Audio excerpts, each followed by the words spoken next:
Hey everyone, I'm Matrasi with one. Oh, what happened to my voice?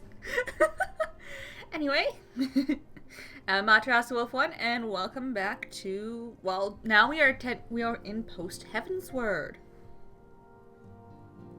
Yeah, we are in post Heavensward. We have completed the Heavensward storyline. So now that we're here, let's get started in 3.1.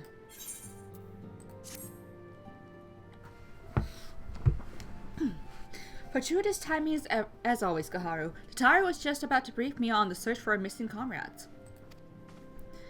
If you'd be so kind, then. Absolutely. You'll be pleased to hear that Rio and his men have been making excellent progress.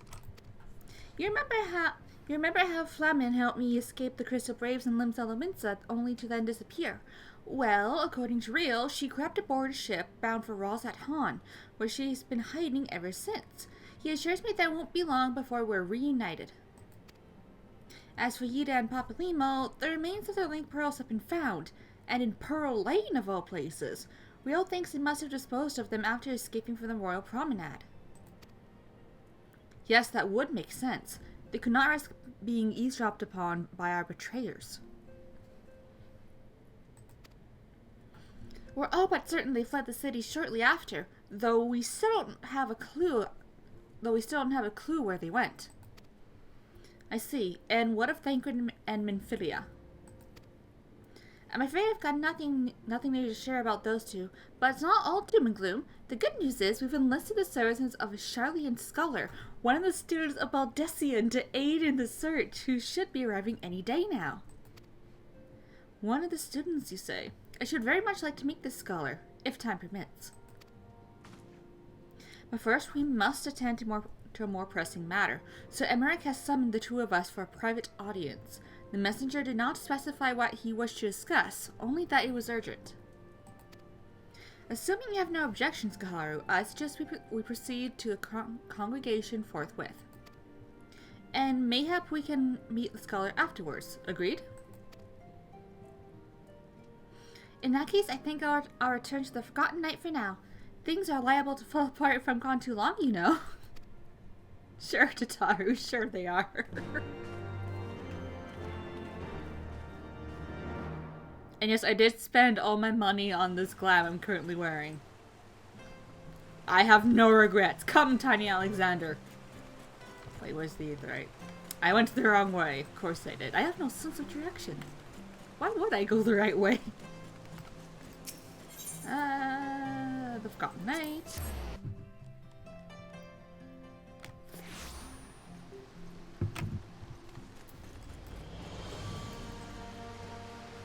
Come, Tiny Alexander, we away.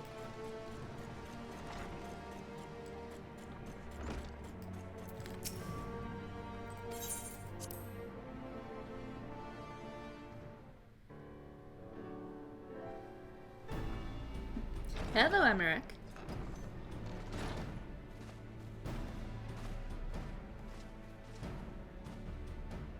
Thank you for coming. I wish to speak with you both in a place where privacy was assured. Yeah. We quite understand. What was it that you wished to discuss?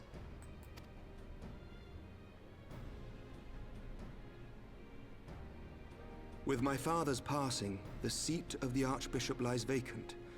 And so, in accordance with canon law, I have assumed his responsibilities. Yep, that's fair. I should stress that this is a temporary measure. It was never intended that the Lord Commander of the Temple Knights serve in this capacity indefinitely. Quite the opposite.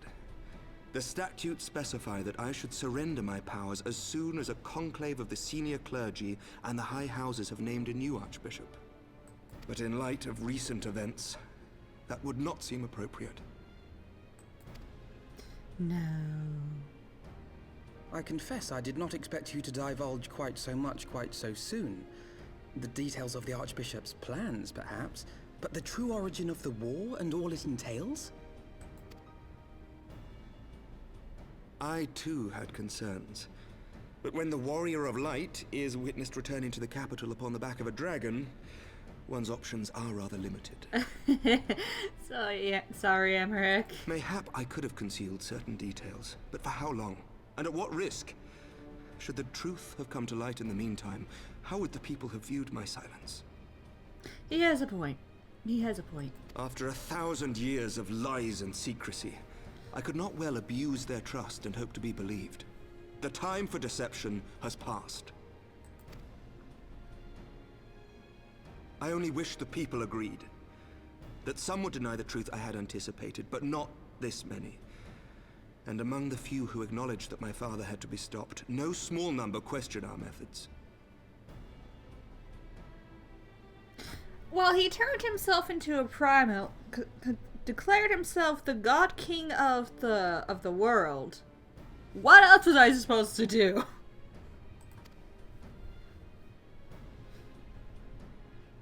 If they suspect a coup, it will not be long before some turn to violence. Yeah. It has already begun. Oh dear. And that on both sides. Men and women of the cloth are being harassed in the streets. Some have even been assaulted in the Broom. Hilda and her people have formed a watch to help us maintain order. But such measures will not prevent the unrest from spreading. Thank you, Hilda. For all our talk of peace, the people remain frightened and confused. For their sake, we must bring the Dragonsong War to a definitive end. Yes, we do. Yes, we must. And we should be glad to help you, Sir Emmerich. But what precisely would you have us do?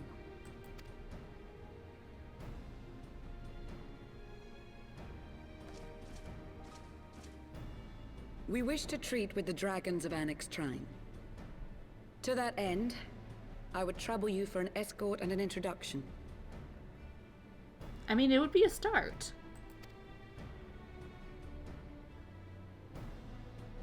Annex Trine? You would speak with Vidofnir then? Vidofnir! We must needs open a dialogue between our peoples. Acting as my representative, Lucia will extend an invitation to their leader, that she might visit us here in Ishgard. Were she still with us, I would of course have beseeched Isel's assistance in this matter. But as she is not, I must ask that you aid us in her stead. Will you do us this favor? Of course.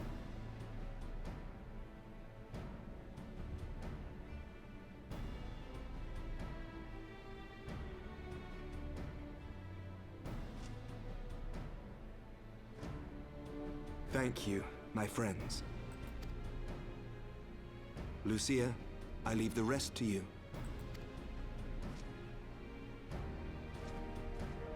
Come, Lucia.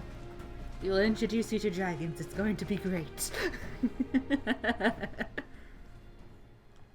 In the wake of the Archbishop's fall, the nation of Ishgard trembled, the faith of her people shaken to its very core.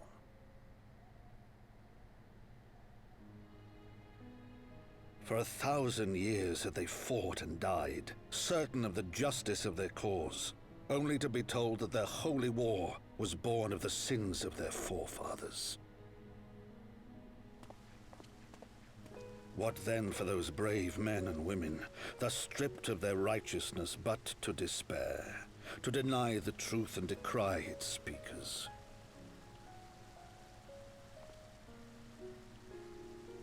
And what then for those whom they defamed but to hope on, to have faith in a brighter tomorrow?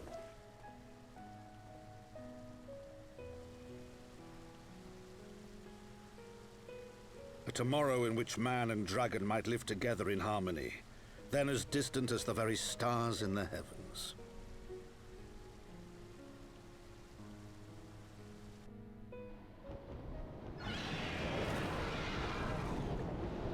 Yet while we dared to hope, deep within his lair the enemy lay, gathering his strength.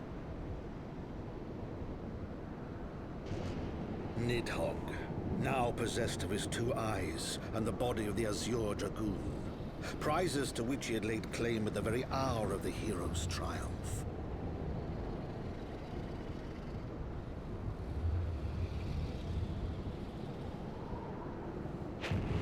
As desperately as we sought the solace of peace, the great worm craved the misery of war. Nor was he alone in his misbegotten desire.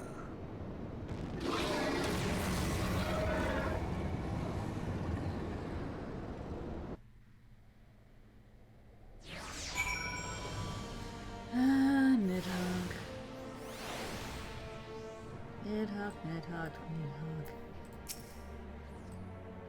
I know little of the lands these dragons call home, this Annex Shrine. Had she not agreed to escort me, the coming journey would seem a far more daunting prospect. I confess, I myself once shuddered at the thought of it. Yet even the longest journey begins with the first step, does it not? But ere we set forth, Gaharu and I must needs inform our comrade of our plans. Very well, I shall see to my preparations. Then let us go and bid farewell to Tataru, Gaharu. God damn it, that rhymed. I hate that that rhymed.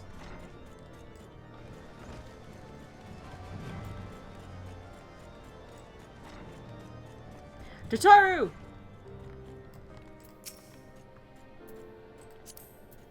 So, what was your secret meeting all about? I'm all ears.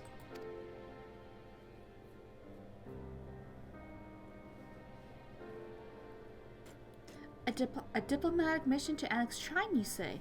Well, I suppose that does take precedence. But should your meeting with Vidofnir happen to end early, you might consider rendezvousing with Yashtul in Eelshire. She'll be there to receive our guest. Don't get me wrong, your meeting with the dragons is terribly important and everything, but this scholar just happens to be... time permitting, as I said. We shall endeavor to join Yashtul, but if we cannot, pray pass on our regards. Let us be off, Gaharu. We have kept the first commander waiting long enough.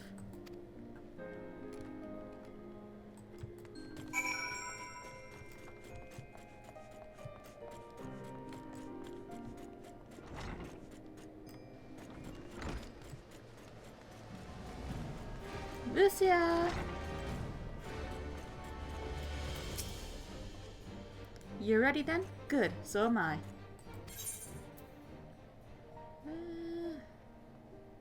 Oh, that one won't help. Good.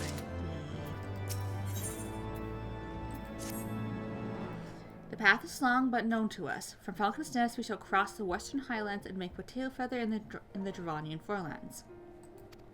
There we can stop to rest and replenish our supplies. Questions? If not, then the stables await.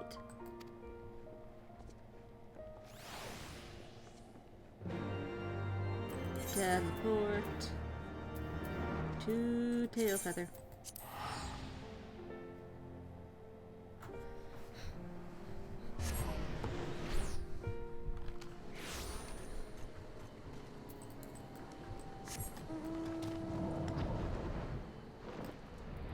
Here we are.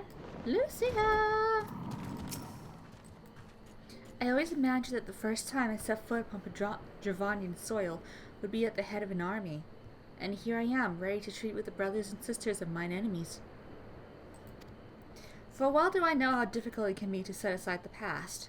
Though it was I who first proposed recruiting Azil to our cause, I questioned the wisdom of my words almost as soon as I had uttered them, and for a long time after that.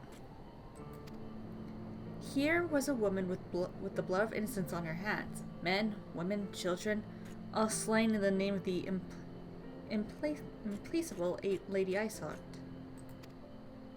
Yet she acknowledged her misdeeds and agreed to join us in common cause. At our side she fought in service to that greater good, even unto her dying breath. And while that does not absolve her of her sins, I hope that one day she'll be remembered not merely as a heretic, but as a misguided soul who dreamt of peace. You ask much, Master Alphino, yet who can say what might come to pass, should our negotiations bear fruit? Yes, of course. We must press on to Annex Shrine, if you will follow me.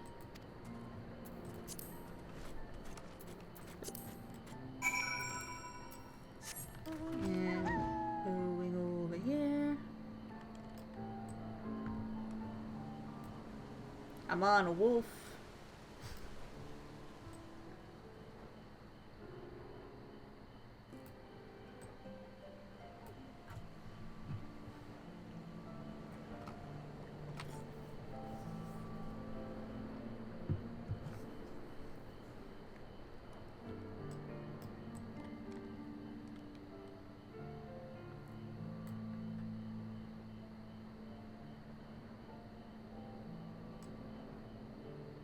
And if I remember correctly, Vidofnir is on the 2nd floor of this tower.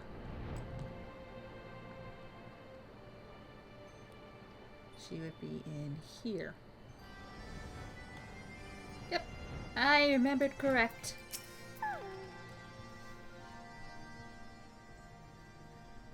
Thou art ever welcome here, friend of Yazael. But this one I do not know.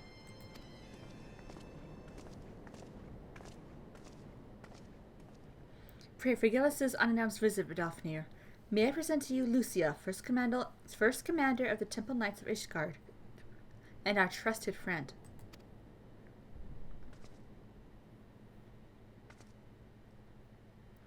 It is an honor to meet you, Vidofnir. I come as an envoy of Sir Emmerich, Lord Commander of the Temple Knights and acting leader of the Holy See.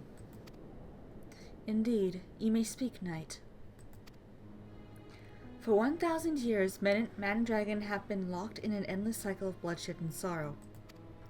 To our shame, we long believed... Oh, bless you, Mr. Midnight. Bless you. To our shame, we long believed your kin to be the architects of this war, but now we know the truth. That King Thordan and his Knights 12 did willfully betray and murder the great worm Ratatoskr, shattering the peace between our peoples. For 1,000 years, our leaders have conspired to conceal this truth. A truth which was at last laid bare by the Warrior of Light, the Azure Dragoon, and Yazael. Alas, the deception so intricately wrought cannot be undone in a moment, and our people labor to accept the truth. After an eternity of war, who would dare to dream that peace could at last be within our grasp? Yet dream we must, as Yazael once did, and we must make that dream a reality, as she could not. We humbly beseech you, Vidofnir, join hands with us in friendship once more, before the eyes of my people in Ishgard. A most unexpected invitation. I have heard your request, Knight. However, I cannot yet give you mine answer. May I ask why? This matter concerneth my sire. He must needs be consulted. Moreover, the Nath grow bold, even as they did before, and I would not leave my people at the mercy of the swarm. Then we will wait. After 1,000 years at war, we shall not give up on peace or want of patience. Ha! Fear not, Knight. Thou shalt have mine answer within thy lifetime. So soon? My humble thanks. I shall bear your words to my lord forthwith, until we meet again.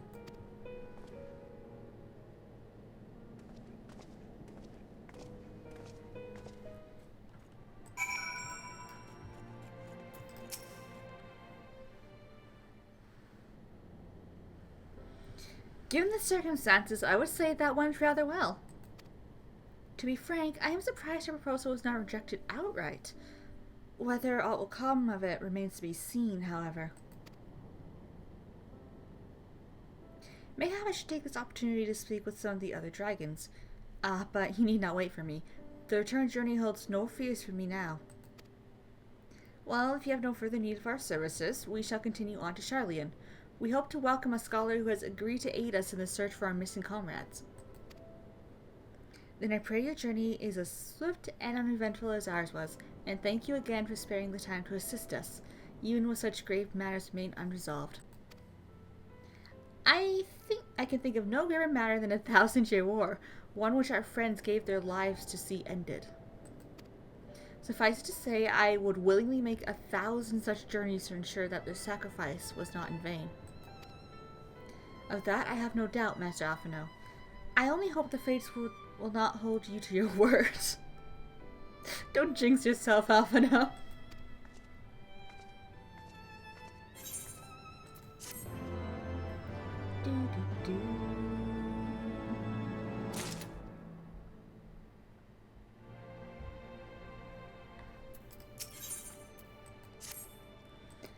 So, it would seem we have time to greet the scholar after all. How delightful! I shall be interested to hear how she means to go about finding Minfilia and Thancred. I can only assume she is privy to some new investigative technique. In any event, our first order of business is to rendezvous with Y'shtola in Eelshire. And instead of walking, we can just do this. Ah, fast travel is amazing.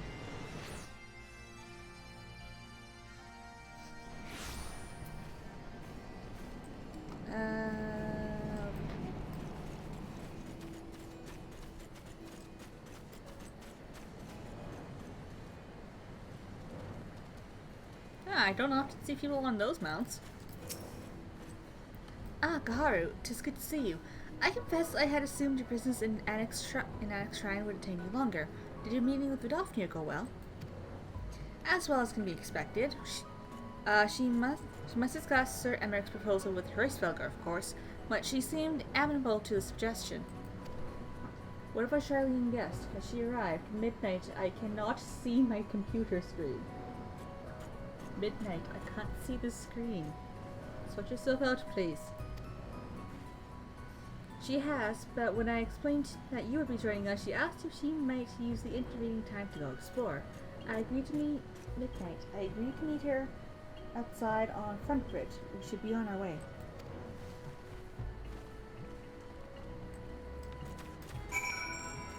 Midnight, sort yourself out, please. You're very inconvenient.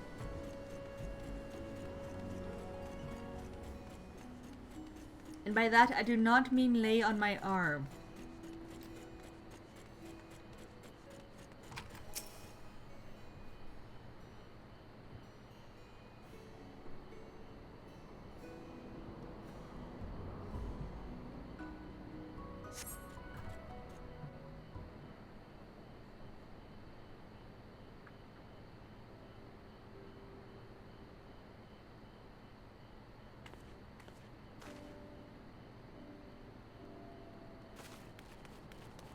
There she is. I'm terribly, terribly sorry to have kept you all waiting. Cryo! You need not apologize. We arrived but a moment ago ourselves. Pray, allow me to introduce Kryle, who has recently come from the Sharlayan motherland. She has generously offered to assist us. Oh, please, think nothing of it. A trip to Eorzea was long overdue. You must be the Warrior of Light. Yes, you certainly do look the part. A pleasure to meet you at last, miss. Cryo! And who is that I spy but young Alpha No Levieux himself?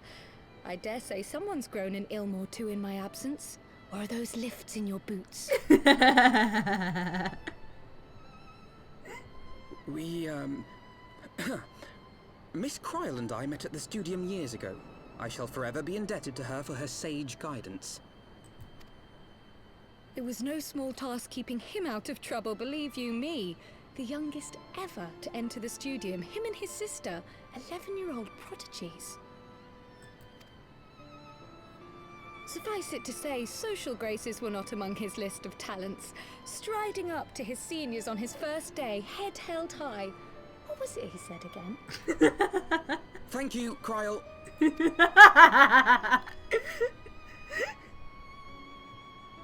For what? I haven't finished yet. Would you care to attempt a more dexterous deflection? Mayhap we should save this delightful conversation for a more fitting occasion, when pressing matters do not demand our undivided attention. Oh, poor Alpha now. A bit much, but better. I can tell you have been putting your skills to use here in Eorzea. Henceforth, I trust you will dazzle me with your eloquence at the first time of asking.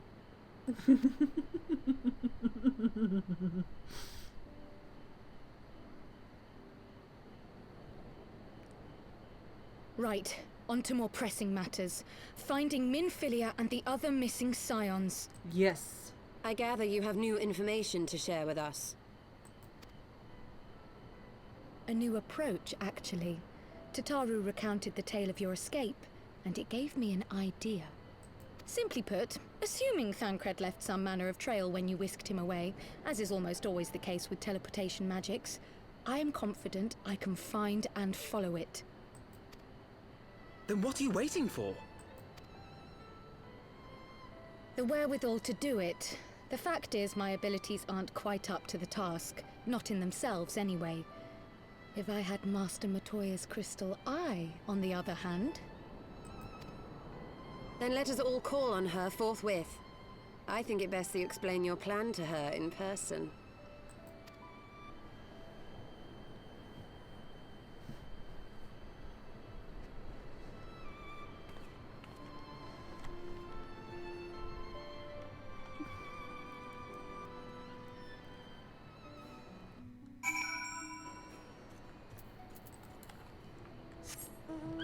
I'm not sitting in a position that should let you climb and sit on my lap, and yet...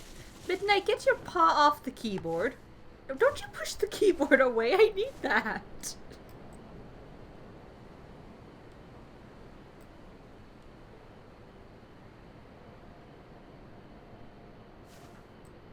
Midnight, why are you like this? Ah, cat owner problems. Hey Alexander, how you doing?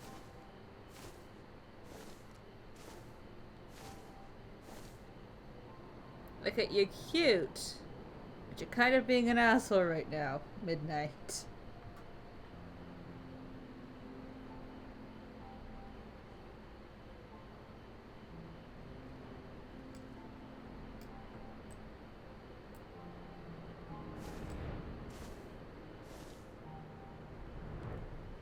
Okay, where? Oh, there we are. Midnight. You know what? Just off lap, off lap.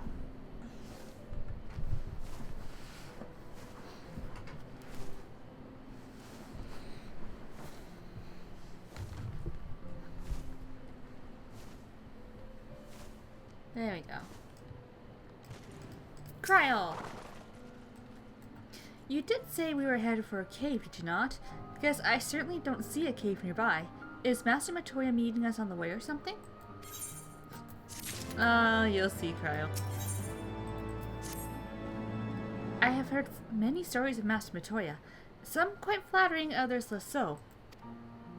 Rest assured they are all true. This way, and have care where you tread.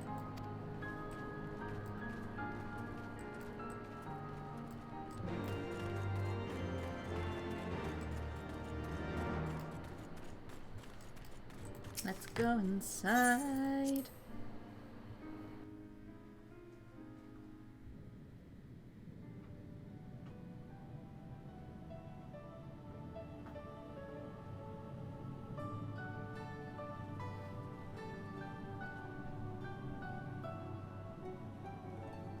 Oh, is that trouble I smell? Or did you forget to wipe your boots on the way in? Forgive us, Master Matoya. We will be sure to wipe them on the way out. And may I say how glad I am that age has not yet deprived you of your senses. Ever so quick-witted, aren't we? To the detriment of your manners. Well, out with it then. What do you want?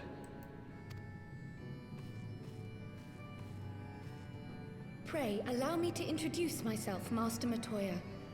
I am Kryl, of the students of Baldessian. I hope you will excuse our unannounced visit. Midnight? Let's you destroy that toy. Like, right now. Midnight, if you destroy that thing, it's gonna leave a mess all over my bedroom floor. All over the floor. And I have to clean that up. You don't care. Baldessian, you say? Oh, yes. The old coot set up shop on the Isle of Val, didn't he?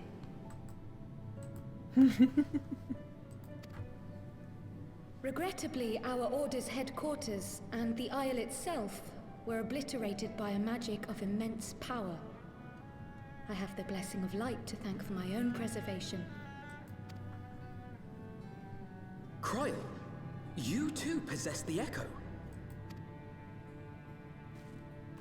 Well, yes, of course I do.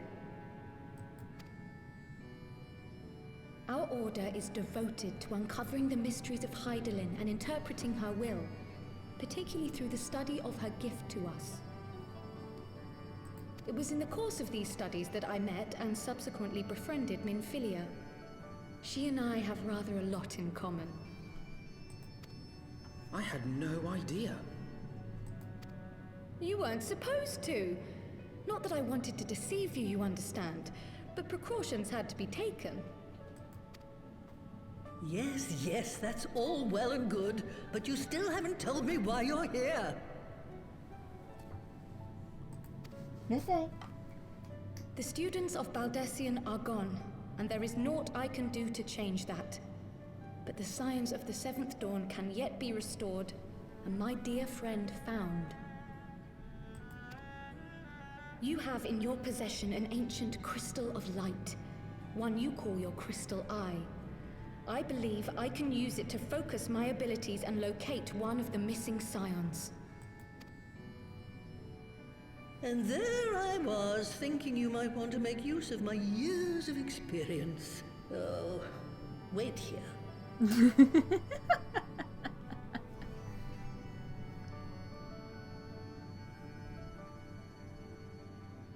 Long did I ponder the nature of this crystal and its familiar radiance, but never did I suspect it was a crystal of light.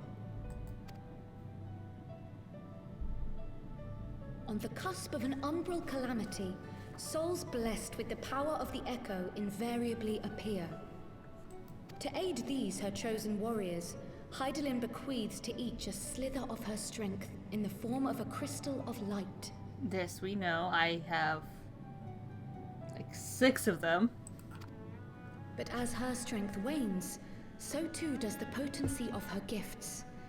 This crystal, born of an earlier era, is infused with a power far greater than those of this age.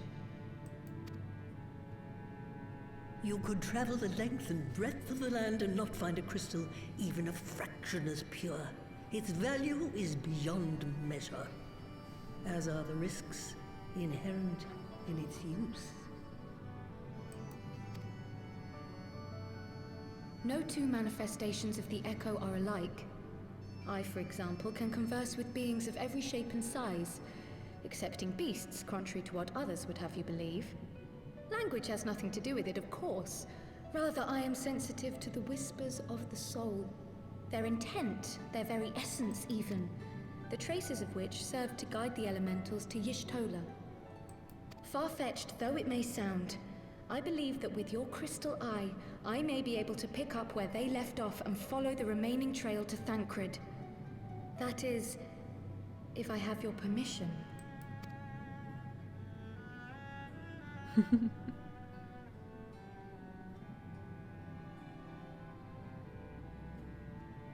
Well, the poor sod's not going to find himself. So, as long as you don't drop it or take it out of my sight, you may do with it what you will. Thank you, Matoya. Thank you, Master Matoya.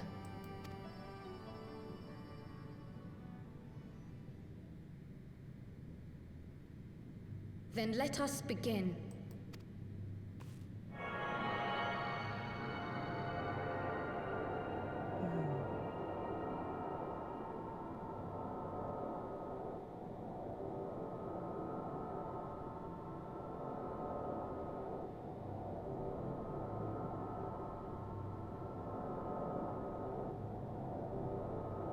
From the Black Shroud, the trail continues to the north and west, towards a mountain, the foot of Som Al. It was a near thing, but he was not deposited within the rock. I think.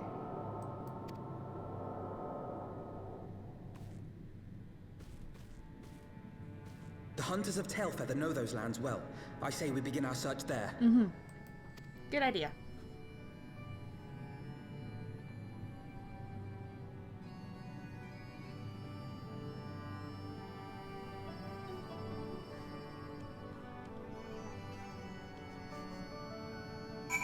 Guy's just staring at me now. Alright, back to... where's Tailfeather? There it is. Back to Tailfeather!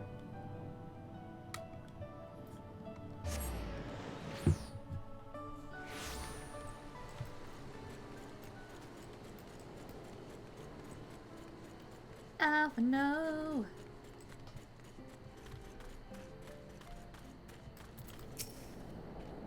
Were I to find myself in an unfamiliar wilderness, my first instinct would be to seek out signs of civilization.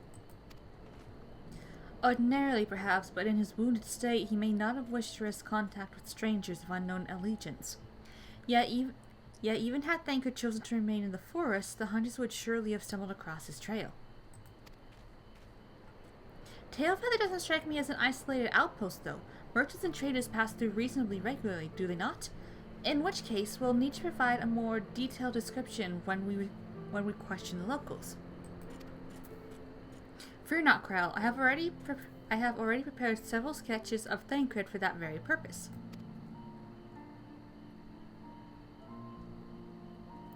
This is impressive. You drew him from memory. A skill I acquired some years ago for reasons I no longer remember. I propose we split into two pairs. Y'shtola and I will inquire at the outlying encampments, while Kaharu and Cryo question the residents of Tailfeather. Afterwards, we shall regroup near Loth Ostvoth and share our findings. Assuming there are no objections, let us be about it. Let's go find Thancred! My, he certainly has matured, hasn't he? Hard to imagine he was once a boy who practiced drawing for hours to impress young ladies. Anyway, we had best get started. Find me when you finished making your rounds. Oh my god, Alphino. Oh, I want to hear all the stories Cryle has of him. Searching for a friend of yours. Let's have a look then.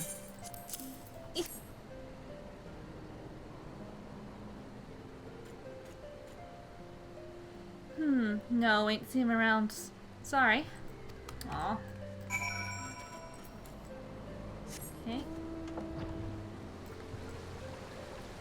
Do you know something, good sir? What's that you got there? A sketch?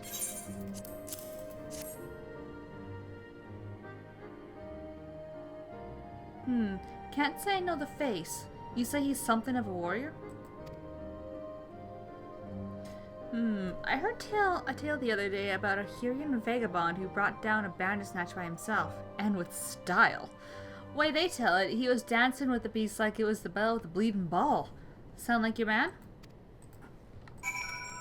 That certainly does sound like Thancred, yes.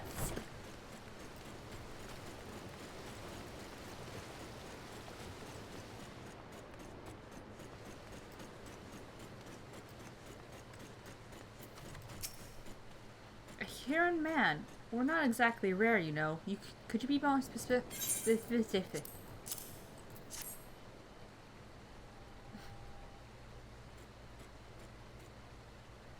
I did spy this one bloke a while back. Didn't get a good look at his face, but it could have been him. This was beyond the forest, as I recall, along the river to the west of Tailfeather. I remember thinking he wasn't much of a hunter. The lad was making no effort to cover his tracks, see? That, and he was carrying an axe instead of a bow.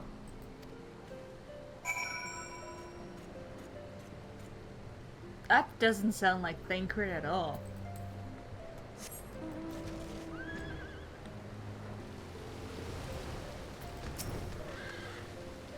Finished? In that case, I think we've learned everything we can here. Let's see what the others have found out.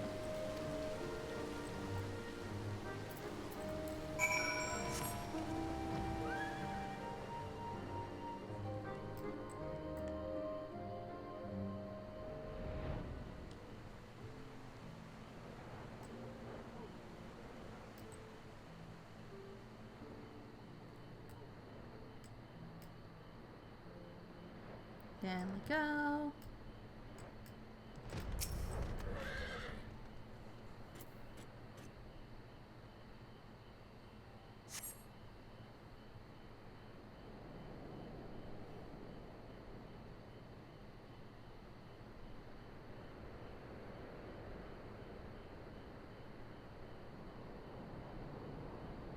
My apologies for our late arrival. We thought it wise to question as many hunters as we could.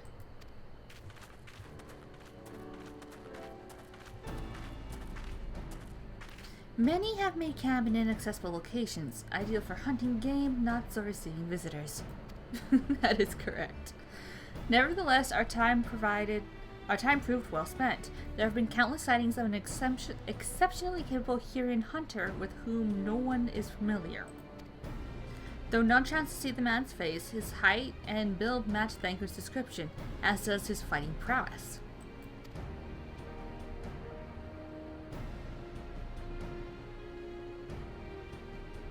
So you have heard the same tales. Be that as it may, we yet want for conclusive proof. Mayhap this is unrelated, but I heard a curious tale regarding a Vath trader. He came to Tailfeather in search of garments fit for a man of refinement, which seemed a rather curious description for one of his kind. You are implying that Thancred sent a Vath to market it in his stead. Why would he not go himself? Well, if you recall, you yourself emerged from the livestream as naked as your namesake. It is a scene I shall never forget. Alpha, no! Is it now? Well, I was pleased to see you. I mean, it was a simple statement of fact. Keep digging that hole, Alpha, no. It stands to reason that Thancred found himself in the same predicament. In any case, if he had dealings with the Vath, they should be able to tell us, no? Quite right, Cryo, quite right.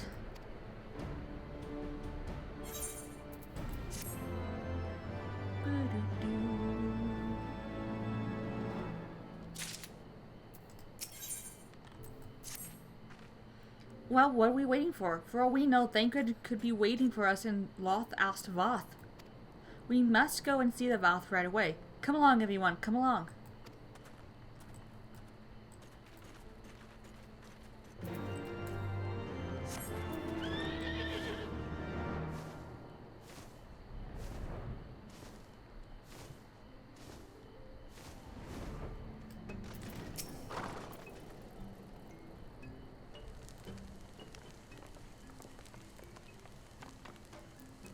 Great hunters, we welcome you once more to Loth Ast Vath.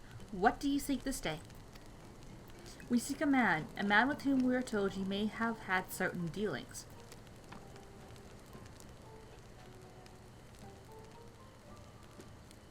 How curious. The hunters tire of godly sport and pursue mortal prey? No, he's not prey, but a friend long missing. Good. He is a friend of the Vath as well. One with whom we have traded many times. Truly, and you are quite certain it was this man? There's no doubt. The fleshling clothes and skins came to us from some lost and weak. He offered meat and hides in trade, and in exchange we tended his wounds.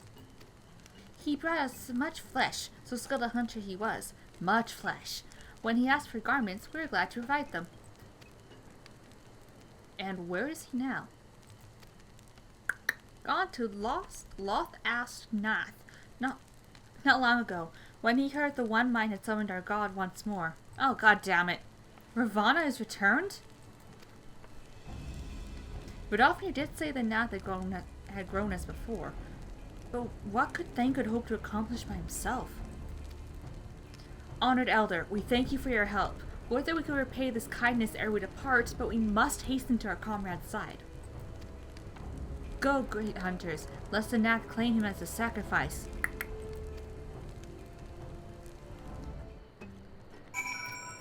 Thancred! Thancred, this is a terrible idea. Come back.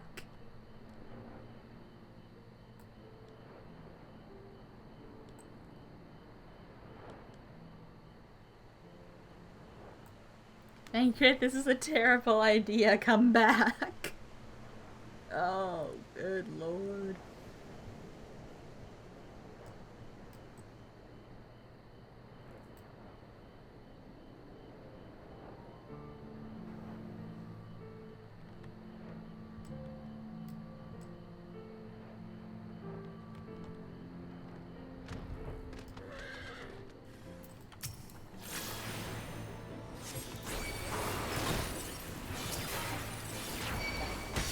Well, I accidentally gained the ire of the other one. That's okay.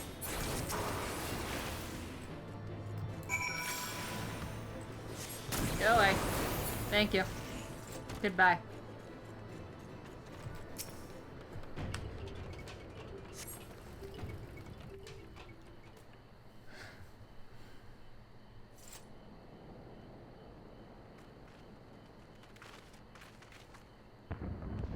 That's not good.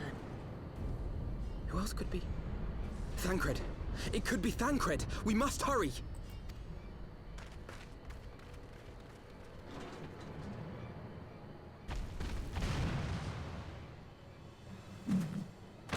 That's not Thancred.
This day, we reclaim the reins of history. This day, we rid ourselves of the Ascians forever! Fools playing at heroes, all of you. Is this how you believe you can save your world? What the hell is that voice? We can and we will, Ascian. You shall see. Or perhaps you will not!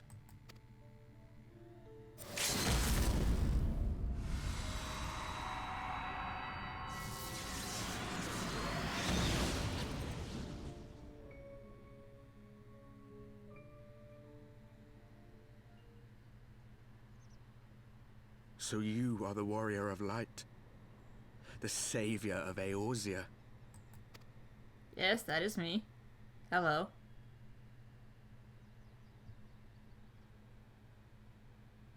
It's a wonder you didn't come sooner, what with the primal and all. Lost a step, have we? Okay, you don't have to be Have so care. rude. The ether moves strangely around him. It would seem we share a common enemy. Mayhap you would tell us who you are.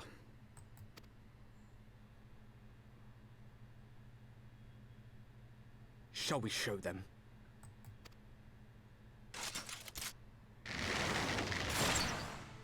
Okay, that's just rude.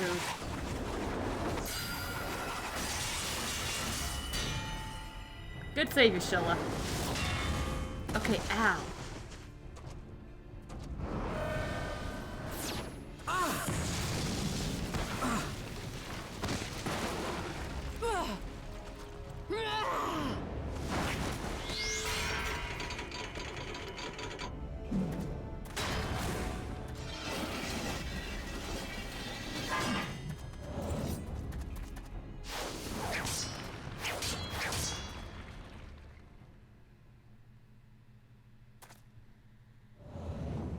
Hello, Thancred.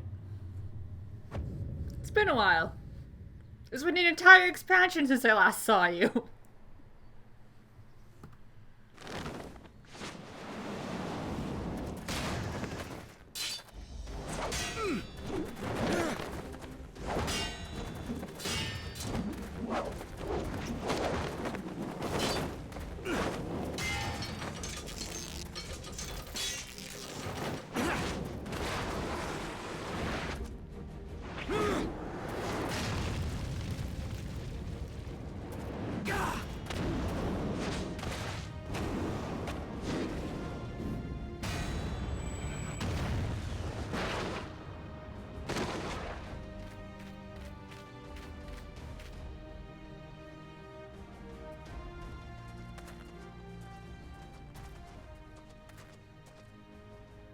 Not very sporting of you to interrupt.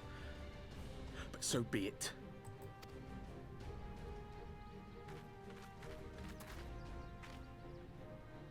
Mark well our faces, warrior of light. For we are the warriors of darkness. Walkers of a different path. And we shall meet again.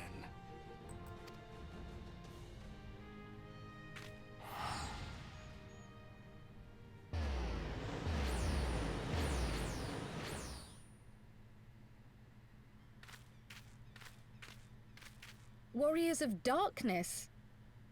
Really?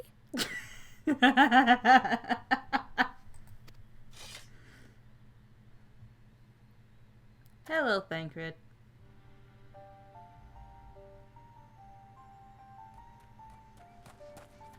Thancred, are you all right?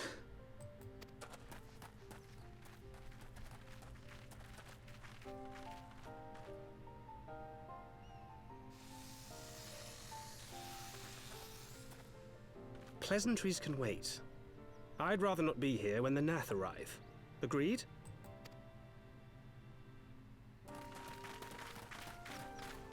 And away we run.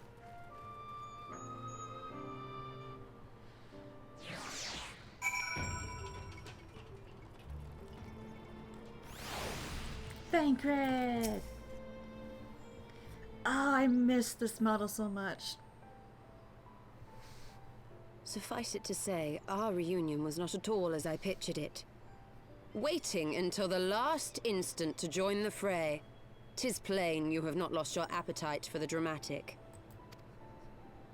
My appetite for the dramatic? Have you forgotten the circumstances of our parting? The heroic last stand, the tunnel filling with light, and then... Had I known you intended to use forbidden magics to deliver me to some god's forsaken wilderness, I would have thanked you in advance. Thancred.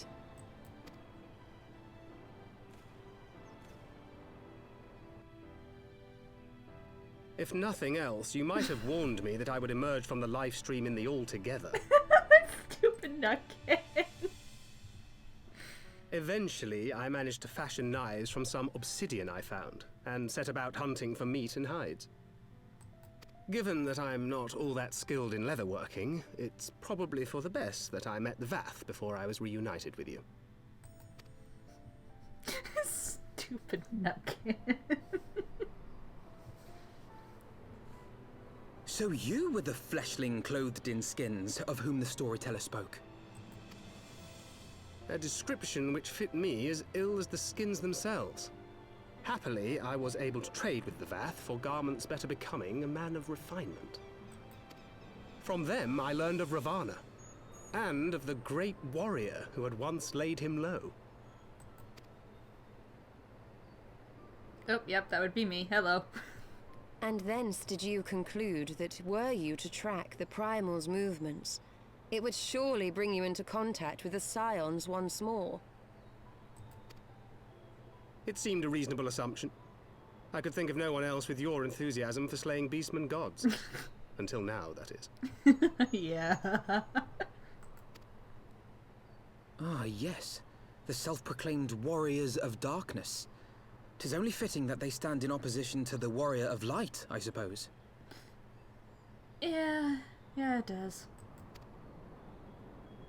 I glimpsed the leaders past, if only for a moment. They were confronting a man in black. An Ascian, I think. If these warriors are capable of doing battle with Ascians and Primals both, they must be possessed of powerful protection. Protection not unlike the Echo. Bingo.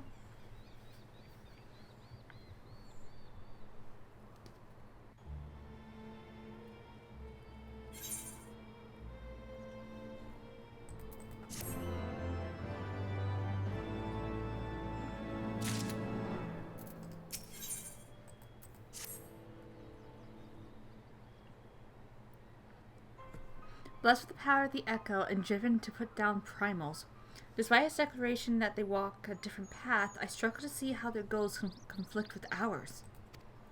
Nor is it the only oddity. I find it passing strange that such exceptional individuals should have wholly escaped our notice until now.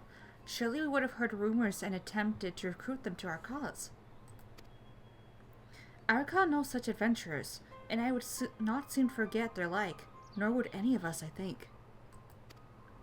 One of our primary duties was to scour the city-states for promising candidates, which is how Ira and Papalimo found Kaharu. Ah, the memories. It seems like only yesterday that you slew your first primal. Speaking of which, I had a distinct impression that it was not the first time that Bannerbury men and women had killed a god. I labor to believe that a band of preternaturally gifted adventurers has been traveling the land, slaying primals without our knowledge. It would imply gross negligence on our part. Speculation will avail us not. There is far too much we do not know. For the present, we must needs concentrate on what we do know, namely that Lord Ravana is no more. Vidofnir must be informed. The news may render her more receptive to Sir Emeric's invitation. Since you seem to have affairs here well in hand, I shall take my leave. Simply being in the vicinity of this colony is giving me a stinking headache. If you have need of me, I shall be with Master Matoya. I would beg her assistance with the search for Minfilia. Wait, Minfilia is missing? I thought she escaped with Kaharu. I shall explain on the road. Much has happened in your absence.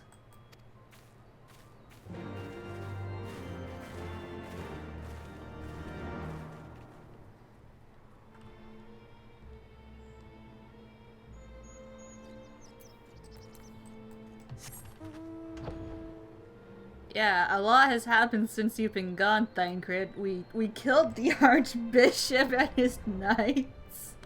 We killed a dragon, and then the dragon took control of Estinian again. It's been an adventure. I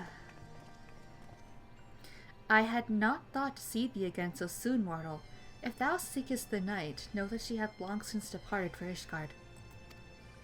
My thanks for Daphne, but it is not for her that we came.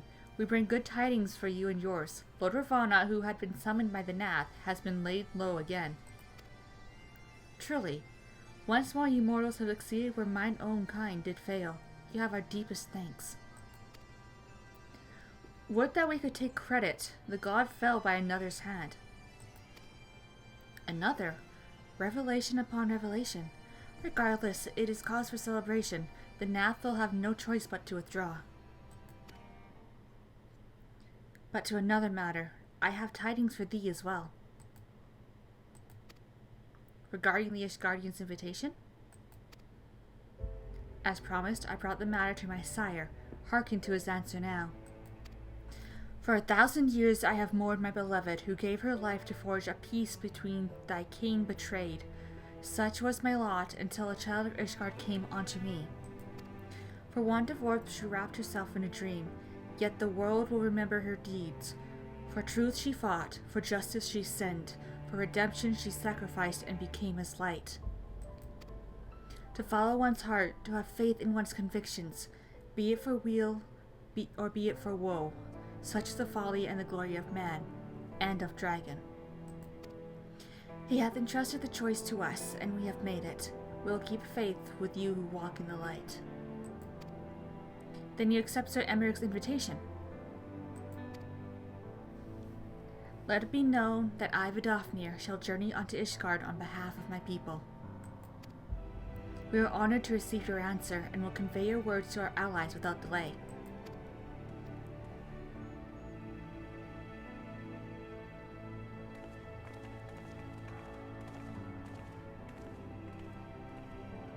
It is happening, Azael. Word that you were here to see it.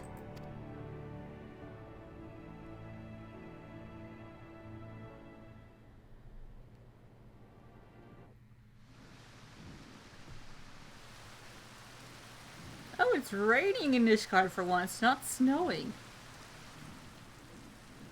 Even as the Scions celebrated the return of a long-lost friend, honorable men plotted to deprive them of another.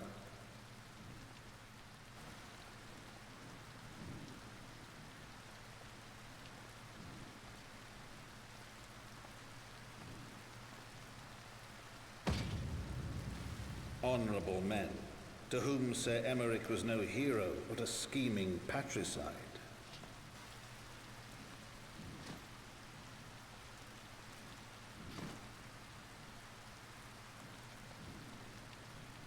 Honorable men, who would fain wash the paving stones of foundation with the tyrant's blood. Honorable men, whose knife in the dark was the spark which set the city aflame, and who sang as it burned.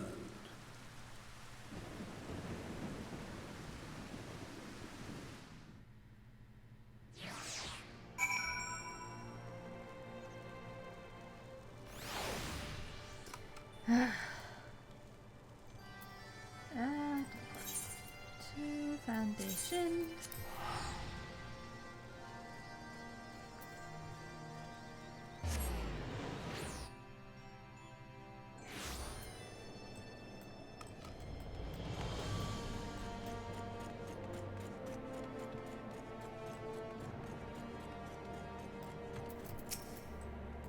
Right, let's not keep Sir Emmerich waiting. Are you quite well, Thancred? Yes, quite well. Forgive me, you have given me rather a lot to digest. This whole affair with the Ishgardians and the Dravanians, and our friends nowhere to be found.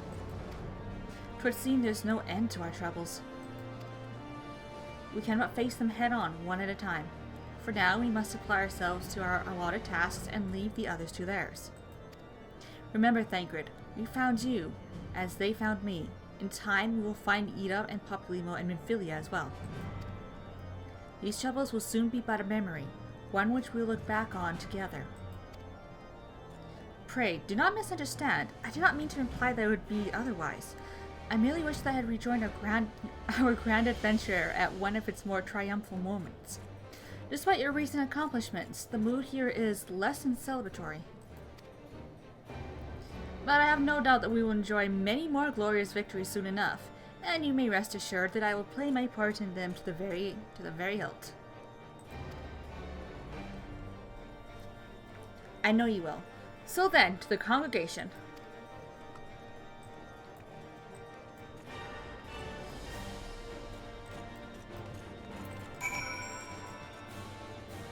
Let's be about it then.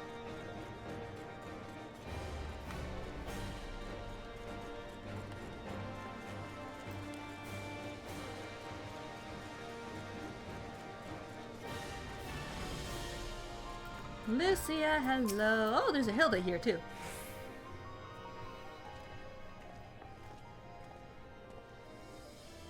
You have returned. In this, at least, the fates are kind. Greetings, First Commander. It pleases me to inform you that Vidofnir has accepted Sir Emmerich's invitation. She has? These are glad tidings indeed.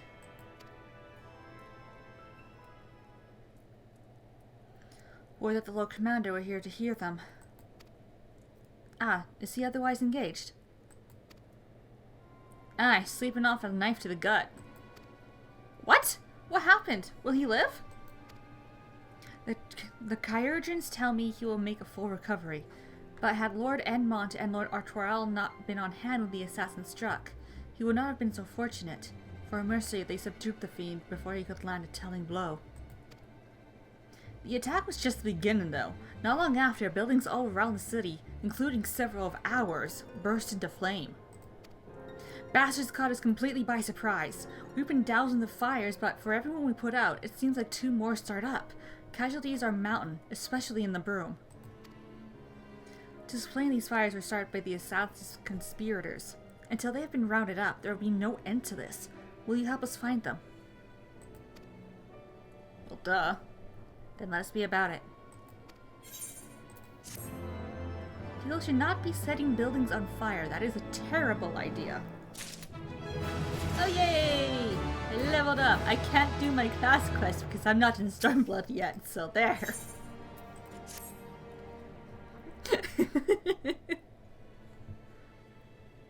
The flames are spreading. We must needs begin our investigation immediately.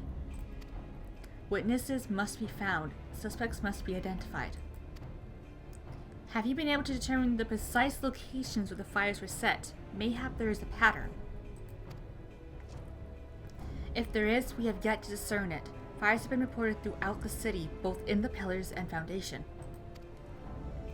Indeed, given the size of the area affected, I think it would be best to divide our forces. Master Alphino and Mistress Y'shtola, I would have you take charge of the investigation foundation. As you wish. Mayhap Tatari can be of assistance as well. Me and Kaharu and me get the pillars. Oh, they'll like me up there. Only question is, will the grizzled old rogue strike and oppose, or there be joining us? Thank good of the silence of the seventh dawn. And may I say what a pleasure it is to meet you too, my lady? I'll bet. The name's Hilda. Scion, eh? And here I was thinking I'd found a fellow ruffian amongst all these illustrious personage. Oh, I don't know. My brain is not working for that one. I will remain here to coordinate the fire-quenching effort. If you learn aught of value, pray inform me immediately. That is all.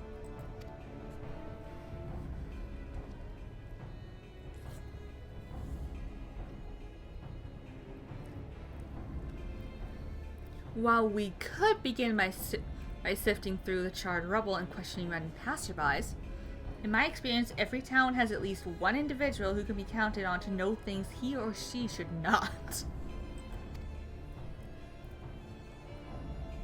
We're going to see a Madeleine, aren't we? Oh, yep. Oh, aye, the infamous Lord Madeleine de Fortom, lover of women and wine, though neither care for him that much. They say he could gossip for Ishgard. Just the sort of fellow I had in mind. Capital suggestion, Kaharu. He'll be at the cruiser, most like, making an effort to be seen. So, let's go and see him. Grizzled I will accept, but old?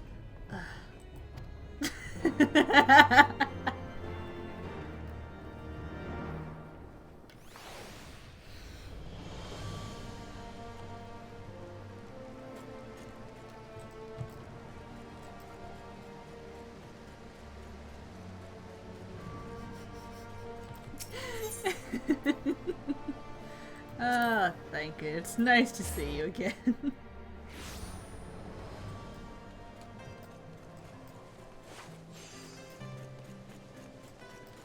Madeleine! What news do you bring for us? Well, Visit Kaharu, my dearest of all my friends. You're looking rather glum. Is something the matter, old girl? Fires. Lots of fires. Ah, yes, the arsons. Dreadful business that, and awfully curious, wouldn't you say? There doesn't seem to be any rhyme or reason to it at all. Naturally, we told the guard outside the manor, along with most of the other houses. Can't have the old pile going up in flames, after all. Oh, in case you're wondering why Hoplam is awash with refugees, the lower levels of the vault have been opened to those unfortunate souls who have lost their homes. Sir Emmerich's orders, from what I hear. Remarkable man. Not even a knife in the ribs can keep him from his duties. Actually, old girl, if you were thinking of questioning the refugees, I should be more than happy to accompany you to the Hoplon. While you conduct your inquiries, I could offer words of comfort to the distressed and despondent young maidens. And Madeleine, no. No! Wait a moment. I know what that is. You're giving me one of your looks, aren't you? You do me an injustice, old girl. I will have you know, my heart yearns for but one rose, prickly though she may be. Oh my god, Madeleine, why are you like this?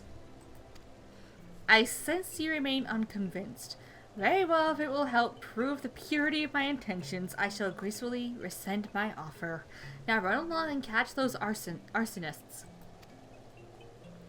That was not entirely what I had hoped for. Whose idea was it to come here again? Never mind. For our next step, I suggest we divide our efforts. While you question the refugees in the Hoplon, Kaharu, I shall investigate the locations where the fires were set. Would you be so good as to join me, Hilda? You know what? I reckon I would. Can't have you roaming about in an unfamiliar city by your lonesome, can we? You'd only get robbed and you'd only get robbed blind and left shivering in your small clothes. Ah, Hilda. Charming as ever.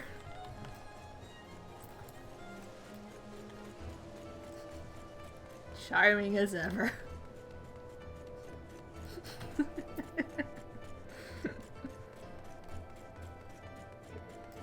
Now if we make our way up here. And keep going up. Why are there so many stairs in this place?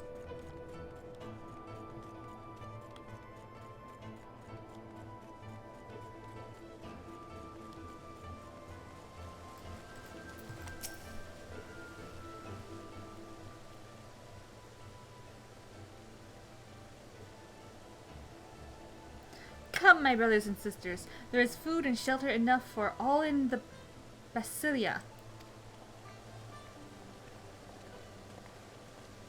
Helen's blessing upon you, Father. I confess we were not sure if we should come. There are so many unbelievable tales these days about the Archbishop and Sir Emmerich and the Dravanians. Trust in your heart, brother, and pay no heed to the lies of lesser men. They seek only to lead you astray. Do you require succor as well, miss?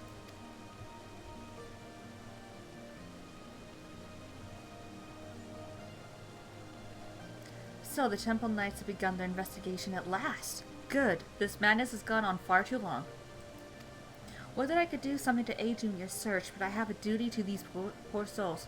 Farewell, and may the Fury guide your steps.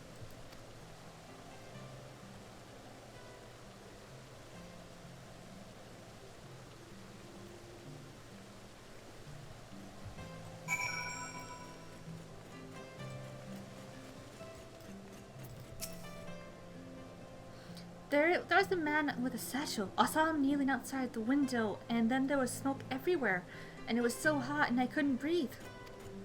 I don't remember how I made it out. I suppose I must have climbed.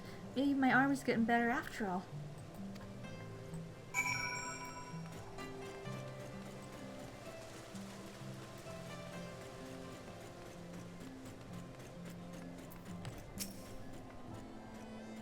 Ours was one of the first homes to be claimed, but I didn't see how the fire began. It was only when I heard our neighbors shouting that I looked outside and saw the flames. We barely escaped with the clothes on our backs. Were it not for the church's generosity, I don't know what we'd do. Alright, where's Thancred? Okay, I have to go around.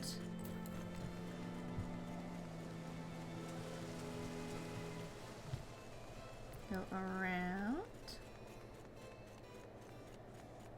And oh, keep going. There's Thancred and Hilda.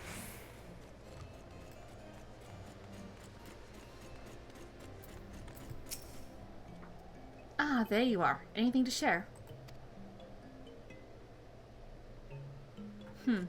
We will require more than muddled testimony of a traumatized girl if we are to identify the culprits. While you're questioning the refugees, we inspected the scenes of several of the fires, including one near St. Raymond's Cathedral and another near the Tribunal. For mercy, neither structure suffered significant damage. Some might say they were spared by the grace of the Fury. Others might question how such ruthlessly efficient arsonists contrived to fail so miserably on the 2 occasions when the targets were a bastion of Ishgardian orthodoxy.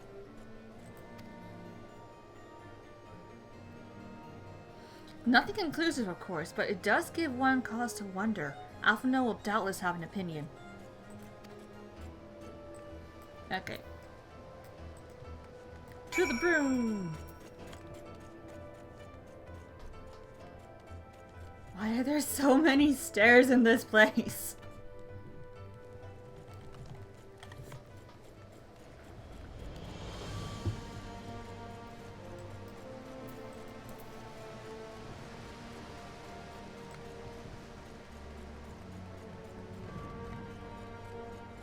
And where is Alphinaud? Alphinaud? Oh, there he is.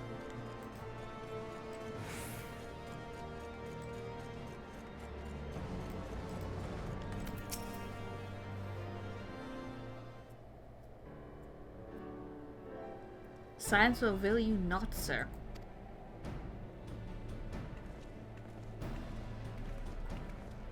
Ah, Kaharu, I was just about to summon you. As you can see, we have detained a suspect. We found this man loitering near the remains of one of the stricken buildings. According to eyewitnesses, he was also present before the fires broke out.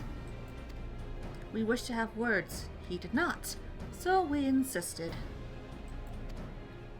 Let me go, damn it! You've got the wrong man!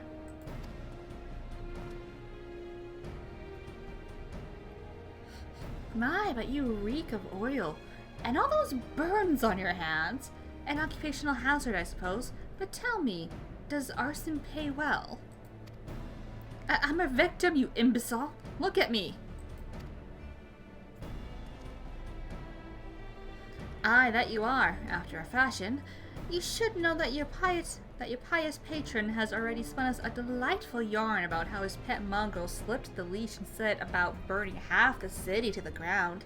Not very noble of him, I grant you, but these highborn types rarely do show loyalty to their pets.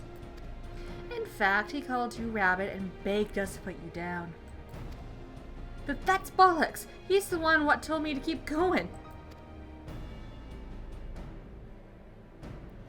Even a sinner such as me could find salvation in the Fury's work, he said. I'd left it behind, tried to with all my heart, said my prayers every day like a good man, but he came to me. He came to me. And there you have it. Hilda, would you be so kind as to escort our friend here to the congregation? Aye, so long as you don't mind if he's limping when he gets there. Hilda, no! That was incredible, Thancred, but how did you know he would confess? Well, I have seen his like before. A troubled soul manipulated by men of power and wielded as a weapon. I could not be certain, of course, but given the stakes, I thought it worth the risk. And if our captive had called your bluff? Must we entertain hypotheticals? The world as it is vexing enough. Thank you, Thancred. Whether by lack of judgment, we have at last confirmed that these arsons were orchestrated by a person or persons of influence. I think it best that we now turn to the congregation and discuss how best to proceed.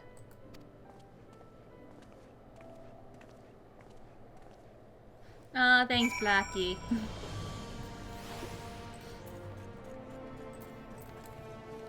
I am investigating arson right now. It's great.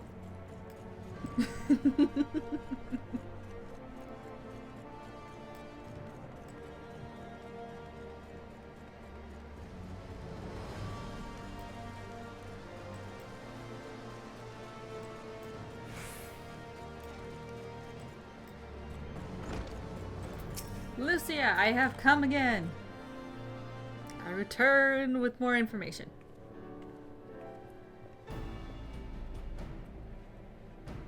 On behalf of the Holy See of Ishgard, I thank you all.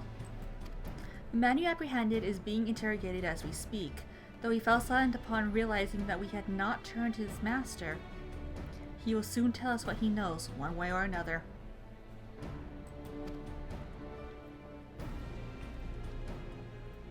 Pardon the intrusion, First Commander. Ah, Lord Artorel.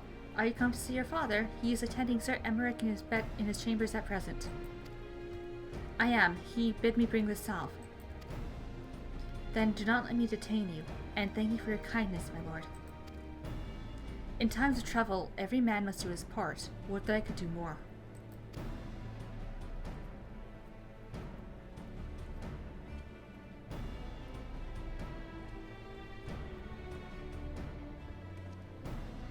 My Lord Artrell did not seem to be in the best of spirits. 'Tis little wonder, Master Alphino. His father is widely slandered, and his half-brother not yet cold in the grave. I will take this, thank you. I spent all my money on my clown.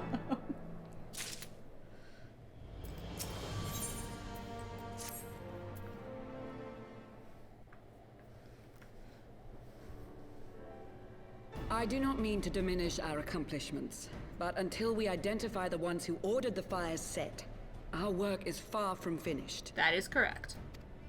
Between the various conservative and religious factions in Ishgard, I dare say there's no shortage of parties who would like to see the status quo preserved.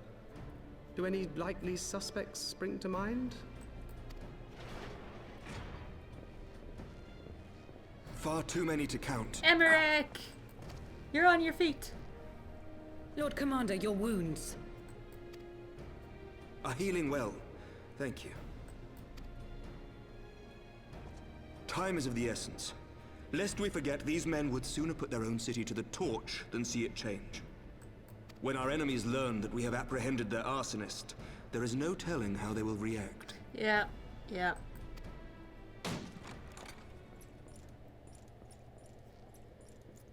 Lord Commander, an armed mob has seized control of the vault. Oh my god. And Really? now we know. Tell us what happened, sir. Spare no detail.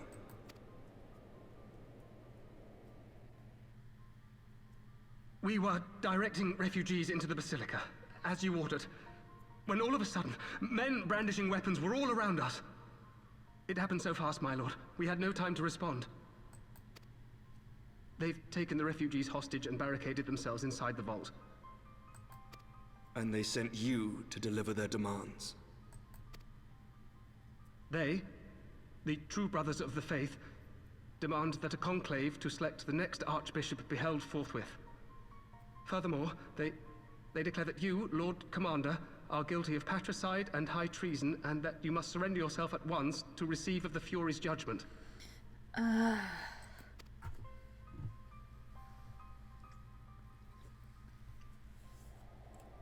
Of course. Ridiculous! I mean, do they honestly think that executing Sir Emmerich would change anything? That the truth will somehow die with him? These fundamentalists rage against the passing of the old ways, unable to accept there can be no going back.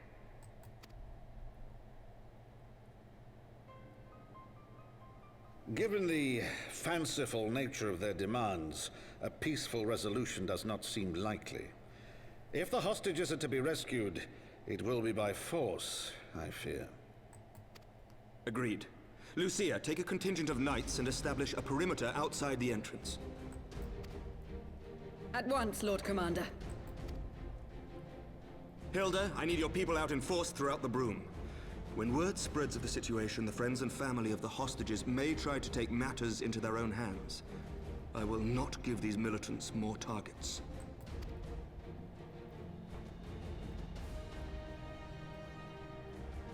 I shall lead the assault on the vault. Master Alphino, can I count on the support of the Scions? Of course.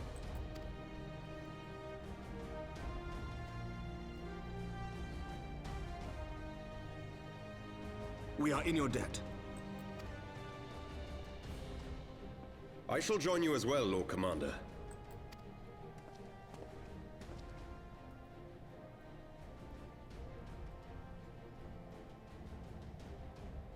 Your assistance is most welcome, Lord Atwarel. To arms, then, friends. Time is against us.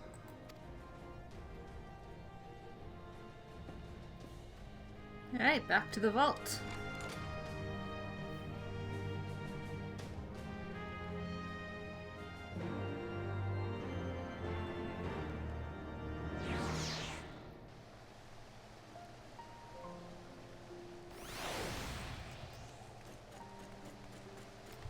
The closest Aetherite would... a tribunal or the church? The cathedral, then.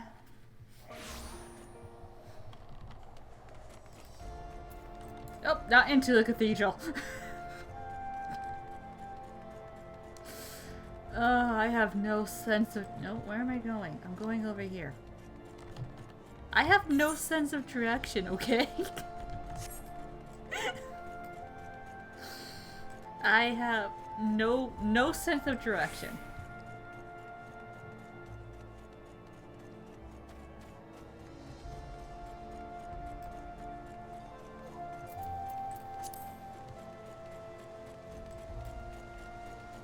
I arrived to be of aid. Let's go. Listen well. We're entering the Balaka silent. Oh my! I can't with that word for some reason. Ballistica silently via this gate. According to our latest reports, there are at least 6 hostages being held within. The numbers and readiness of the true brothers of the faith are unknown. I am told one claimed to have served under Thoradin the Seventh. Might the same be true of the rest? Given the swiftness with which they seize control of the vault, I think highly likely yes, which means that they may well possess the knowledge required to turn the building's defenses against us. Be that as it may, we have no choice but to press on. Lord Artois, you are a brave man. You are a brave man and true, and none would dare question your honor if you chose not to risk your life in this endeavor. Are you certain you wish to join us? I am no stranger to the battlefield, Sir Emmerich. My arm will not falter, my shield will not break. Helone as my witness, we shall bring these fanatics to justice. Well said, my lord. Friends, follow me!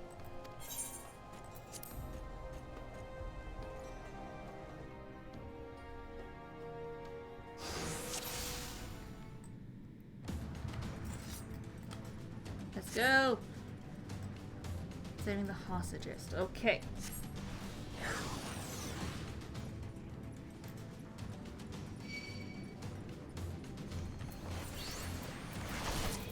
Okay, excuse you. Piss off.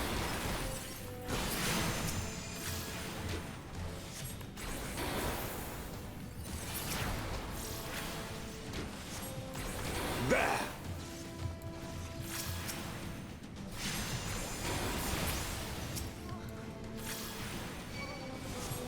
Thank you, Stella, but I don't think I need whatever you were casting.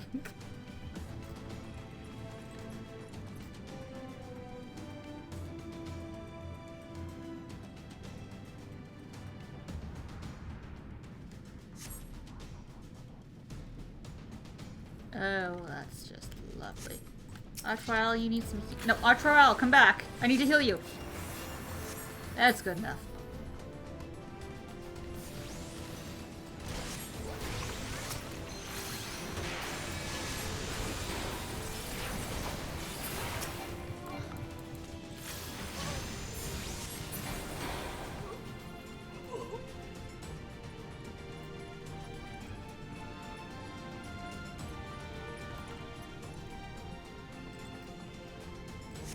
On it. Down with you!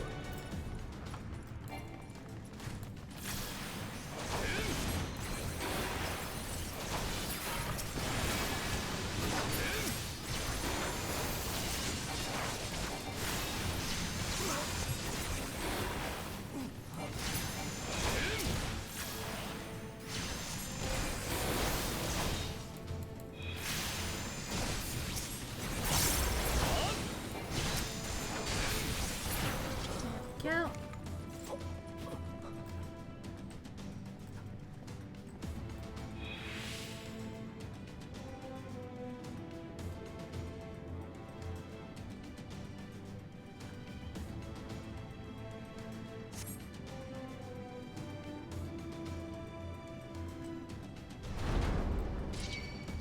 Really?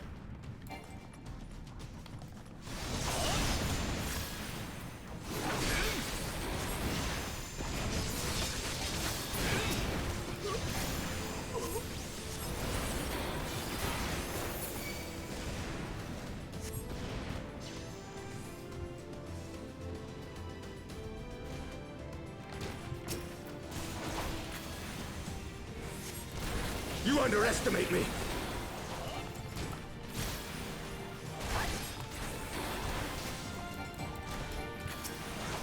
They keep just throwing themselves at us, but we keep pressing forward like we really should give up at some point. Ah, bloody fanatics. Artois, I need to heal you again. There you go.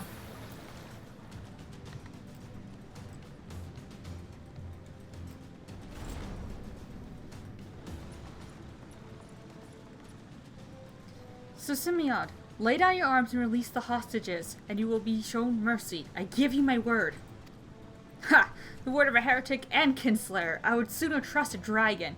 Activate the knights. We shall show the hostages the same mercy he showed the archbishop.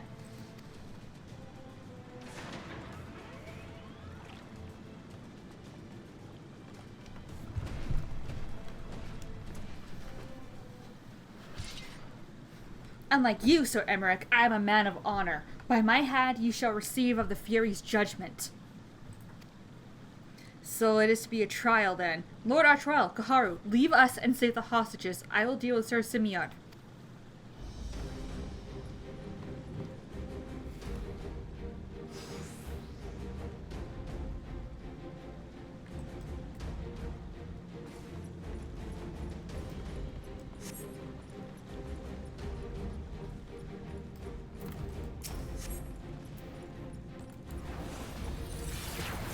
Yeah, I know.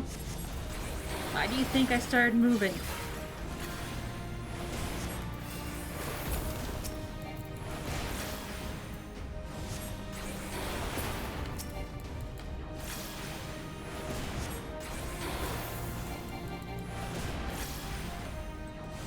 Come on. Go. Let's get you out of these bonds.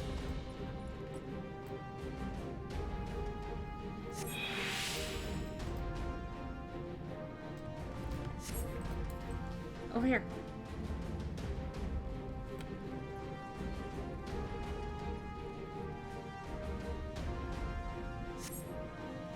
Ooh, it's not looking good for him. Aha! I have found you! Leave them alone. She didn't do anything. Leave her alone.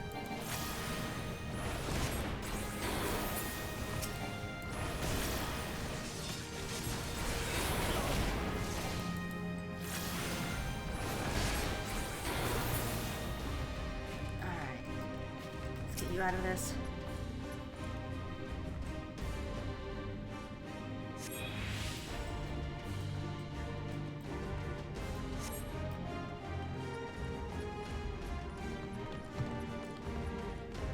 Go. Go, go. Run to safety.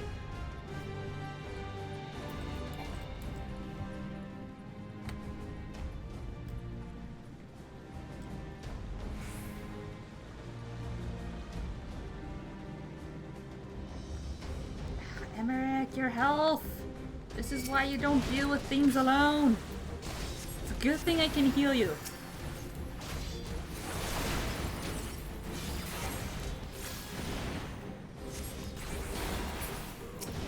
Oh. This knight does not yield! Come on. Let's just take care of the rest of your friends right now.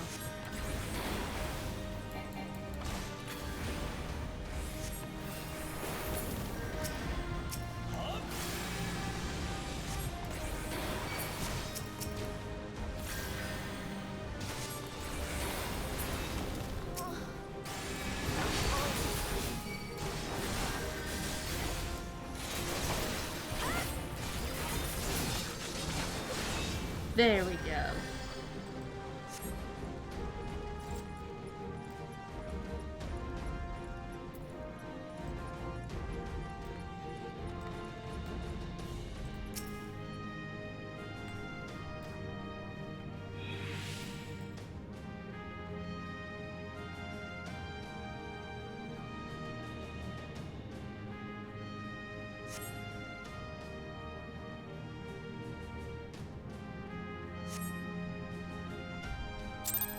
Done. Where is he? Where is he?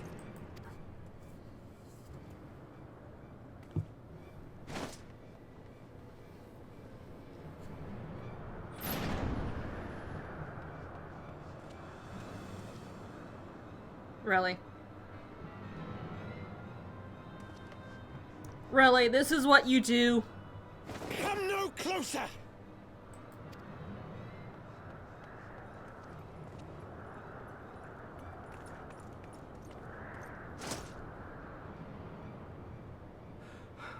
You have nowhere to run. Release the girl and surrender.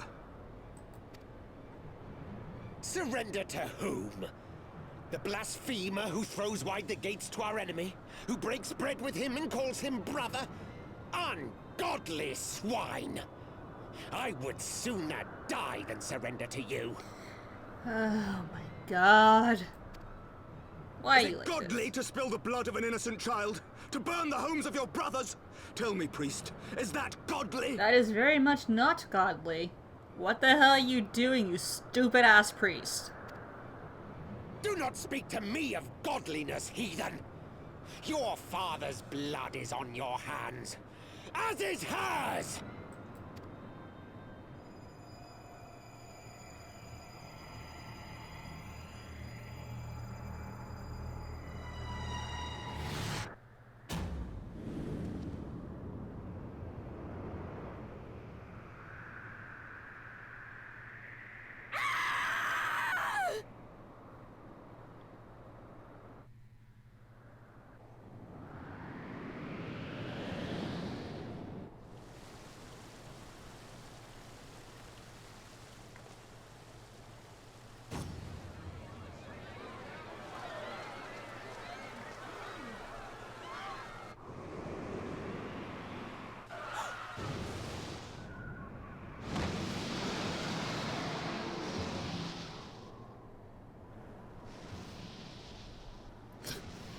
Brilliant timing, Vidofnir.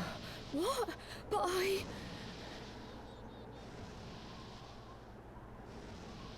Vidofnir, that timing could not have been better.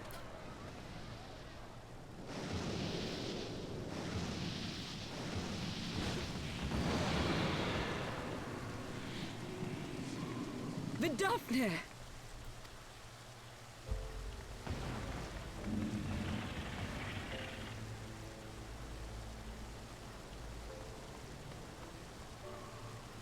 Well met, knight. Mayhap I chose an inopportune moment? Not at all. Pray forgive us this most unworthy reception. We are honored to have you with us, and right glad of your aid. Fortune delivered the child unto me. I had but to receive her.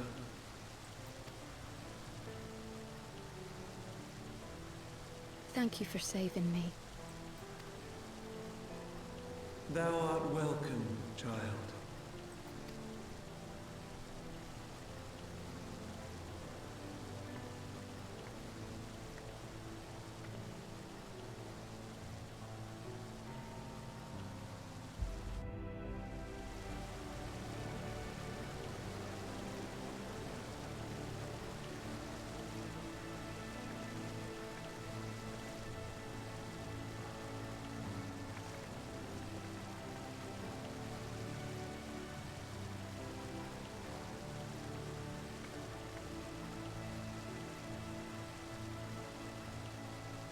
Never did I think to be indebted to so unexpected a savior.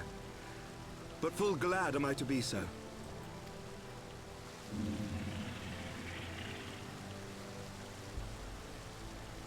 Friend of Izel, warrior of warriors, I had hoped to meet with thee. Yes, I am here. Hello.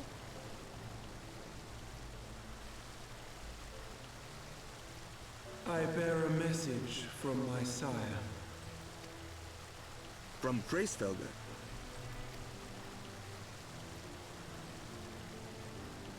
Upon returning to our lands, Nidhogg's shade did sing unto his brood, and they for skies unknown did then take wing. This thou must know, for your fates are inextricably bound. What of Estinian? Is he truly lost to us? Such matters are beyond my ken. I but bear my father's words. Take from them what thou wilt. Fare you well, mortals. Thanks, Vidofnir. Okay, goodbye.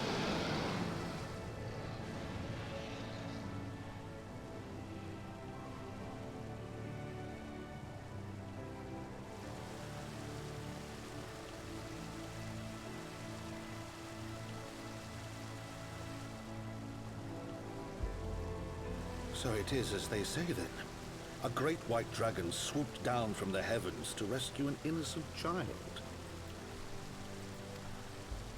A most unexpected turn of events, but not an unwelcome one. The people will not soon forget this day. Yet how will they choose to remember it, Sir Emmerich? And will these events serve to bring man and dragon closer together, or drive a deeper wedge between brothers? That is a very good question. After 1,000 years, the world these men once knew is changing, and with ungentle swiftness to boot. Though their actions are misguided, their sentiments are only to be expected. You may be sure that others will rally to their cause. I share your desire for a lasting peace with the Jovanians, I do. But I would not see it built on the bones of our countrymen, nor on our own.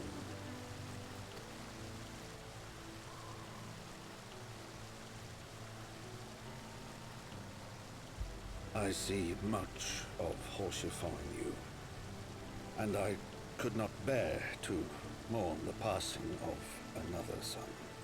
Aww. Lord Edmund.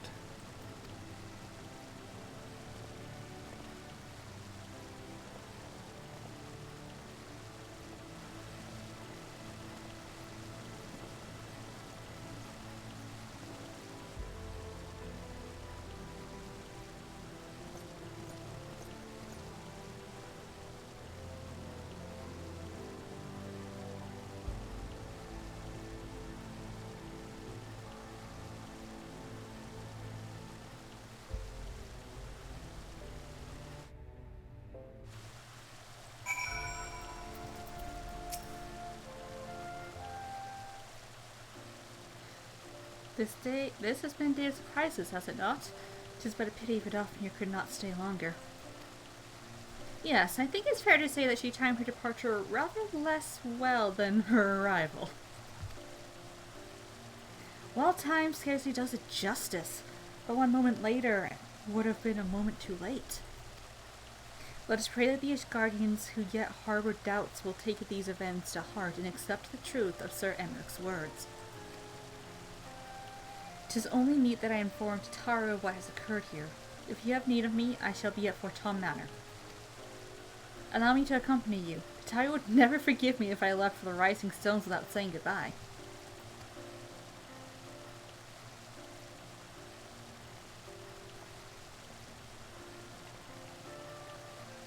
A moment, Gaharu. I wish a word. Tell me, does Thancred seem quite well to you?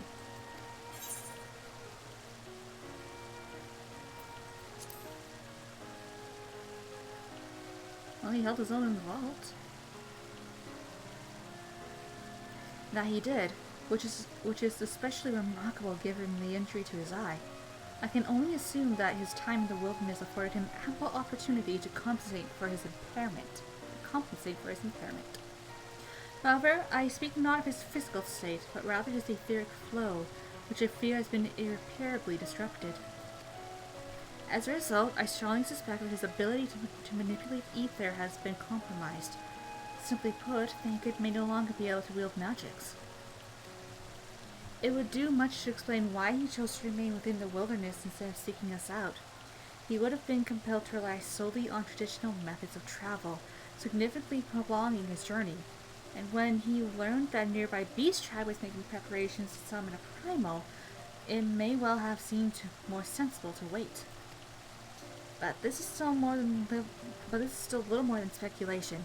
Until I have proof, pray speak no more word of it. Right then, I should be on my way. Prowl may have charmed Master Matorial for now, but who can say how long it will last?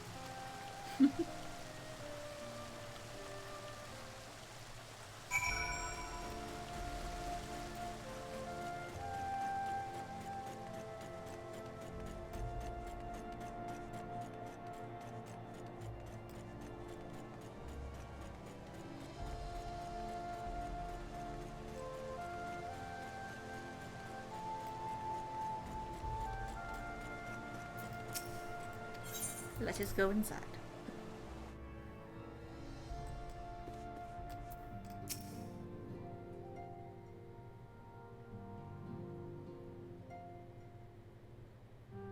That Vidofnir should chance to arrive even as the girl fell. Truly, I could not have planned it better myself. Hello, you two. Ah, good. We were afraid you might have left.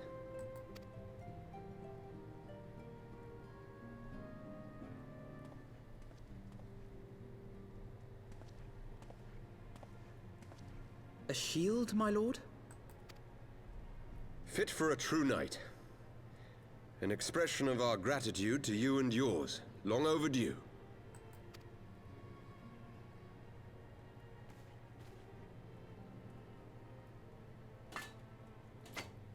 The Haru is tiny next to that thing. Oh my god. But there is something else I would discuss ere you part. Something which cannot leave this room. My father will soon step down as head of our house. Sir Emmerich was not the only one to fall under suspicion following the death of the Archbishop. There are some who believe my father complicit in a coup d'etat. Thus he intends to renounce his title to absolve our house of suspicion and secure the support of our peers. Surely there must be another way to convince houses Durandare and Zemail. So I said to him. Alas, he will not budge.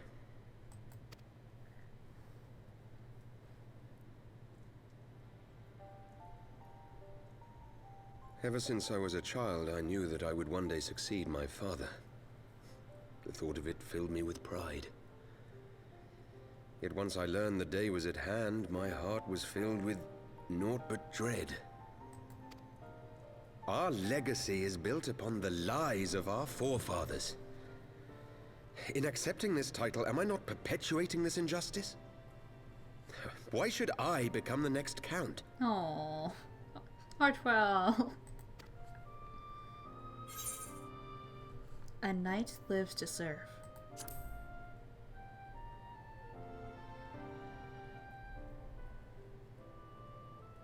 You sound just like him. Aye, I suspect that is what Horschiffon would have said. To aid those in need. When you look on that shield, I trust you will remember his words. And should I once more find my resolve wavering, I ask that you show me the way. You are a sister to Horschiffon. Will you be a sister to me as well? Of course.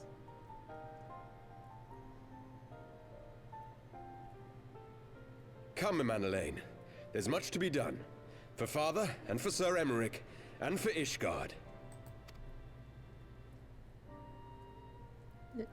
Emanelaine? Are you okay there, hon?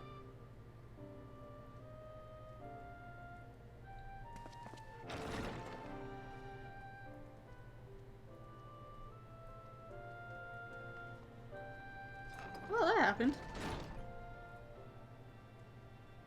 To think we share the same blood. Pray excuse us.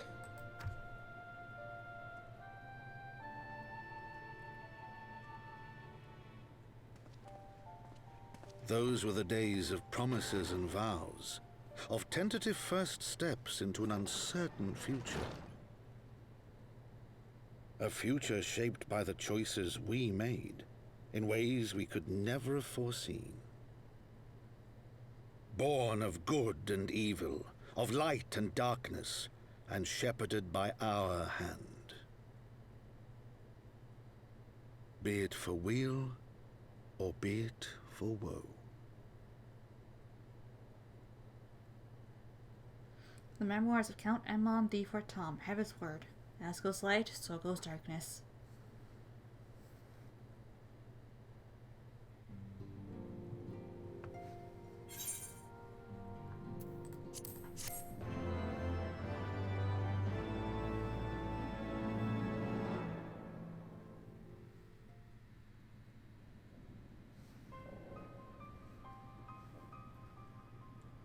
This is thy proof?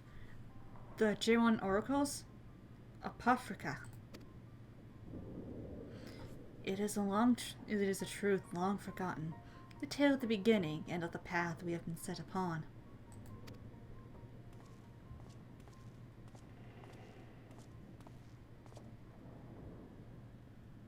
Our fates were ordained long ago, Archon. The Garleans are no exception, nor the Triad. You know what must be done.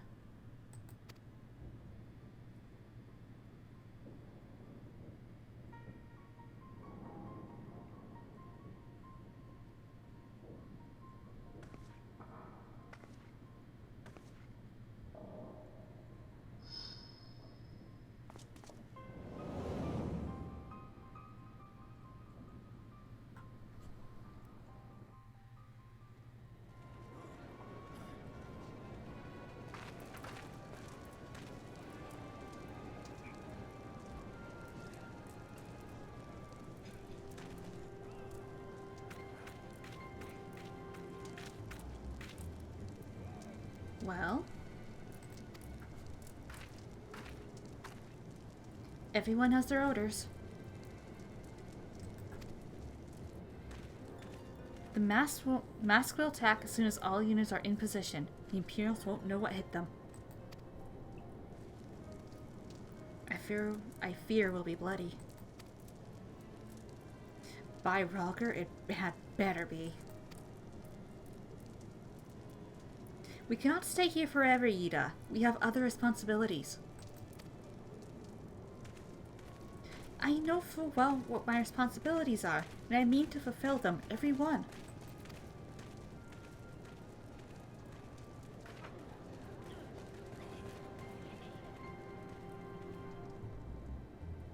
And now we have a glimpse of what Pop Limo and Ida are up to. And we have finished 6.1. Wait, no, 3.1. This is 3.1. Yes. And since we still have some times before I normally end the stream, why don't we go ahead and continue on through 3.2.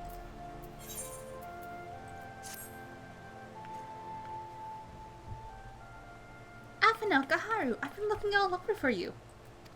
We received news regarding Flamin, Hori Boulder, and Conaldan, whatever his name is. Really? Has something happened? No, it's nothing bad. Quite the opposite, in fact. It seems that once they learned the Scion's good name had been restored, they boarded the next ship bound for Linza Lominsa. They should be arriving any moment now. It's easy to forget how useful link pearls are, isn't it? When they work, I mean. And you don't mind being spied on. Quite. But what wonderful news! To think that our reunion is close at hand. A pleasure to see you too, Alphino. Ah, thank you. And Cryo, what brings the two of you here? Cryo and I have been looking into how we might track down Minfilia. And we may just have found the answer. Gaharu, when you were fleeing Eldon with Minfilia, you said that Heidelin spoke to her shortly before you parted ways, yes? Well, assuming that is true, and I see no reason to suspect that it is not, it seems to be reasonable to conclude that Heidelin commanded her to remain behind. That is to say, the Mother Crystal directly interceded to guide Minfilia. Admittedly, this is all quite hypothetical, but I propose that such intervention, however subtle, must surely leave some residual trace, a lingering disturbance in the ether, or ripple, if you will. In order to establish the existence of such ripples, of course, we will require suitable data. Fortunately, I know where such data can be found, the battleground where Gaharu felled the Ultima weapon, and the site of my personal ignominy. 'Twas there that Heidelin intervened to shield her from the magic I invoked.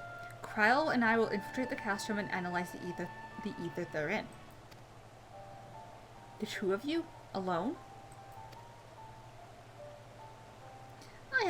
I have a proven knack for subterfuge, and I am confident there will be sufficient nooks and crannies in which to hide Kryl while patrols pass. Besides, if you and Gaharu come along, who will see to Flamin's grand homecoming?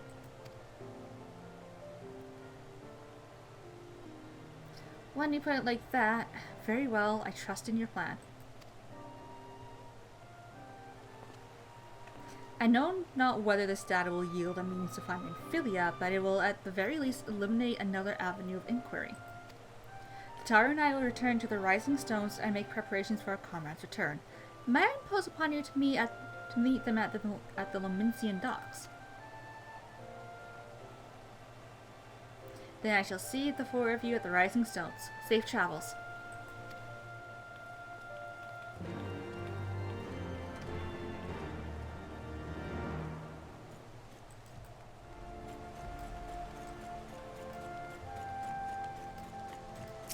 Wait, why did I go to the Ethernet? No. Oh, wait. I have to do this. Beautiful. Where is it?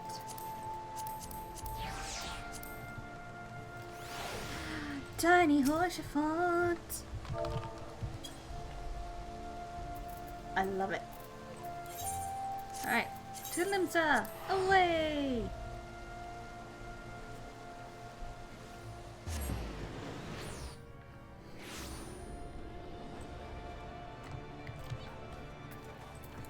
Sprint!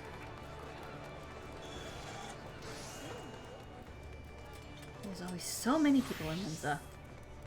Also a lot of people in Ul'dah.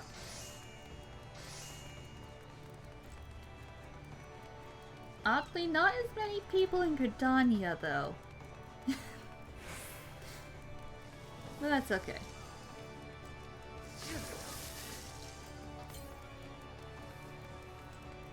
Flamin!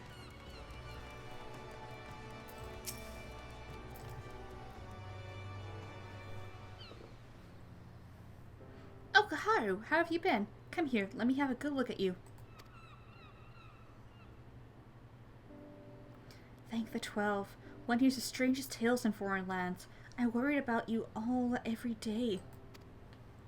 We would have sent word sooner, but the Braves afforded us no opportunity. When they fell upon us in the market, it was all we could do to escape. Tataru found her way to you, of course, but we were forced to seek shelter aboard a Hannish vessel. It pained us not being where. It pained us not being there when you needed us most. But we made the most of it, didn't we, Colonel? Studied and trained from dusk till dawn, we did. We would have sent word sooner, but we knew not whom to trust, and with the vast distance. But those dark days are behind us at last. I shall be glad indeed to return home and speak with my daughter.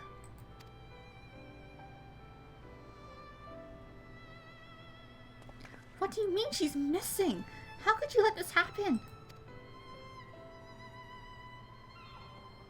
Forgive me, I am sure you're doing everything in your power to find her. As Thancred must be.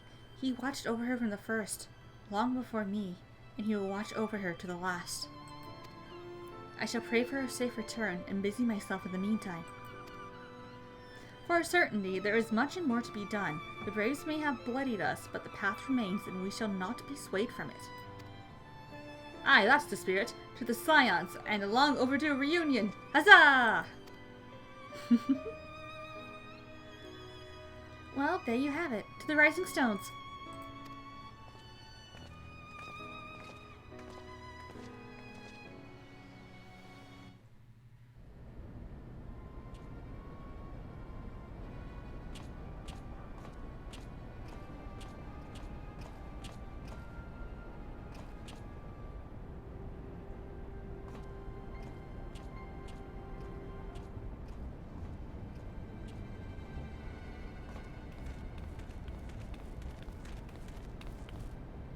Well done, sir.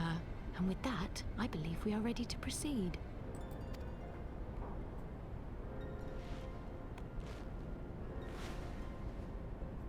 Let us be about our business then. The next patrol may not be so credulous.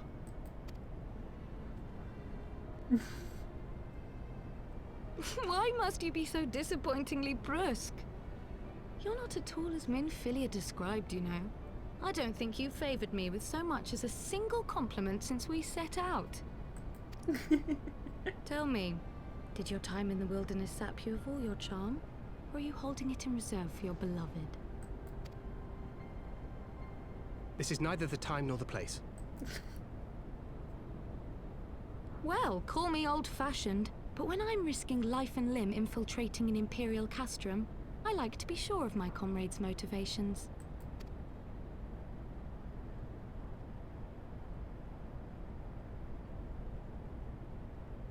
I see now where Alphino gets it from. Minfilia is dear to me. It is true. But not in the way you think. 15 years passed, when she was still but a child. There was an incident at a parade. A Gubu broke free of its fetters and ran amok through the streets of Ul'dah. Had I been more attentive, I could have prevented it. But I was distracted, and her father was killed. I feared she would never recover. But in the years that followed, she showed herself to be more resilient than I had ever imagined. And when she learned of her gift, she did not flinch from the responsibility, but sought to guide others on the path. She touched the hearts of all around her. Mine, Louisoix, every science. In those dark days following the calamity, she was our guiding light, our hope for a brighter future.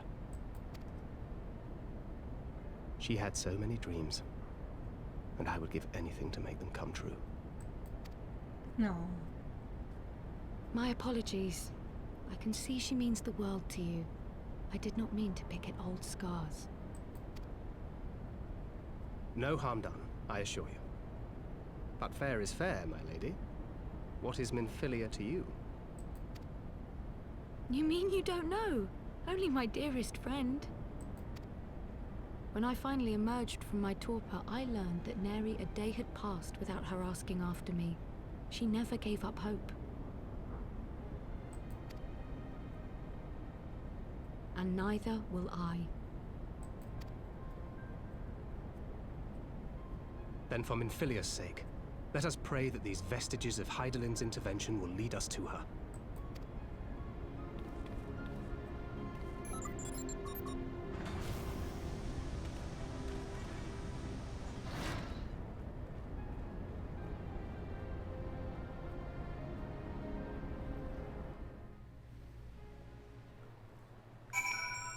Alright, let's teleport to Mordona.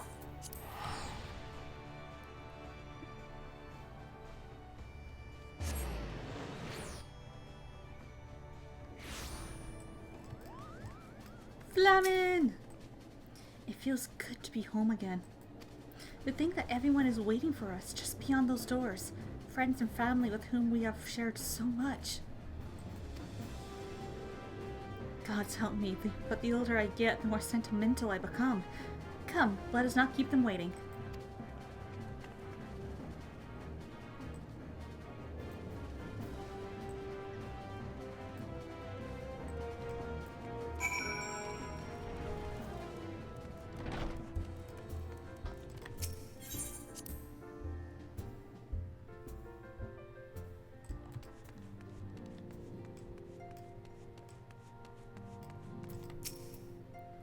Elian, Efeme, it fills my heart with joy to see you both hale and healthy. And what of Hikiri? She is well, though abroad on a mission at present. It just wasn't the same without you. Welcome back, my lady. Hey! We could do more. We could do with more of that around here. Heartfelt reunions with Star Companions brings a bloody tear to the eye. Will you stop getting drunk for like 1 second, please?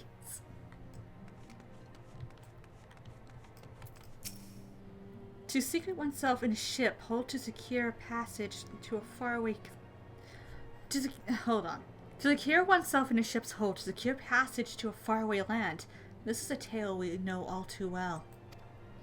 When they are well rested, I should like to seek a formal introduction. Why wait, my friend? Come, there's no need to be shy. Pray, grant me a moment longer at least, though I am happy to oblige you. My legs are rather less accommodating. Glad though I am to be home, I cannot think of those who have yet to return. Once we have settled in, I would join the search. Oh sure, what in the seven hells drove my little brother to come to Mordona? Why you, brother, you and the Scions, of course. For 1,000 days I trained, that I might grow as strong as you, that I might fight alongside you. Yet now that you are here, I sense you have surpassed me once more. No, do not tell me. You trained with the Hanish, did you not? Your eyes do not deceive, brother. I have studied the trials of the brave and drunk deep of the souls of mine enemies. And drunk deep of that bottle, apparently.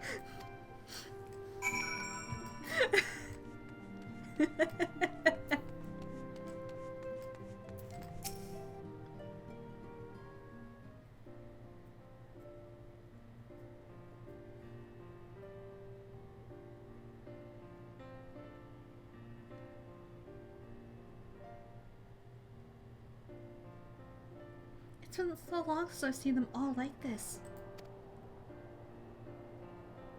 Too long. 'Twas the chaos born of my foolish ambition which forced them to flee. Though they are returned, there are others yet missing, others whom we cannot forsake. We'll find them, Alphino. I know we will. Minfilia, Ida, Papalimo, every last one. And when they walk through those doors, we'll be here to welcome them home. With me at the head of the queue, of course.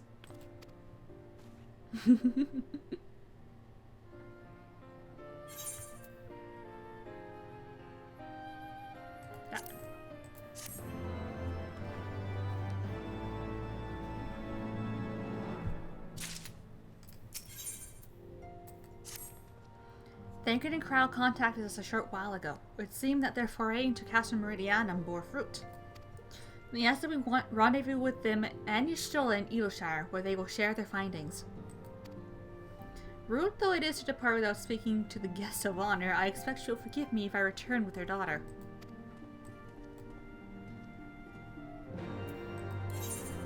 Alright, Edelshire, let's go.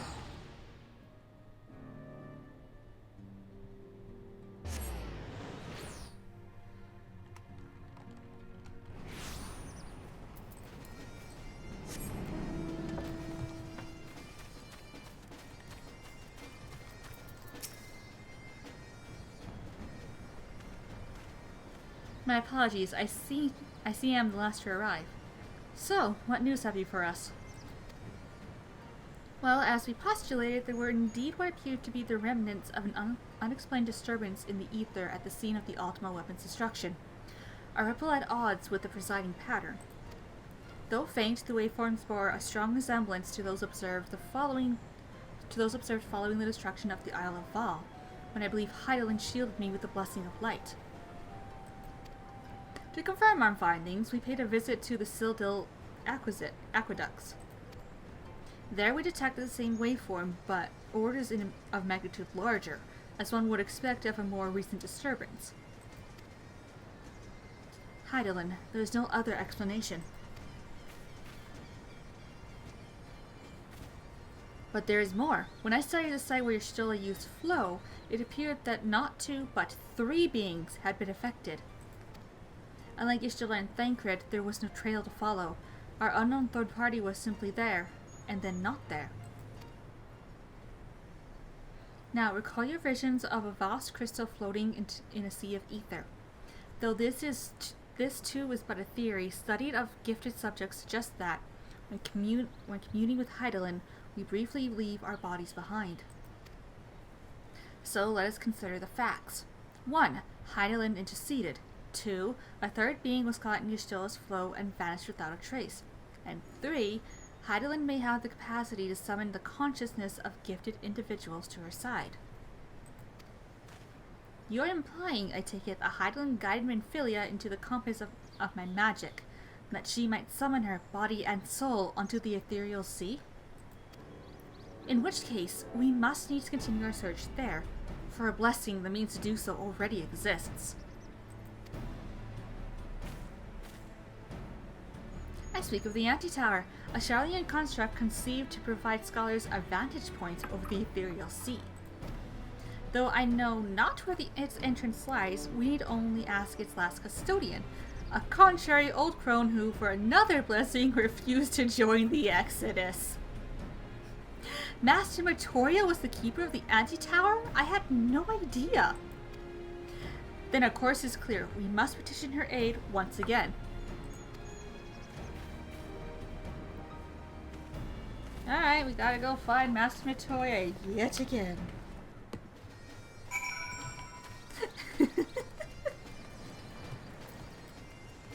Come, tiny horsefant. We away! Of all the mounts that roulette gave me, it was the bloody chocobo that horsefant gives your character. Well, of course it was. Alright, Midnight, get yourself comfortable.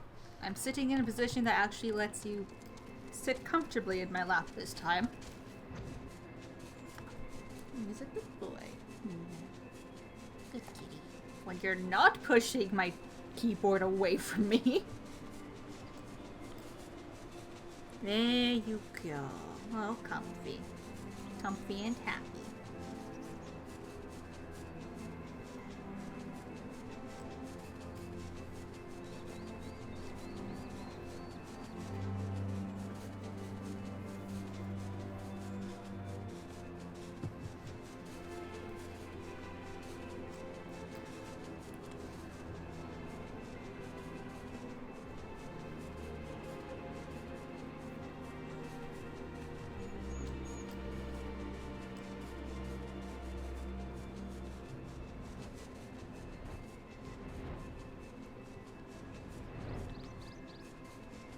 Here we are. And yep, this time we can just head right on in. Matoya, I'm back again. I return.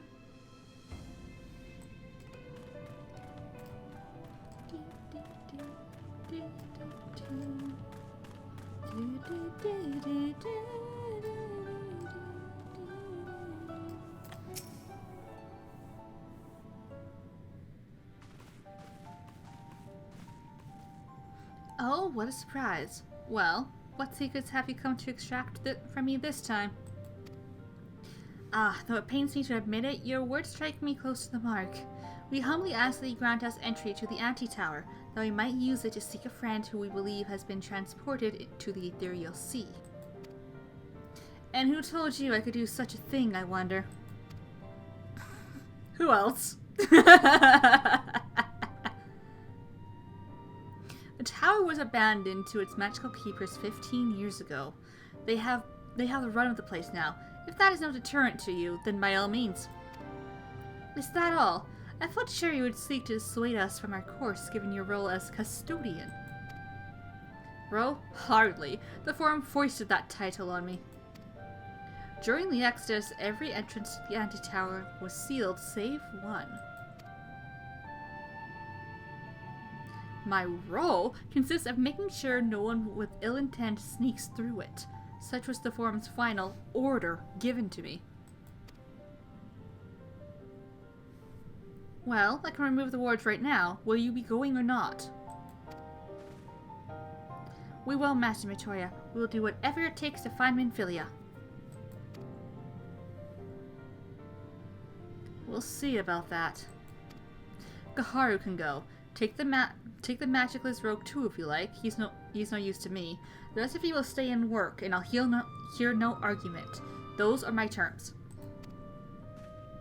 Oh, and I should be delighted to accompany you. Lead the way, Gaharu. Thancred, no. Your etheric flow has been compromised. Do not deny it. To venture into an environment so thick with ether, so close to the ethereal sea, would be to risk further impairment, or worse. But Minfilia could be in there, waiting for us. And you could die. And for what? If she is waiting beyond, Gaharu will find her. Trust in her. Have faith. Damn it all. Bring her back to us.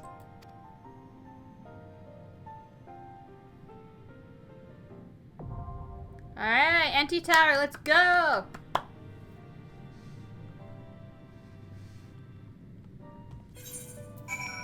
Hopefully the queue doesn't take as long as me trying to get into the raids the other day. 17. Oh, no, no, no, no. Nope. Of course it's gonna take 17 minutes. Why wouldn't it take less time than 17 minutes?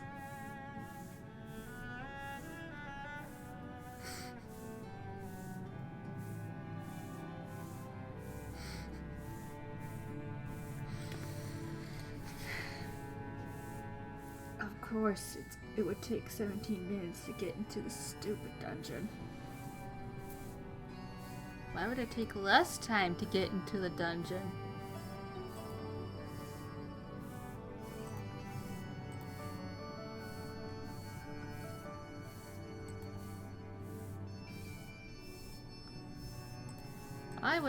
Why would I expect it to take less time to get into a dungeon as a DPS?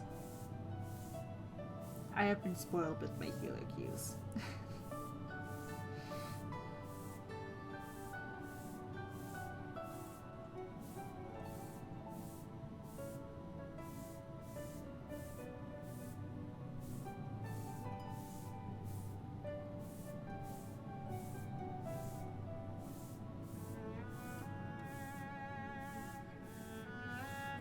I have been spoiled with my healer queues, and I am now paying the consequences of my healer queues by being a DPS. Oh, it went down from 17 to 15 minutes. That's something, I guess. Why are you staring at me like that, Midnight? I give you pets. There you go. Happy boy.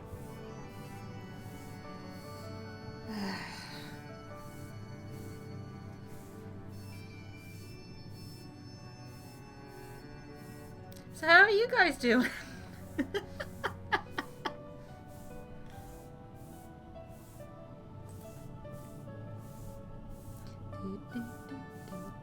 Oh, that was a big. Oh, the cat has my hand. The cat has grabbed my hand. Help.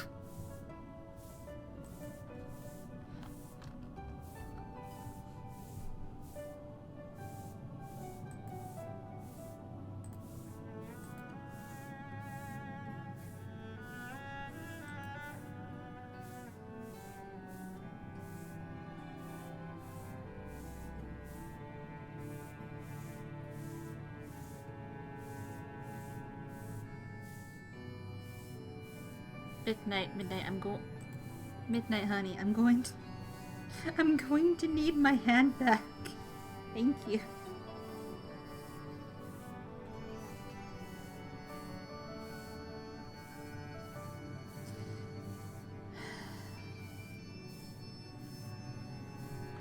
Well, I'm leaving. Bye, guys.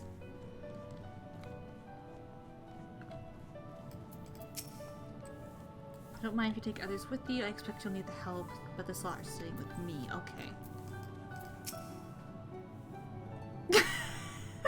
Alpha, no. I'll be fine, Alpha, no. Long did I wonder what way it'd be on the door. Sometimes in my youth, I even tried to open it, but wards placed upon it. Oh! Wait, I want to see what Thancred has to say. Okay, Thancred.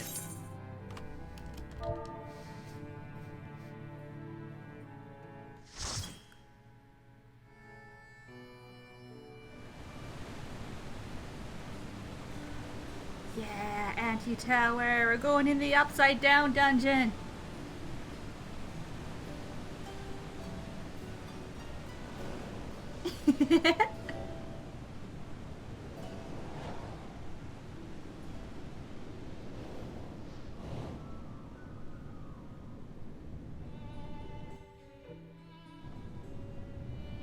We are a creative party in our hellos. Okay, let's sort this.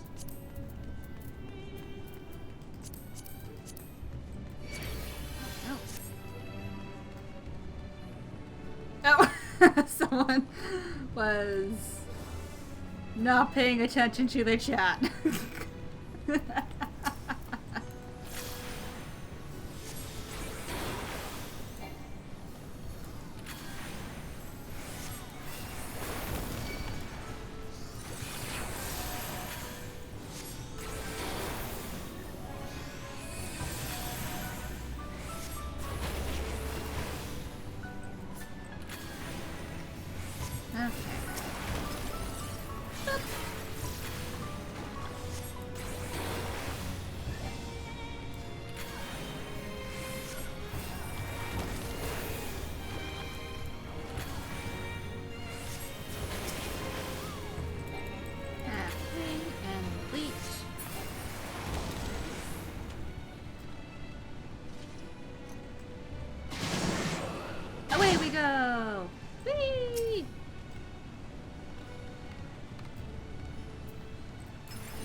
need to do more thunder.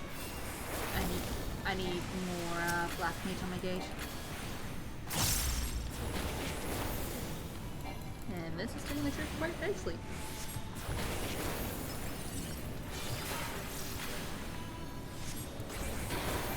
It's almost caught up. There we go, it has now surpassed the white gauge. Beautiful.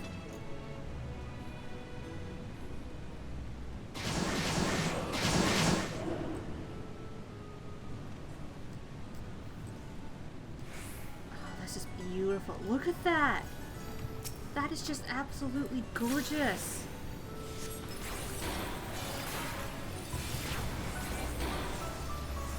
Look how pretty that is down there.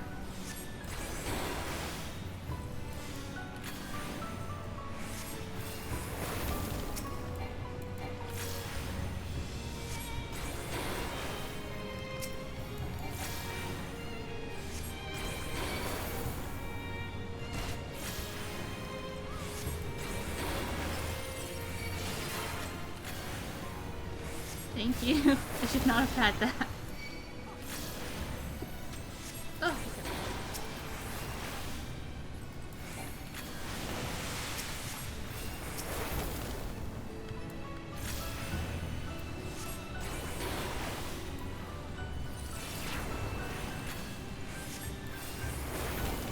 Yep.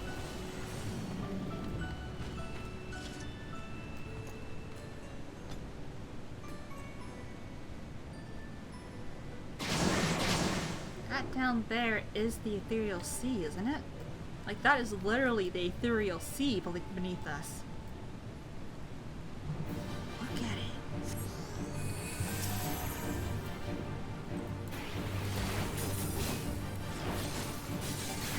Ah! Nope. So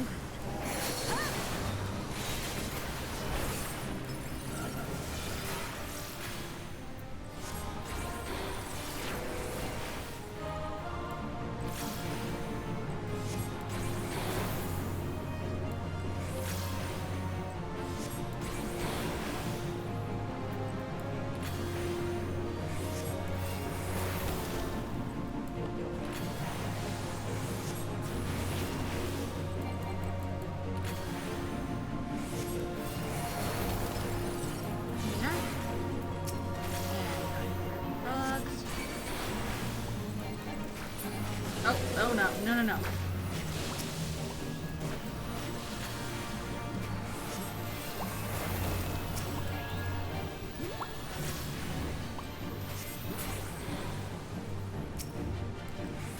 Oh, they got turned into frogs, poor thing.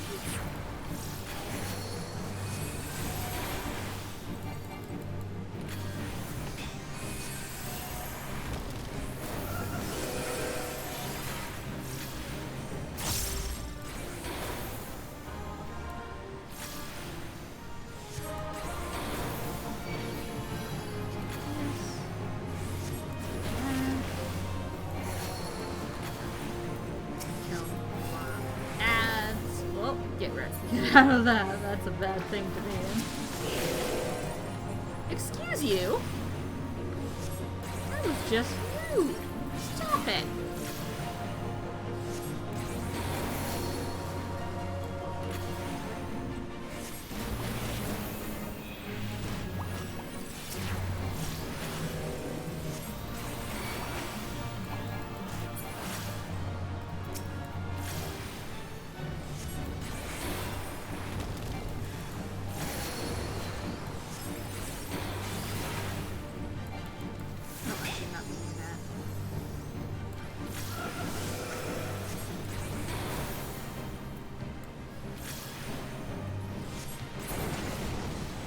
There we go. I don't know.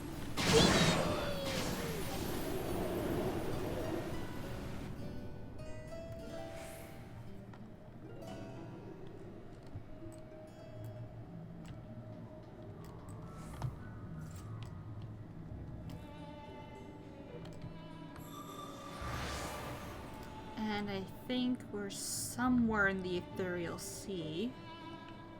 Well, it would explain this craziness going on right now.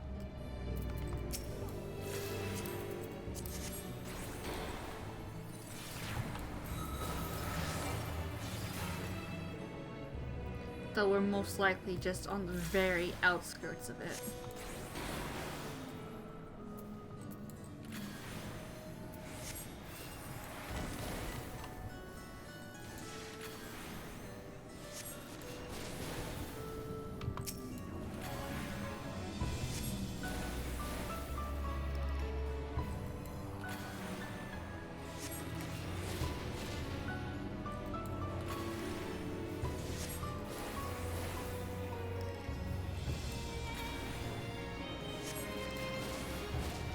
Almost.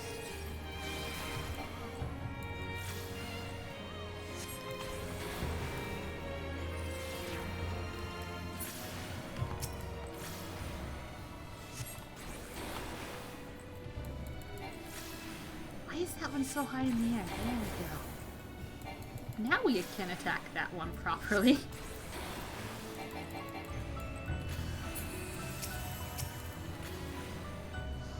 That was gonna be a hard cast because oops, that's okay.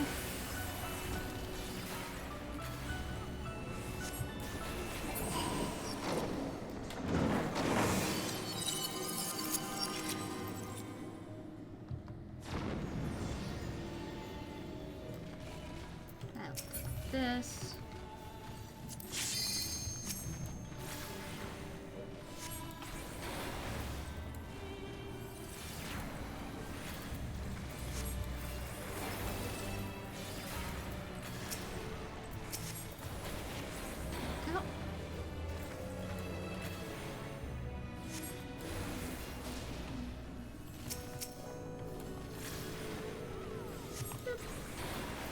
Nope, that's a thing I don't want to stand in.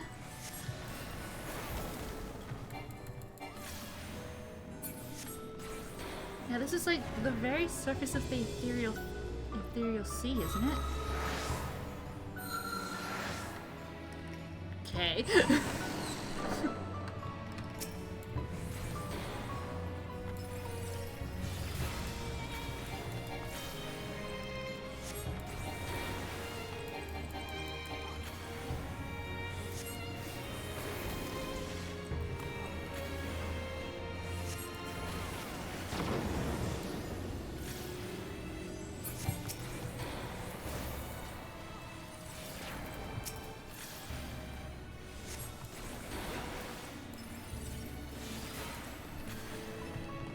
Whoop.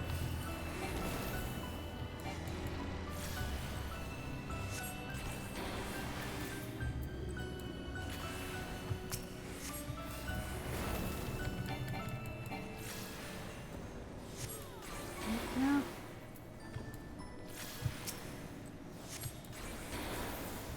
Take this.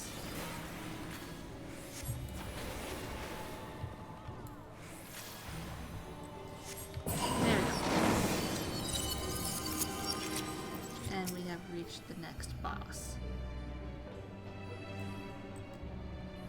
Ziggy!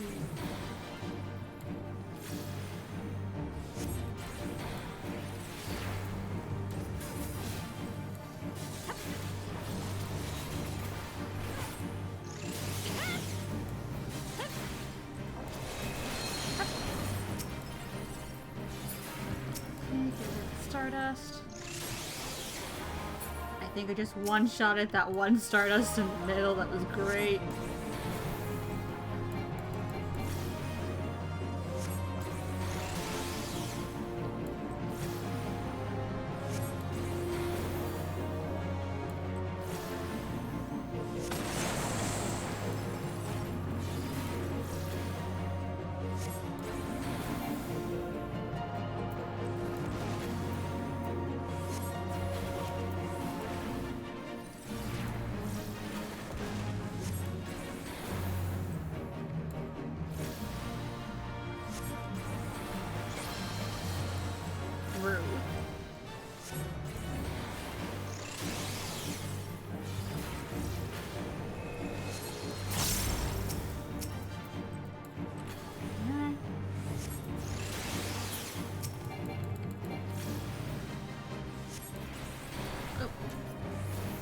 meant to do. Oh. Oh, I'm on the other side of all the bad. Oh no. I'm on the other side. Alright, hit this rock.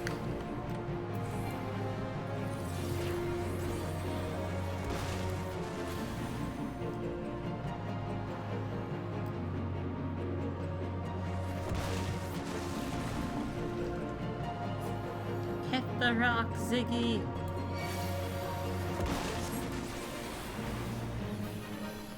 You hit most of them, wow.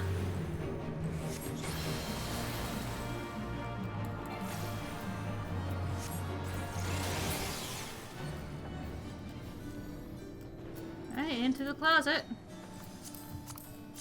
Whee!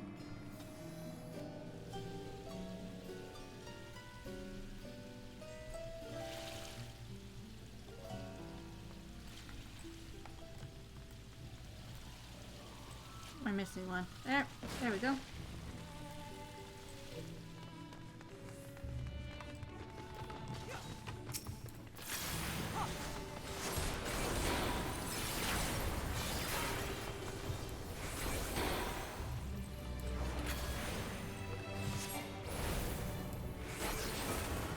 And if you look up, you can see we are in fact running along the ceiling. Not on the floor, we're on the ceiling. Charlians, why is this what you do?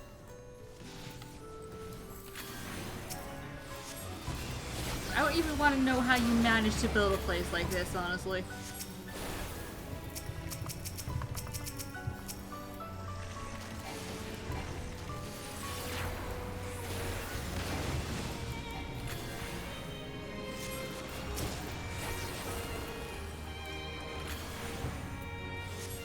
You have to be a special kind of weird and crazy to build a place like this.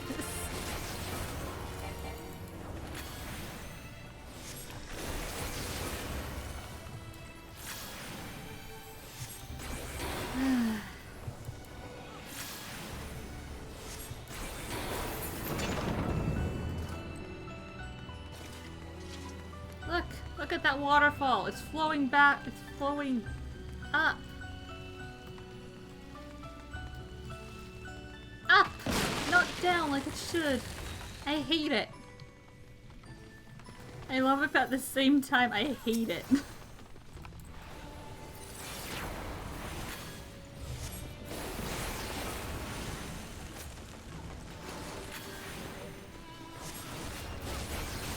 Or are we on the ceiling because of the traps? Like, if we had come in like normally without the traps being in place, would we be walking on the floor like we're probably supposed to be doing? I don't know. This place is weird and confusing.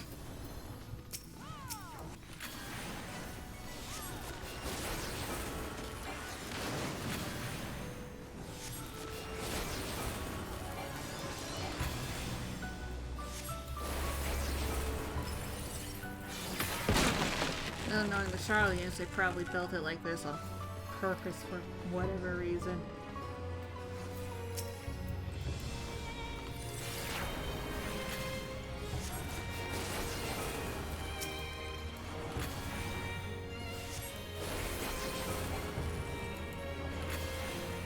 Charlians are weird, man.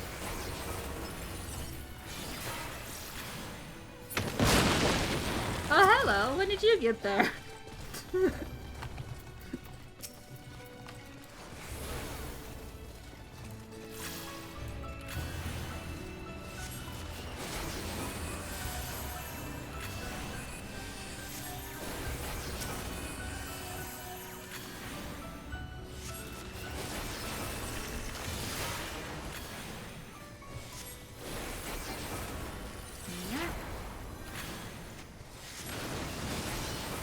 Midnight, you're smushed against my desk. How are you comfortable?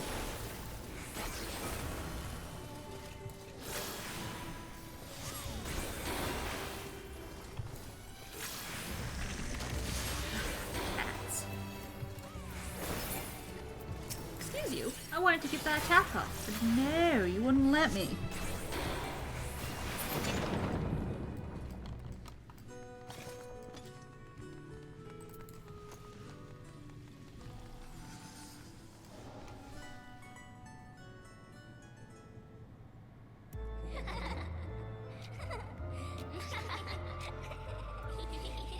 Hello, Final Fantasy IV vibes.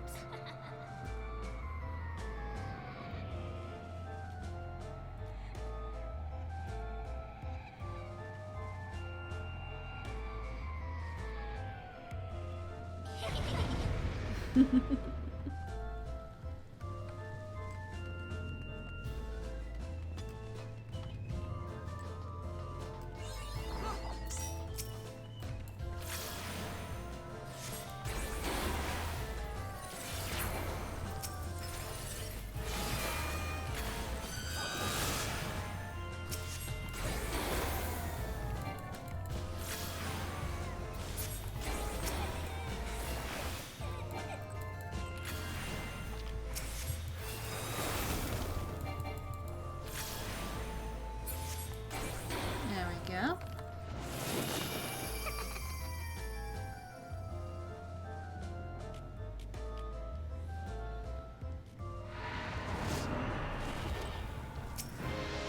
And there's the boss. The actual boss.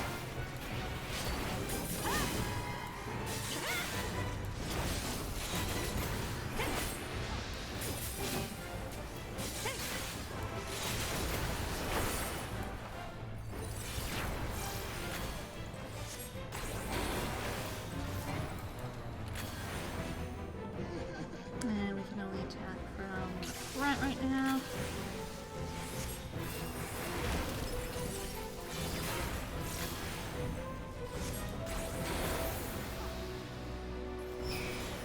Oh, me and the other DPS are being turned into dolls. Out! I don't want to be a doll. Help! Ah! Go.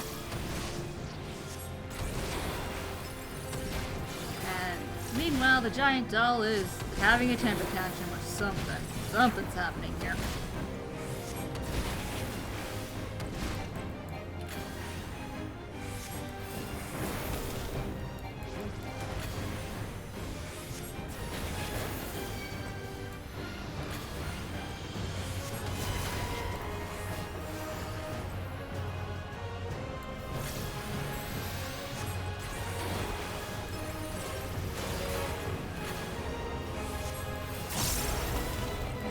Come on, 33%.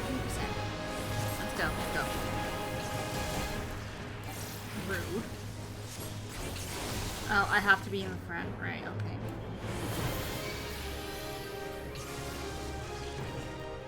Didn't notice that. That's okay. I'm about to be a doll again.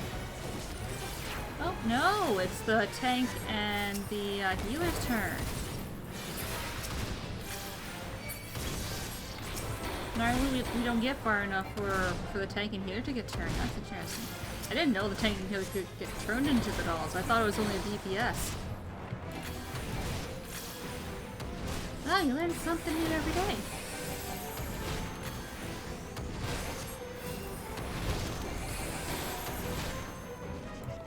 Are you done with your temper tantrum?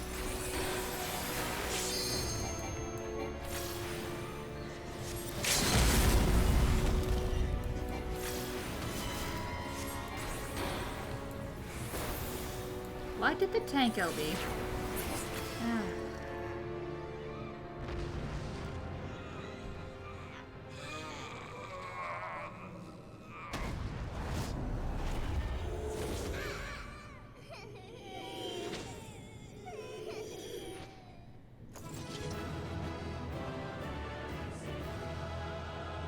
Done. Hello, anti-tower. Goodbye, anti-tower.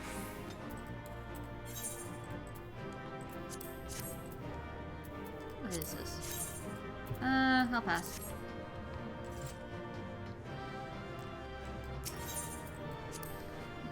Why did I get a calm?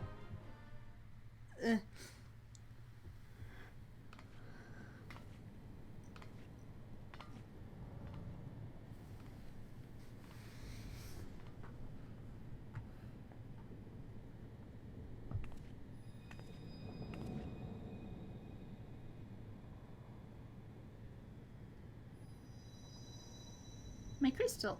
Hear, feel, think.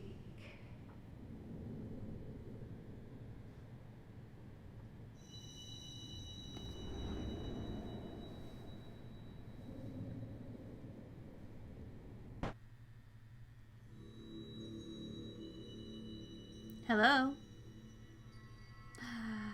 Mother Crystal! Through time and space hast thou journeyed unto me, as I knew thou wouldst.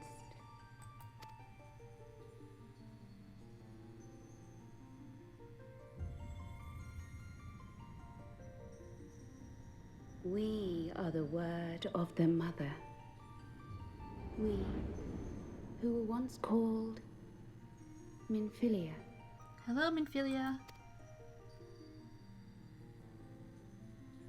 Much time hath passed for thee since the bloody banquet, since I hearkened to her word.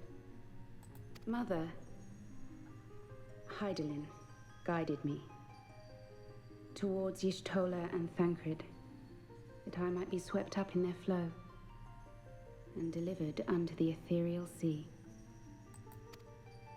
There, adrift and alone, her voice silent once more, I prayed for those we had lost, for those we can yet save. To her I would make an offering. We speak now with one voice, one will, one word. Unto thee we bequeath the most precious of gifts, the truth which lieth at the heart of this world. Thus do we beseech thee once more. Hear, feel, think.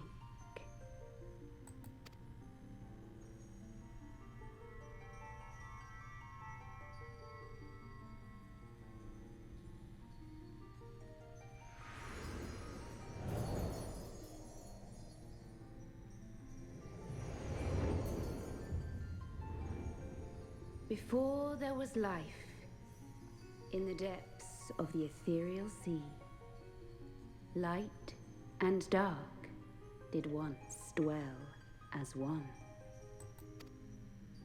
But the darkness coveted power, and the balance was broken.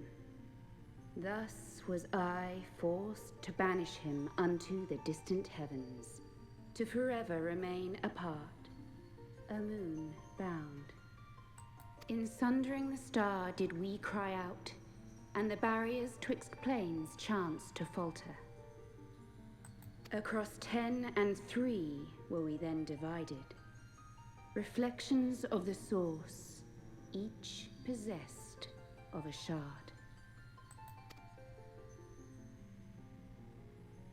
Zodiac longeth to be made whole. For his restoration, for his resurrection, his servants labor without cease. They seek to tear down the barriers which surround the source. Thus do they rejoice in their ardor, in your calamities, for each marks a rejoining.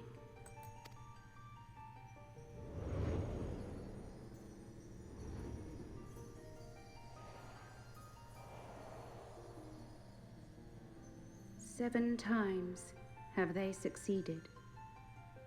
7 times hath the darkness grown stronger. 7 times have I failed.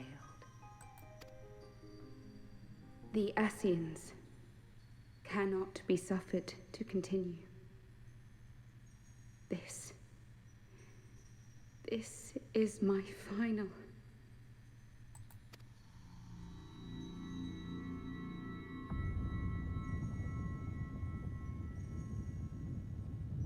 The crystal's power is all but spent. With what remains, I will return you to the shore of the ethereal sea.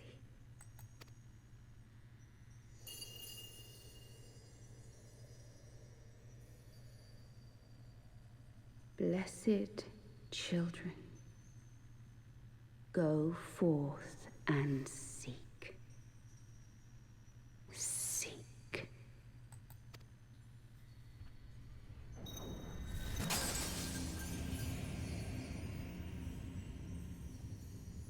And there we get a glimpse of the truth behind Heidelin Zodiac. Not the full story, but a tiny little glimpse.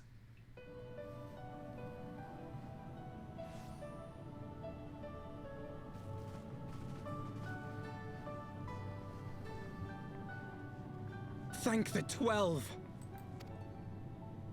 Did you find her? Did you find Minfilia? Yes and no.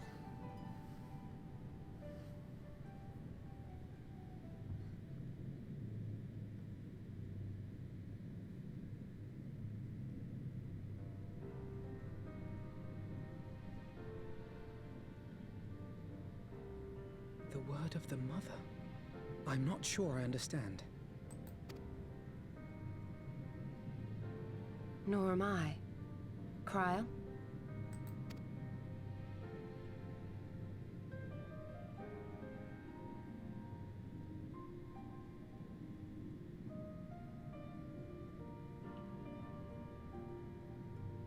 As unbelievable as it sounds, I see no reason to doubt her. The word's tale. No one was more sensitive to the will of Heidelin than Minfilia. And if Heidelin has grown so weak that she can barely make herself heard, it is not hard to see why Minfilia, having joined with her, might struggle to maintain her own form. What? Why would she need to maintain her own form? Are you saying she's gone?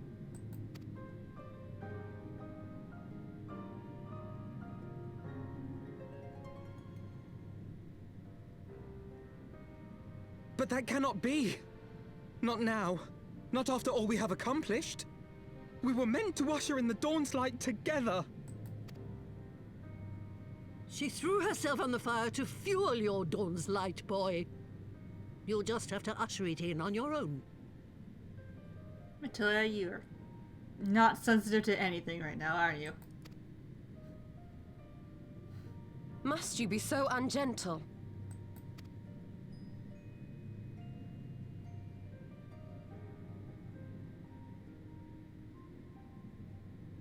Tell me about the Scions, boy. The scions of the Seventh Dawn lay before Eorzea's salvation. Whenever the realm is threatened, be it by Primal, Ascian, Garlean, or any other, we take up arms in her defense, that all in Eorzea may live to see a brighter tomorrow. And that's very noble of you. But in chasing after these lofty goals of yours, you seem to have lost sight of some basic truths. To win a war, you must be willing to do whatever it takes. To fight, to kill, and if necessary, to die. The path you've chosen is paved with the dead. Walk it with your eyes open, or not at all.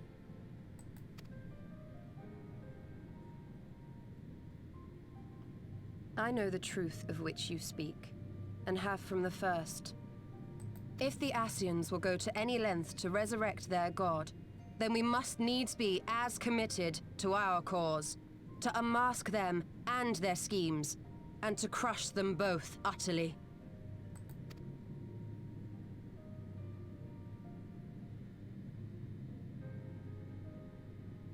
Come, there is much to be done. Yes, of course.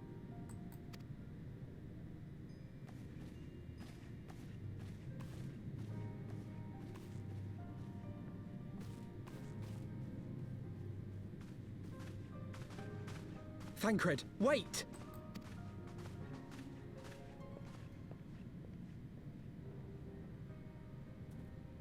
No.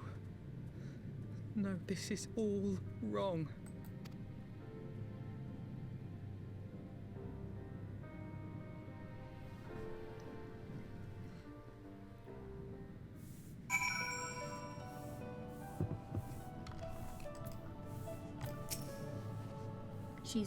She's not coming back, is she? She did what she thought was best, Alphino. I know that, I do. To give all for her beliefs was ever her way. So will we, as we must. What greater calling could there be than to stand against the darkest defenders of the light? And yet, where does it end? The sacrifice, the loss. Oh, that's where I get that menu from.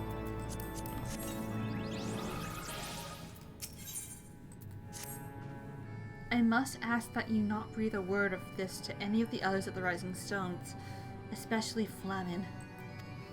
I will brief the tower on what we have learned, as well as Urianger. He may have insight into what the word told us. As for you, Kaharu, after all you have done, I would say you have earned a rest. Ah, but speaking of well-earned rewards, I received a missive from Sir Emmerich while you were away. 'Twould seem he is planning a ceremony of some sort, and would like you to attend. He did not divulge the details, preferring instead to explain in person. Mayhap you should pay him a visit.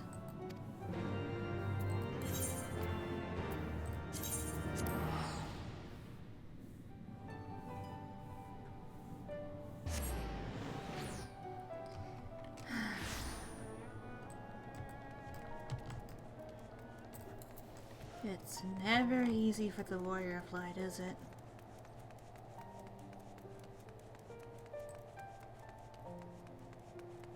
Never easy.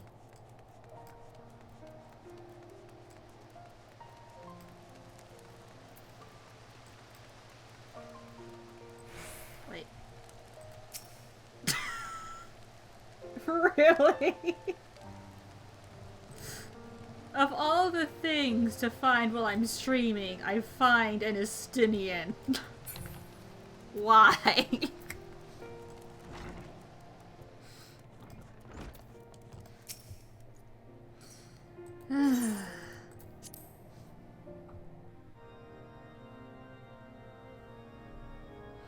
Hello, Emmerich. I return. A pleasure to see you again, my friend. I take it you received our invitation. Good, good. You of all people should be present.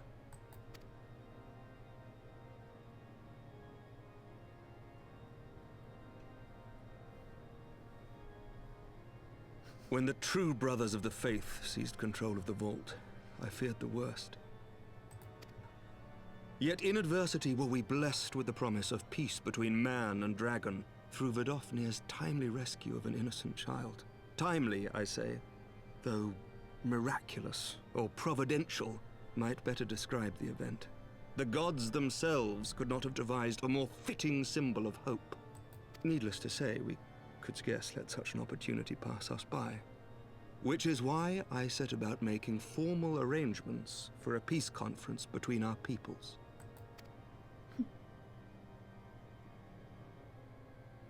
You and yours have done more to bring us together than any, and it is only right that you attend. Of course the first thing you would shout is Emmerich. But I confess that is not the only reason I would be glad to have you there. Given Nidhogg's implacable opposition to the peace, it is possible that he and his followers may attempt to disrupt proceedings, in which event your presence would be a comfort to all in attendance. Pray understand, I have no wish to invite the worm's ire. But if our fractured nation is to heal, if we are to move forward as a people united, then we must do whatever is necessary to bring about lasting change. Oh. Emmerich, you're still injured.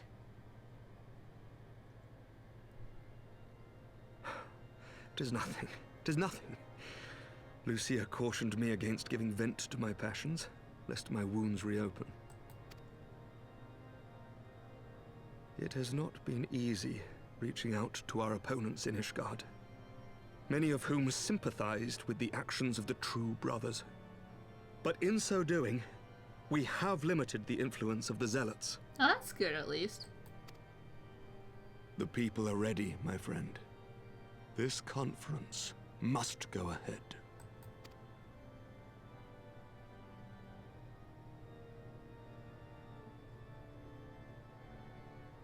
I knew you would understand. The conference will take place on the border of Ishgardian and Dravanian territory in Falcon's Nest. Lucia is there seeing to the final preparations even as we speak. Pray join her at your earliest convenience. 'Twould not do for the guest of honor to arrive late, after all.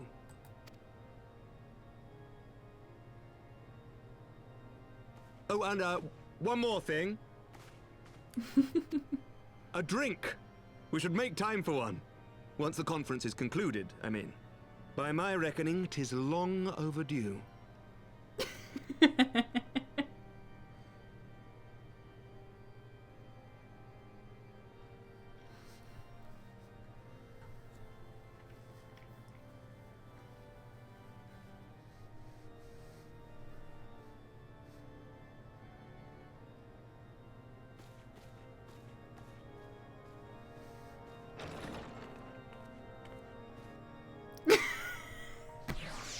Apparently that's how he asked for a date.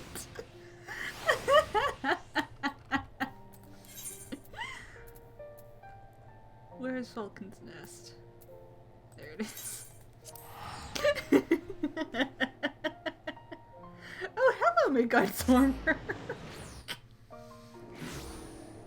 Random Midgard-Stormer there while I teleport.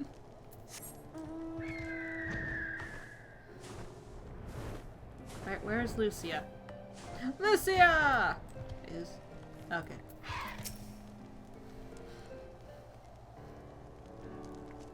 The Lord Commander said you would come, Kaharu.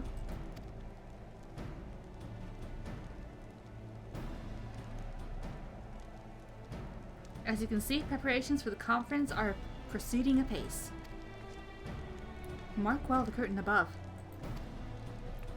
Oh, okay, by midnight. It conceals our relief that will be unveiled during the conference. The Masons labor day and night to see it finished on schedule. Sir Emmerich wanted a symbol which would endure long after this conference is concluded. I think you will be pleased with the result.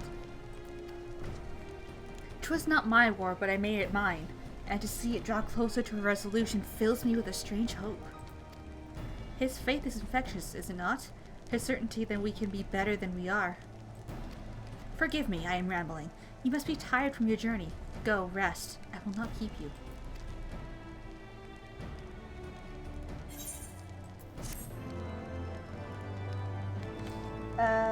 No, last time I saw Charlie, he had taken over Mom's chair, so... If you would rather not take a rest, then why not take a walk around Falcon's Nest, make a presence known to the people, and so forth. In addition to those who have come from far and wide to attend this ceremony, you may meet Lord Ortrell and Madeleine, who have graciously volunteered their services. They should be glad to see you. Now, if you would excuse me, I must needs return to my duties.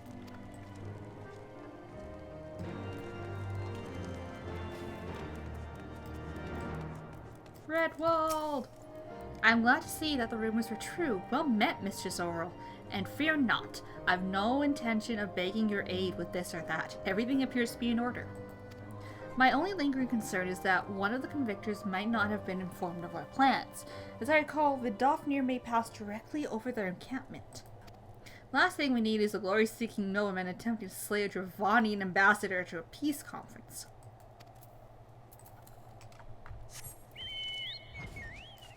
Oh, lowborn youth, hello.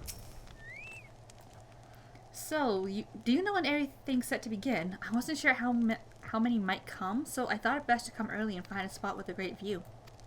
When I heard that Sir Emmerich was planning to make a speech, I knew I couldn't miss it. I mean, the man risked his own neck to rescue those hostages. How often do we get heroes like that in this day and age? And he's more than a fighter, too. He's a thinker, he is. He's got plans to better our lives, to change things. And he'll do it by the fury. Me and my friends and family, we all believe he can do it. Aww. Bloody exciting, isn't it? Not just peace with the dragons, but with all them heretics besides. Don't misunderstand, we've got a healthy fear of being bathed in dragon fire. That being said, the heretics did far more to hinder our efforts here in the past, so hearing that we're close to reconciliation comes as a great relief. Art twirl! Art twirl! I have arrived. Hello! Hi! Hi. I am tiny next to you, but hello.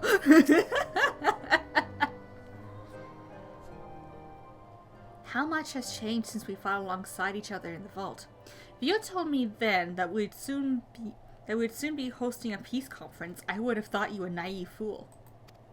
Yet here we are, preparing to make that fantasy a reality. And here I am, laboring to make it so.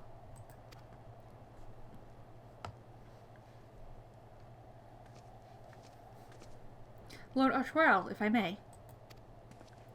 Certainly, First Commander. How may I be of service? Some of the convictors are refusing to stand down. The majority are willing to do so, but a small party have instead pledged to engage any Dravanians bound for Falcon's Nest. Fury take me, they would defy Sir Emmerich's commands? If they dare attack Vidofnir! It will not come to that. But to see that it does not, we must needs hasten to their encampment. They should be far more reluctant to oppose us were Lord of House Tom present. I understand completely. Let us depart at once. But ere we do, I must ask, would you look after Manolin while I am away? Yes, as you know, he has ever been an impulsive, changeable child. But recently, he seems to have been suffering from a bout of melancholy. I thought to lift his spirits by having him assist with guard duty, a simple but honorable charge, unlikely to expose him to danger given the presence of so many other knights. Alas, he has taken no interest, and I fear he may abandon his post in my absence. All that I ask is you keep an eye on him until I return, exhausting though that may be. Thank you, my friend. I promise we will not be long.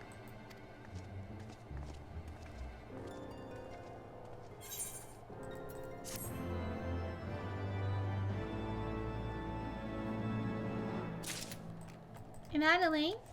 Madeline, are you okay? You've been acting strangely. I'm rather busy at the moment, old girl, guarding this tavern, as it were. Oh, I see now. Artwell thought I might be derelict in my duties, eh? But never my brother to question my dedication.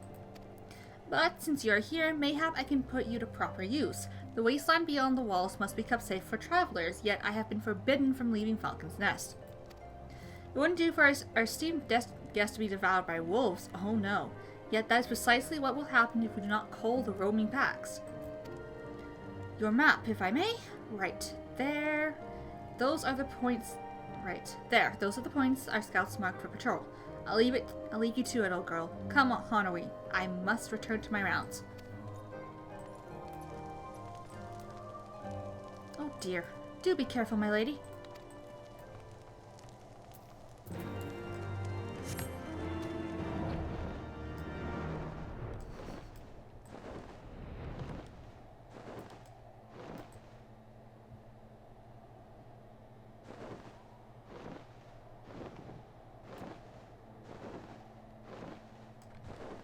Ah, here's the first marker.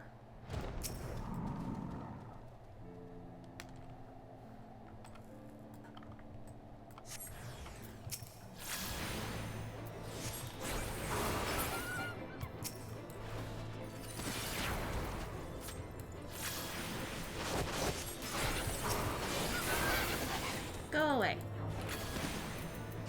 Shoot.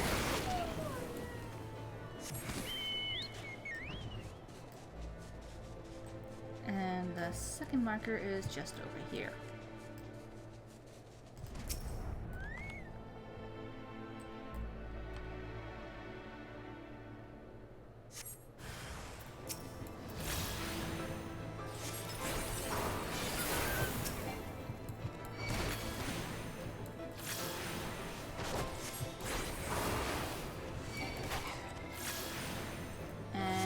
There we go.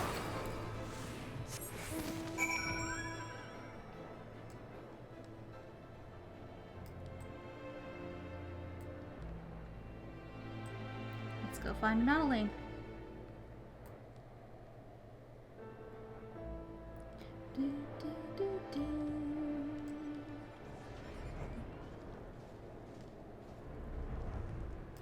Madeline, I return. Kahar Oro, Wolfsbane, it pleases me to inform you that I have completed my rounds and that all is well in Falcon's Nest. Oh, and there is a grizzled fellow looking for you. You know, the one who made that arsonist confessed. Clever, that. Thancred, was it? He was asking after you. Anyway, once I noticed the garnished weapons he was sporting, I deemed it a waste to leave him be. I dispatched him to an area I neglected to mark on your map. Yes, this one. If you hurry, he might still be there. Are you okay, Madeline? You really seem out of sorts. Are you okay?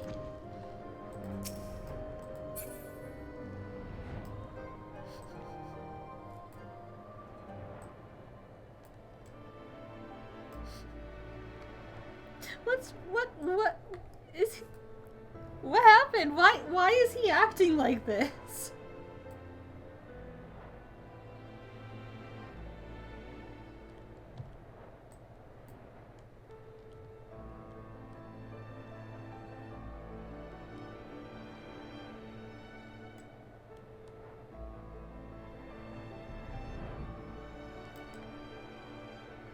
Ah, there's Thancred. Ugh. Fancy meeting you here, Karu. It was fortunate I came when I did. These two would not have fared well against the wolves on their own. The young lord wasted no time in taking advantage of you, did he? And me, I suppose. Let us return to Falcon's Nest, then, and see what other thrilling tasks he may have for us.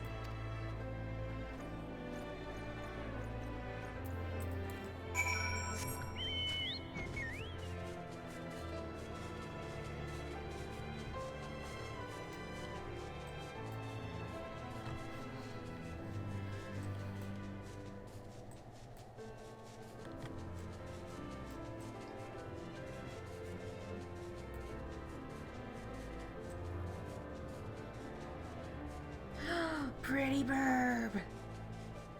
Pretty burb.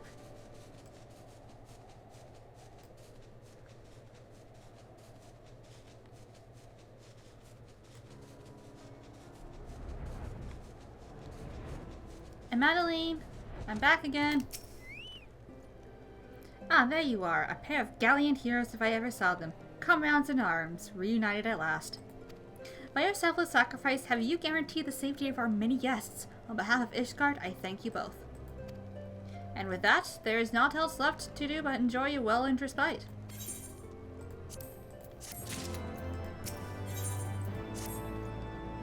Oh, and this should of course go without saying, but let's keep those last few favors between us, yes? Our Twiral wouldn't understand. Right then, the first floor of those barracks has been converted into a tavern for the duration of the conference. Why don't you go have something to eat? For once, a suggestion with which I agree. Go on ahead, Kaharu. I will join you anon.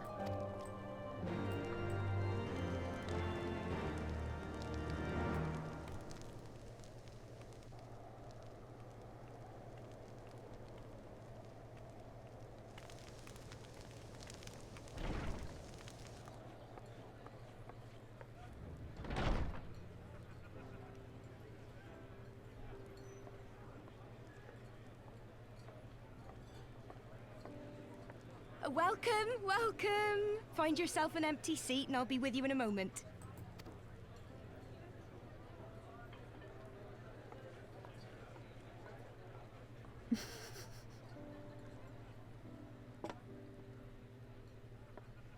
Cold out, isn't it? Here, a mug on the house. Let's get some colour back in them cheeks.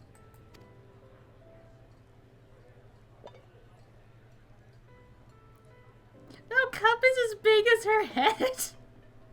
Freed food will be a bit longer than usual. We've got a lot of hungry folk to feed, what with the conference and all. Oh, so many people with cause to celebrate. To think there could be peace in our time, after all them years of fighting. When I heard about the conference, I knew I had to come. I knew I had to be here, to do my bit. My husband, he died fighting the dragons, you see. And here we are, about to break bread with him.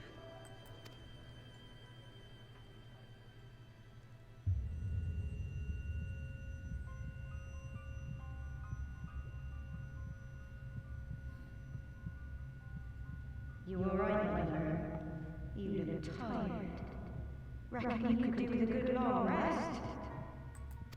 After all you've done, I'd say you've earned it.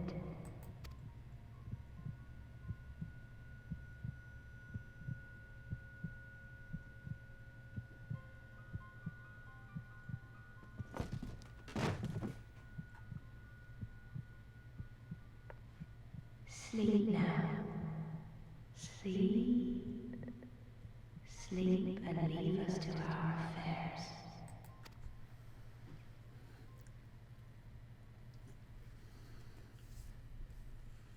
This was never your fight.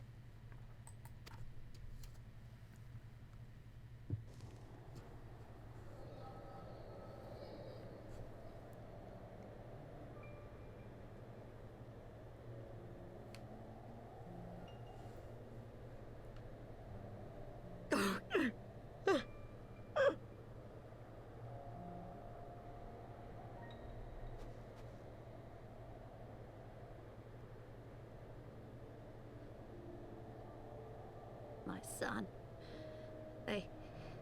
They told me he walks in Halone's halls. Him and the rest of his unit.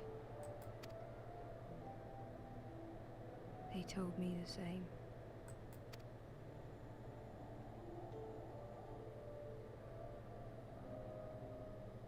I expect they think it's comforting. Every time I come, I cry. I cannot bear to remember, but to forget would be 1,000 times worse. Yet that is what they would have us do. Accept this truth for the sake of peace. Bury the past and look to the future. But he was my future.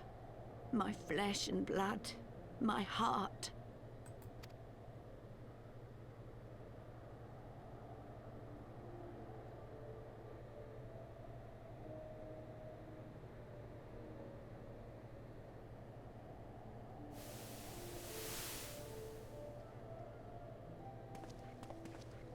Is this it? We're the only ones with the courage to oppose this madness? Cowards, a lot of them. They think only of the prize, of the peace Sir Emmerich promises them. They know in their hearts it's a lie, but they go along with it anyway, desperate fools. But not I. Not I! I see the worm that killed my brother in my dreams every night, and I will not rest until he lies broken at my feet.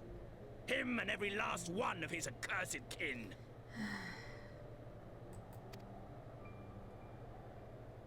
All this nonsense about Kings of Eld, as if I care what they did or didn't do. Makes no difference to me and mine. Have the dragons sued for peace in 1,000 years? Are they bollocks? It's a bloody ruse is what it is, and Sir Emmerich and the rest of them bloody fallen for it. But what can we do? They believe, and naught we can say will ever change their minds. Whether we like it or not, man and dragon will come together at Vulcan's Nest, and all will be forgiven. Forgiven and forgotten.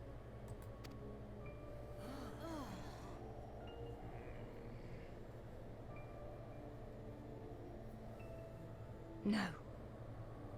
I will not let that happen.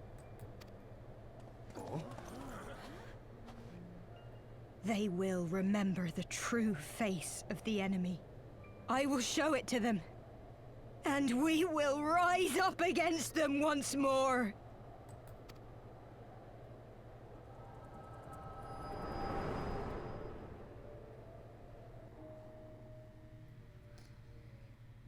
Hey! Hey! This is no time for napping. I'm not napping, Thancred. Okay?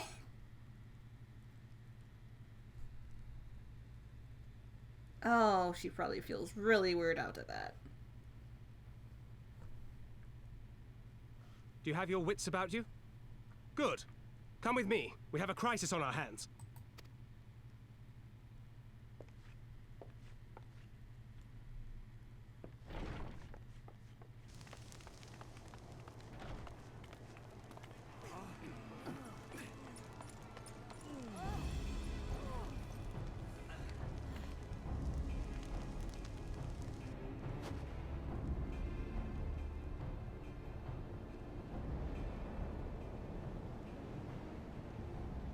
Hear me, brothers and sisters. Do not be fooled by the honeyed words of the Dravarnians. The peace they promise is but a prelude to slaughter. Remember your husbands and wives never returned from war. Your children torn apart by fang and claw.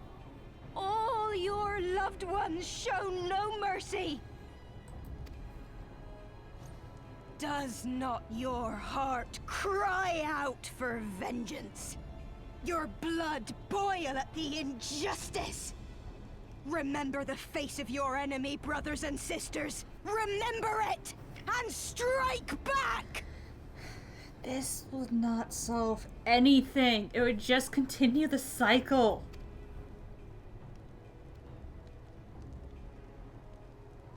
You there! Don't just stand around gawping! Do something, man! Stop her!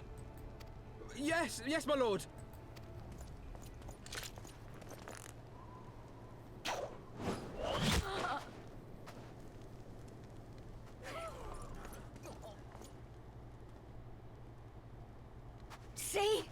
See here the true nature of the Highborn. With lies and deception they lead us to our doom. And dare we raise our voices in dissent? Death is our reward. This is the choice they have given us, brothers and sisters. Death by dragon's fang, or death by nobleman's command. Death to all we hold dear.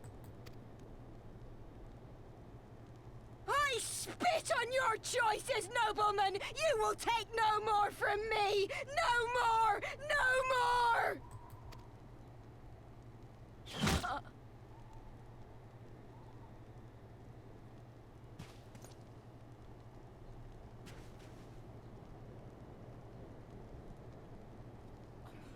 What have you done? I only did as you ordered, my lord.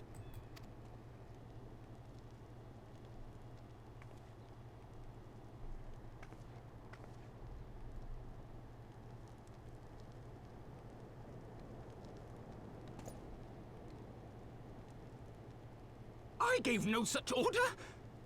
I did not. I never meant for anyone to...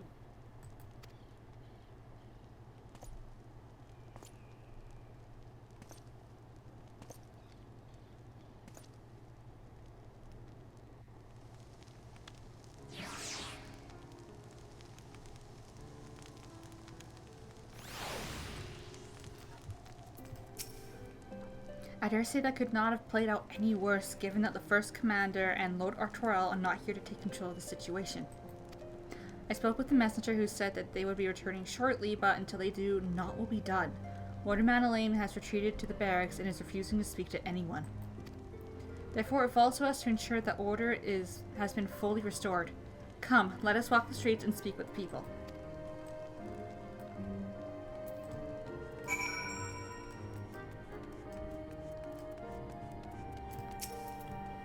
My wife and I fell while fleeing with the others at first. The Kyurgans tended to our bruises afterward.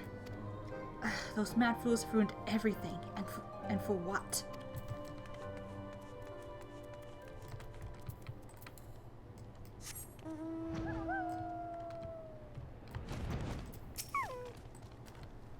I'd heard the rumors that the young lord was a drunken fool. That imbecile thought it would be a good idea to have. What imbecile thought it would be a good idea to let him have the run of Falcon's Nest? Well, I say him and Sir Emmerich take their bloody change and shove it up their arses. I'll not be taken in by that rot again.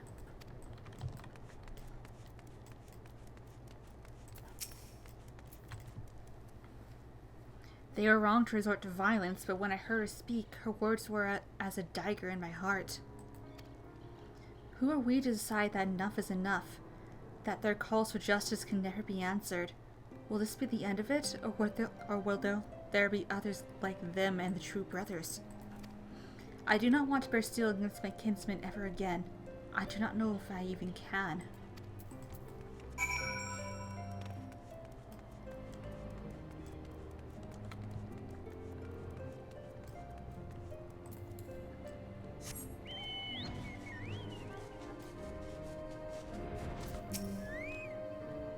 Well, what say you? So, the violence has passed, but the people are far from recovered. That is to be expected.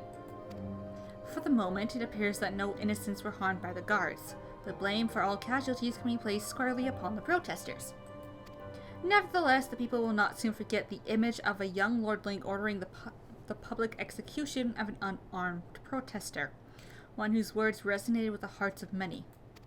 After all, who among us has not lost loved ones? Lord Artwell and the first commander should have returned by now.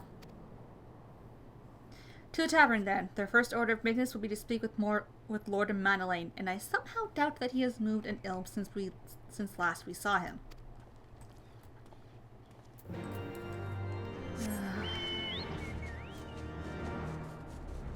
This was indeed a right disaster.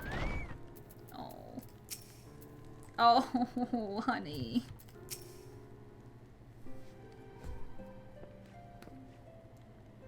My apologies, Gaharu. I bear full responsibility for this debacle. There will be time for that later. I, for one, am more concerned about picking up the pieces. What do we know? According to initial reports, the protest was orchestrated by the young woman whom Lord Manelaine ordered shot. She and her conspirators infiltrated Falcon's Nest, posing as servants and guests. Several were taken alive, others resisted and were struck down. Still others took their own lives. Our forces suffered casualties as well, but by the grace of the Fury, no civilians were seriously injured. Still, more remarkably, the ringleader yet lives, for the time being at least. The Kyurgans are doing what they can for her, though she may not live through the night. Given their impeccable timing, it is likely the convictors drew us away from the hamlet were in league with the protesters. Accordingly, we have detained them for questioning. I'll be sworn that these villains spent as much effort plotting the failure of this peace conference as we did in its success. My God, I can English, I swear. Well, if the mood of the hamlet is any indication, theirs have been the more fruitful labors. In the wake of the protests, the people seemed disillusioned.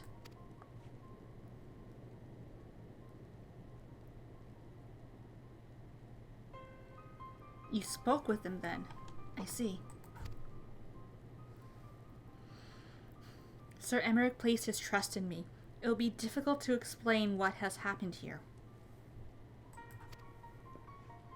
Remember how far we have come, First Commander. The people's faith may be shaken, but we convinced them before and will do so again. If we can but find a means to remind them, to show them once more the promise that change holds for all, then this tragedy too shall pass into the past. We must pray that you are right. Nevertheless, for the time being, I have no choice but to suspend the peace conference, pending Sir Emmerich's final decision. Under the circumstances, I cannot leave Falcon's Nest. Kaharu, will you deliver the report to the Lord Commander in my stead? Get up in Madeleine. You're going with her. Go on without me. I was not asking. You will answer for your actions, in person. Is that clear? Yes, my lord. Come, Hanui. Your manservant is not here. In fact, I have not seen him for some time. Hanui? Hanui? I could have sworn he was...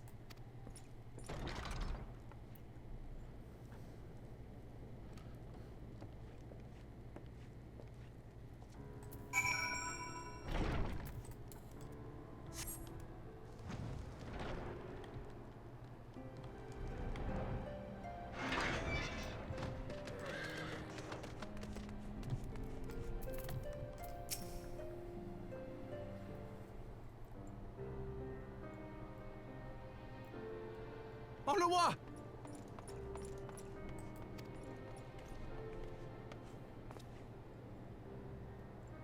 No, no! What have they done to you? Onawa! Onawa!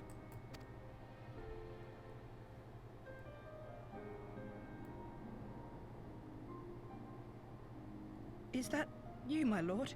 You seem rather flustered. No. Because of you, you imbecile! What in the seven hells happened to you?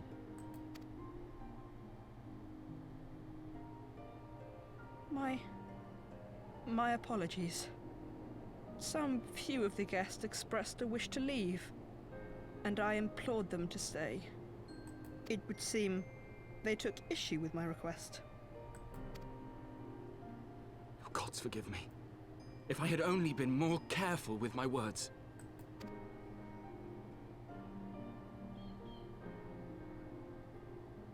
Do not blame yourself, my lord. I know that you and your brother have Ishgard's best interests at heart. That poor woman. She lives in the past, clinging to the memories of the lost. But the future holds so much promise, so much joy. And you know that better than any. Oh.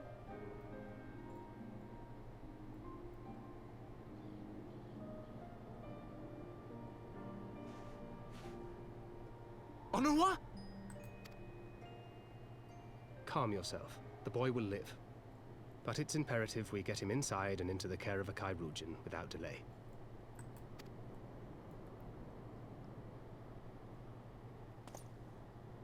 Oh, we were so close! Why does it all have to fall to pieces? Don't they want to live in peace? Don't they want to be happy? We all want the same thing! And still it falls to pieces! Tell me, what was I supposed to do? Someone, anyone, tell me, what was I supposed to do?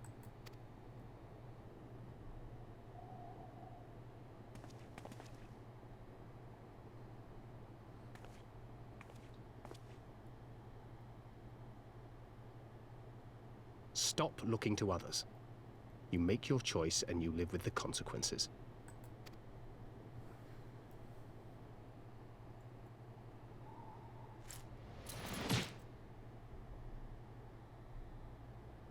And what would you know about consequences? You who always know just what to say and just what to do. Your every deed is greeted with a round of applause.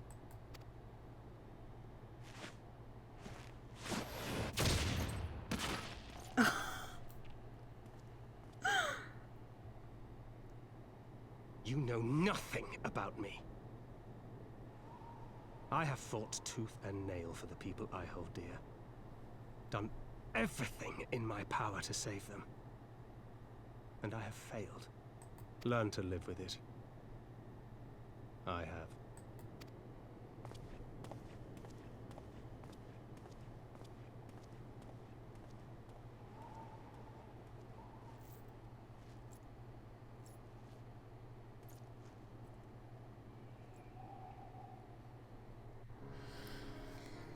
This is alright, miss.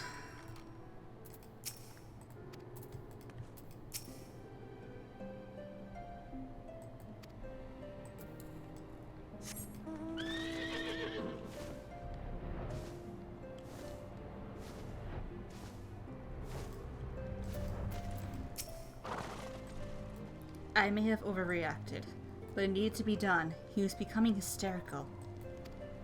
I understand the desire to look for reasons, for excuses, to convince yourself you had no choice. But the past is the past, and there is naught to be gained from reliving your mistakes. I know this. I know this. But he...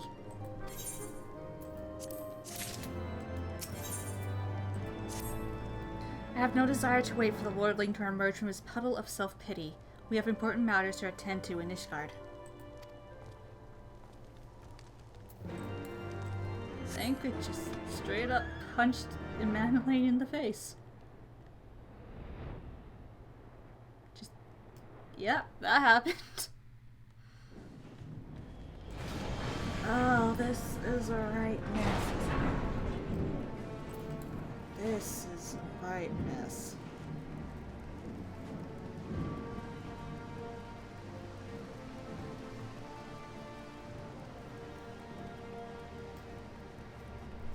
Alright, come on then, Midnight.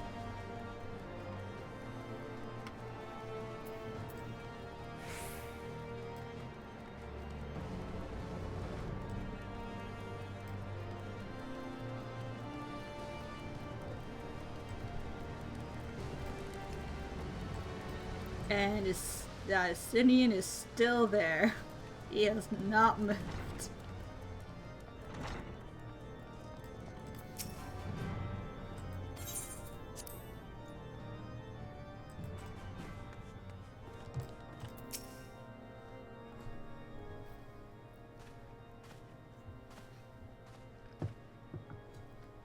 Word of the demonstration and its resolution outstrips Yukaharu.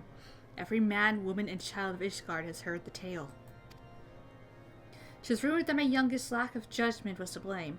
Of course, such stories are prone to exaggeration. What exactly came to pass?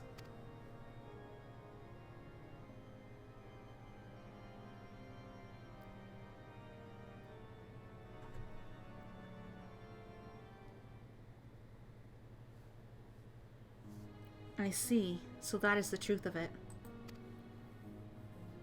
Regardless of his intent, the result is undeniable. He has furthered the cause of the misguided few who cannot let go of the past. In any instant, the delicate peace we're poised to forge is once more beyond us. To dwell so deeply on the war and the vengeance it begets, only for that too to be taken away, is it any wonder that they were left bereft?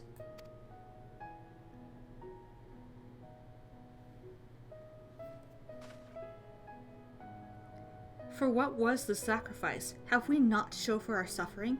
I thought peace a sufficient salve, but mayhap I was mistaken. We are warriors, Lord Edmond, and ours is a nation built on centuries of warfare. Right or wrong, this is who we are, and we cannot deny it at our peril. To hold on to the past without being beholden to it. Aye, we must needs find a way to honor the sacrifice of our forefathers without glorifying in their excesses. A difficult path, to be sure. We dare not deny the scars which mar our nation's soul, lest we spur the other disillusioned souls to retrace them. But, as you say, we dare not revel in past glories either, for they are tainted all. A clear, unambiguous enemy, and an undeniably righteous cause. 'Tis a bitter reflection, but lies though they were, they did long serve to unite us.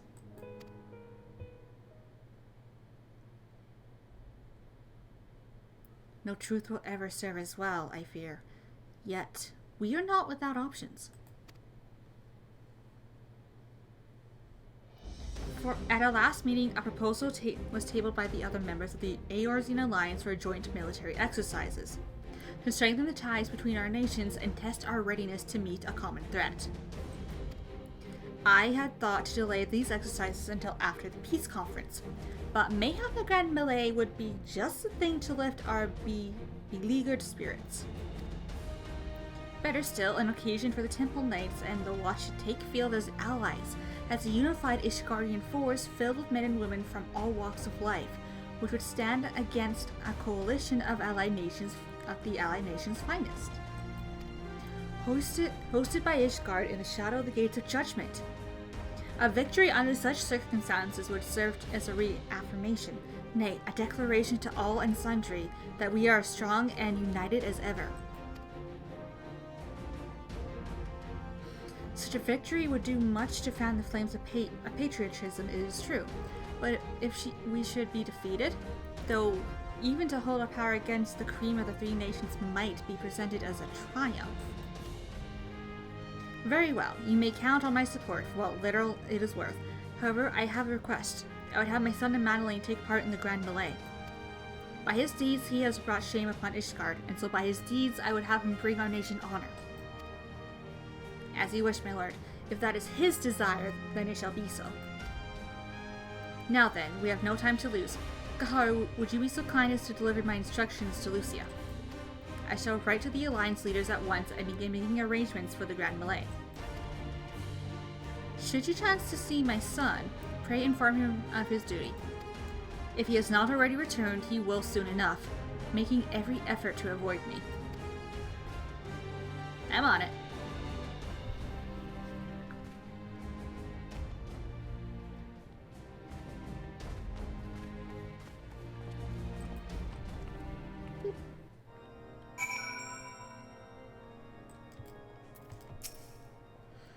So that is their solution. A grand melee to unite the people. And what part would they have you play in this affair, I wonder? You, whom they have taken to their confidence, upon whom they have so heavily to rely.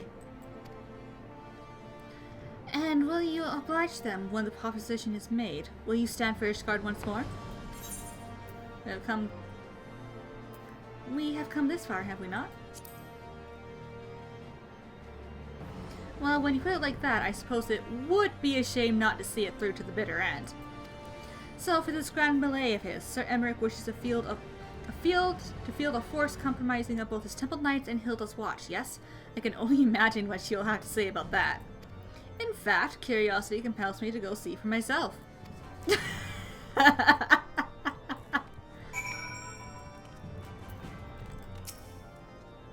Well, Kaharu, have you spoken with Sir Emmerich? Yes, indeed I have.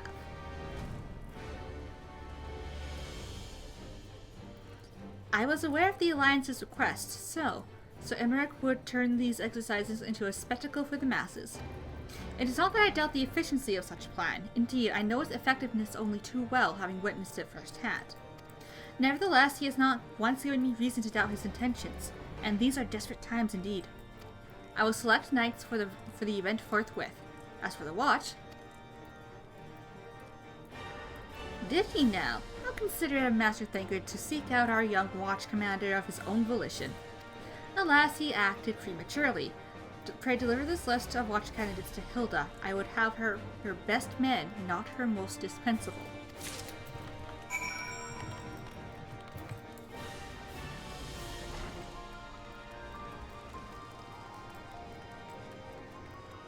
Why is that Estidian PC the thing I find on my stream? He's still there! He still hasn't left!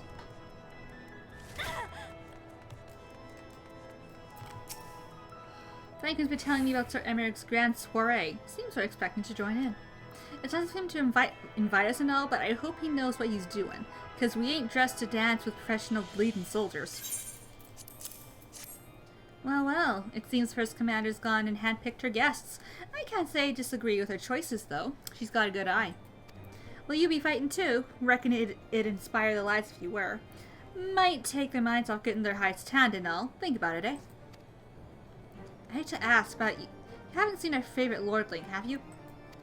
I thought not. On the assumption that he is not to be found in his father's loving embrace, I suggest we split up and look for him. I will search the foundation, you the pillars. We all know where Madeline went. He went to the Crozier. Crozier? Whatever the hell it's called. There it is.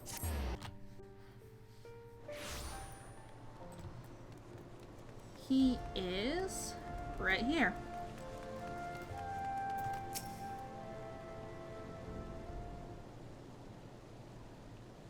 I carry Honoree to the manor. I've asked Kyogen's attending to him as we speak. He has yet to wake, but surely he will. So Father has volunteered me for this grand melee of theirs? My beloved family, always making decisions for me.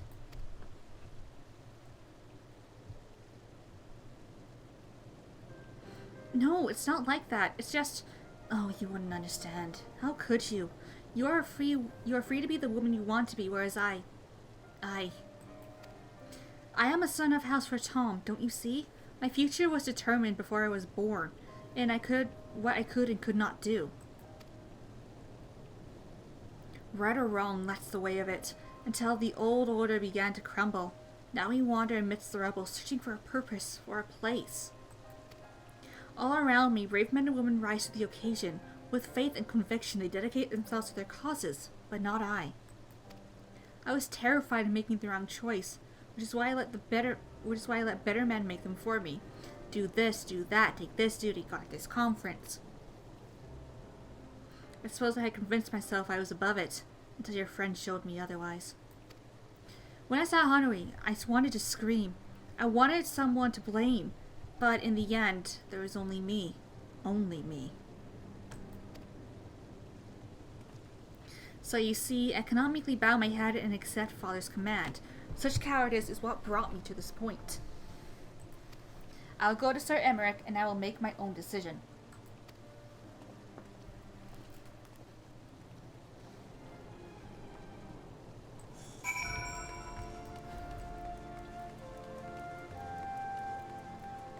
Alright. Back to the Forgotten Night. And Midnight's beating up on the candy canes again. So I do apologize if you hear that. Justinian has not left his post. Why? Why is that what I find while I'm streaming? Lord Commander is not to be no. I found a Manolane. I have found a Manolane. Let me in.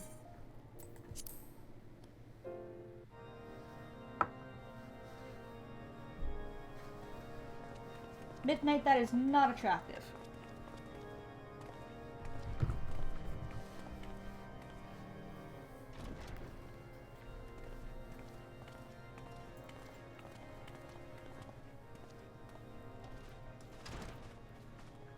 Lord Commander, if I may, I wish to speak with you before the Grand Melee.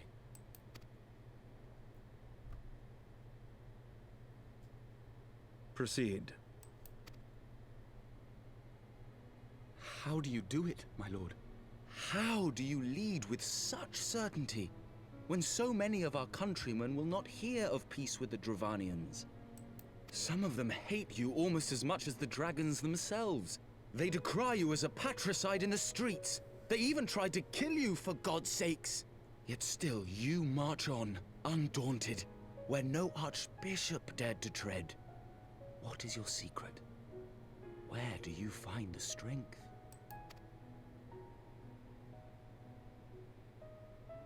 For centuries, our nation has been punished for the sins of our forefathers. If our punishment is to end, I believe we must right the wrongs of antiquity and move forward as a nation united. Needless to say, my father did not share this opinion. He did not believe the people strong enough to bring about their own deliverance, trusting only in himself. Tyranny seemed to him the only solution. But I have faith in the people, Lord Manolane. I have faith that they will weather this storm and overcome every trial we set before them. Many have fought and died to see this blight upon our nation's history cleansed, and I would not let their sacrifices be in vain. Though we invite reprisals, the risk is worth the reward.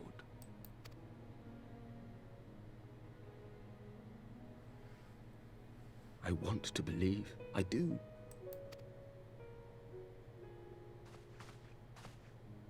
Lord Commander, through my careless orders, a pall has been cast over these proceedings, and I beg the opportunity to make amends. I, Emmanuelaine de Forton, do hereby request leave to take part in the Grand Melee.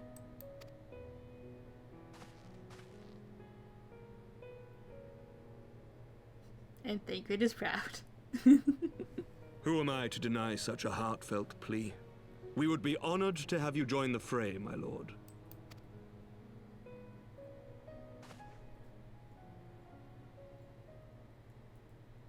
You will take charge of the Ishgardian forces. For all my other responsibilities, I am still Lord Commander of the Temple Knights, and I would not soon yield this duty to another. The esteemed Sir Emeric leading the Temple Knights and the Watch into battle along with my youngest. I could wish for no more. Then you wish for too little, my lord. There is another who might yet join the fray. An indispensable ally to whom we owe much and more.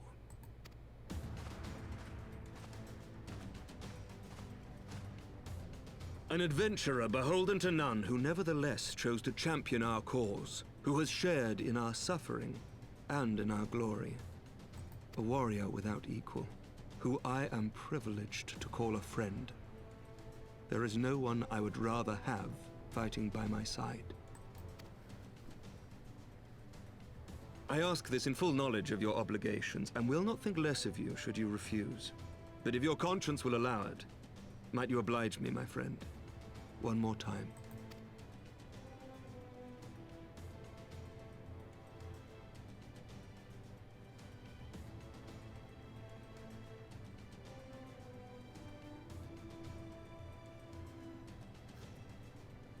Let's do it. Together we shall give the people a spectacle for the ages, a celebration to mark the dawning of a new era.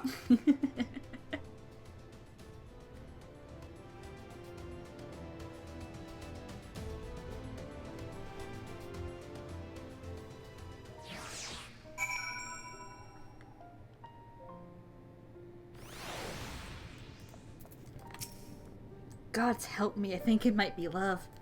I dare say it might be cheating too. Your mere presence is enough to turn the tide of most battles. And did you see the way his eyes lit up when you nodded? 'Twas a look of boundless relief and joy. One would think a politician more practiced at concealing his emotion. Still, his honesty does him credit. For a moment I was fair inspired to pledge myself to the cause.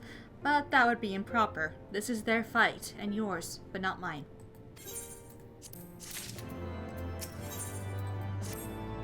Sir Emeric informs me that the Alliance leaders have agreed to his proposal. The Grand Melee will be held here in the shadow of the Gates of Judgment and in sight of the capital. An announcement has been made and Allied forces are currently en route. The Eyes of Ishgard are upon us, Kaharu. We must not fail. A rare opportunity to see you pit yourself against the Allied forces. Outside of Cartano, perhaps. I would not miss this for the world.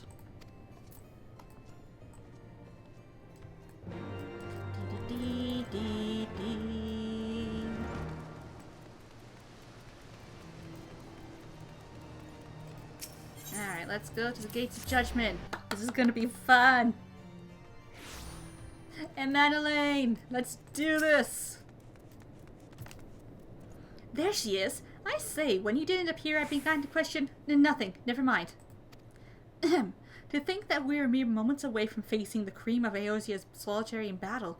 That I am mere... what if... Oh, what am I saying? I have to stop imagining the worst. I must think of the victory, of the glory, of the stories I will tell Hanui when he awakes. I am ready, old girl. Are you?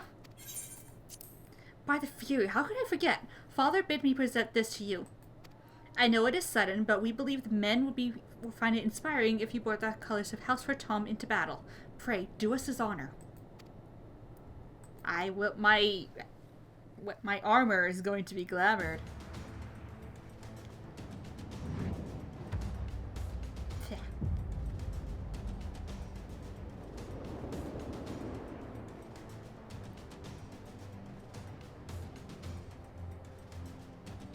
Oh, I probably should have taken off my helmet. Oh well. Never mind. Look at me.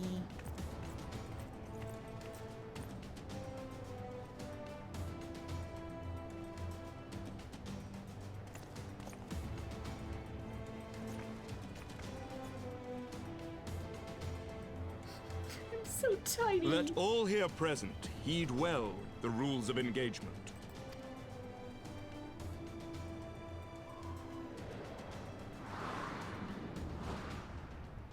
The Grand Melee is a large-scale battle which an allied company of Uldan, Gridanian, and Lominsan forces will be pitted against a company of Ishgardian forces. I can words.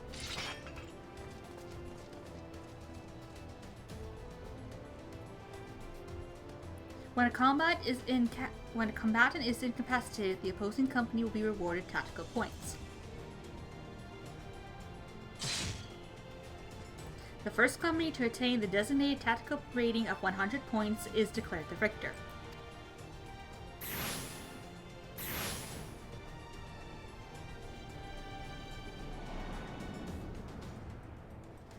During the Grand Melee, officiants may mark certain combatants with the Fury's Gaze, which will be indicated by an ethereal tether linking them to their company's flag.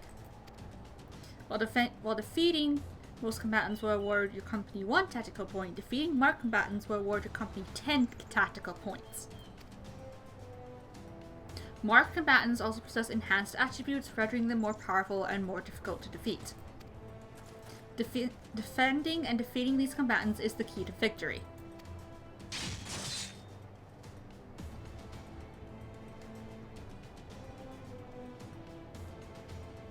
For the honor and the glory of Ishgard.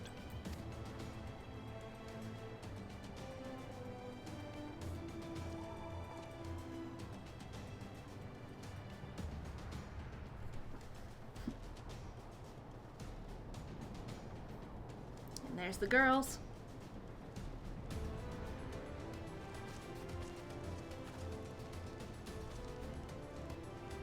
All is ready then. Very well. Brave men and women of the Eorzean Alliance, let the Grand Melee begin!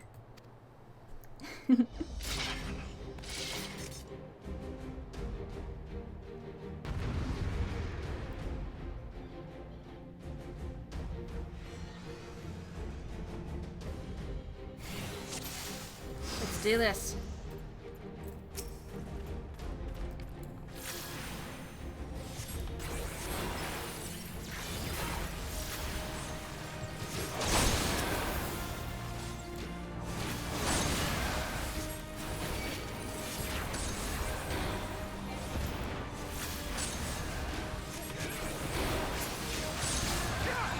Ishgard!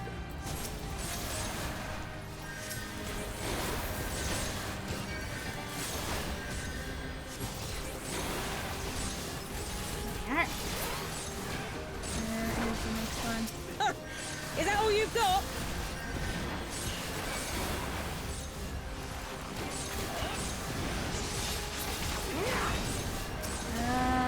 You.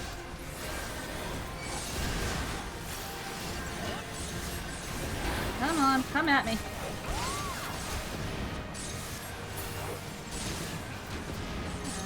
Ooh, wow. Hello, Commander.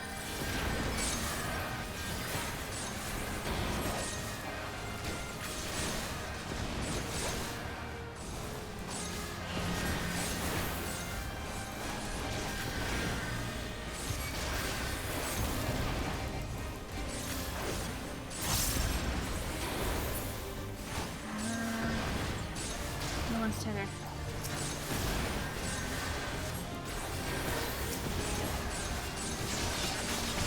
I'm on it, Emert.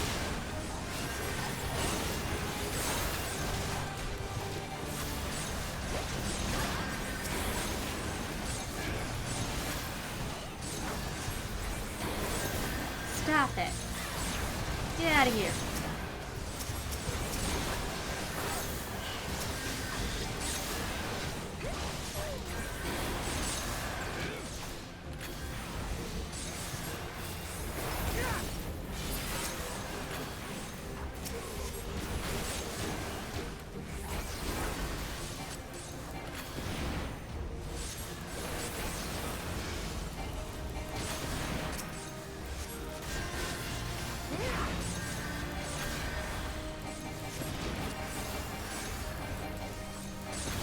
I'm cheating.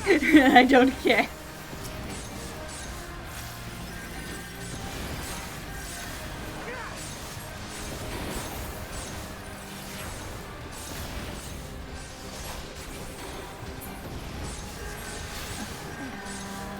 It ends here! Right there!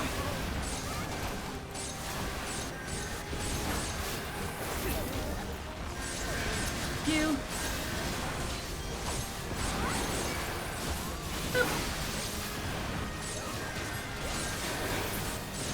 Where is it?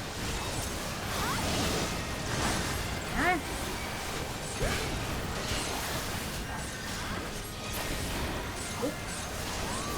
Hello. Hi, it's on me. Hi. It's on me. Hello.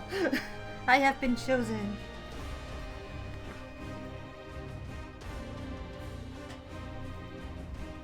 Hey, Albon, how you doing? Really? Cyclops! Cyclops! Everyone, be on your guard! Oh, I have my desk. All forces, fall back!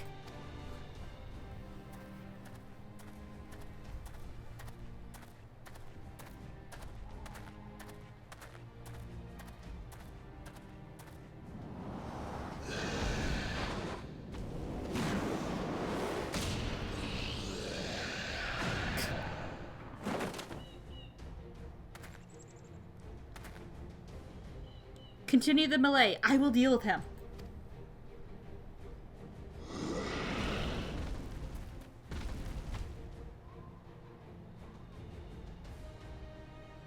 Daft sod. You heard the man. Back to it.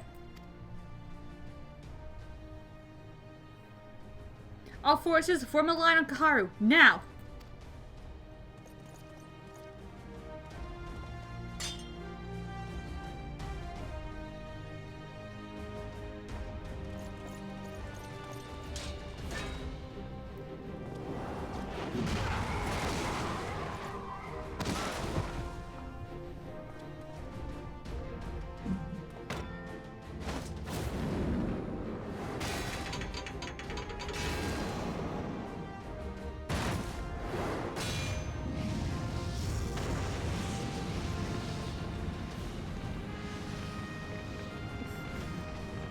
Okay then.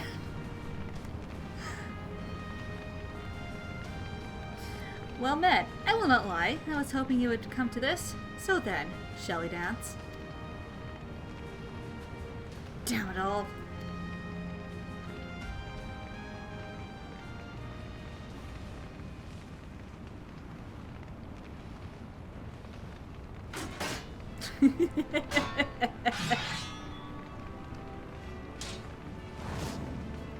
Let's go, Ralwan.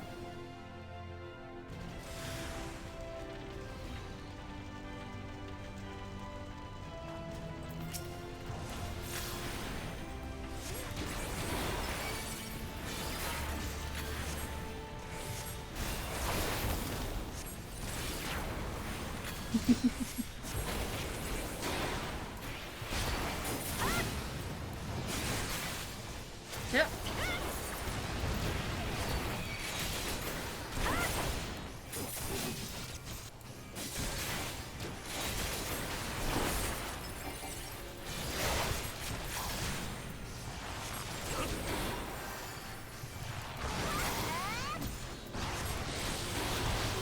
Oh dear. Ah.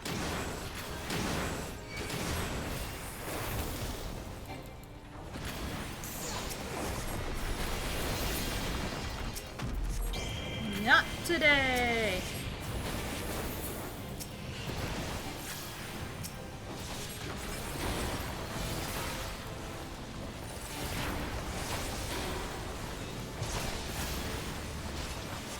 Come on. Come on, Ralban. Do your worst.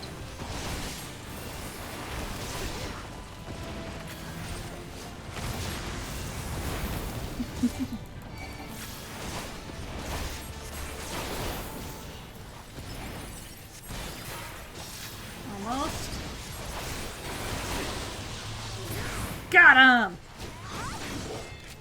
Ha-ha!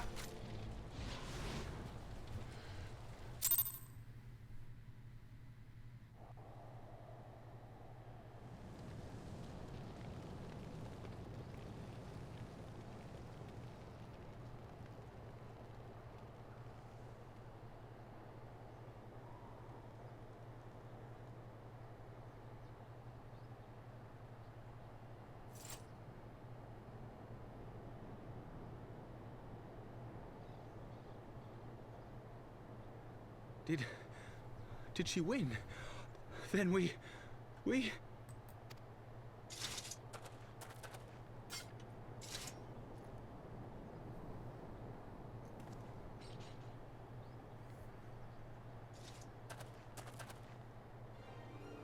Victory is ours! Ishgard! Ishgard!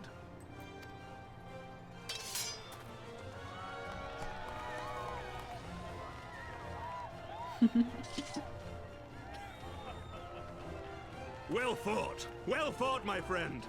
You truly are the warrior of warriors. Thank the Fury you were on our side.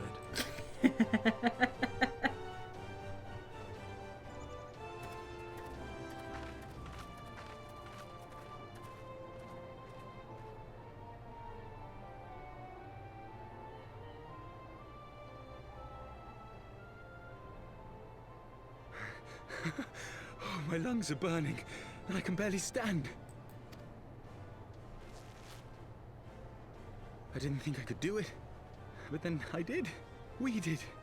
We faced the Alliance's best, and together, with one heart, with one purpose, we prevailed.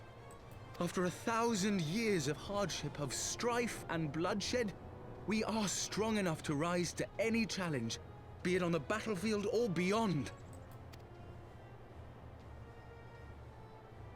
The future holds so much promise, so much joy. We need only show them the way. Attaboy.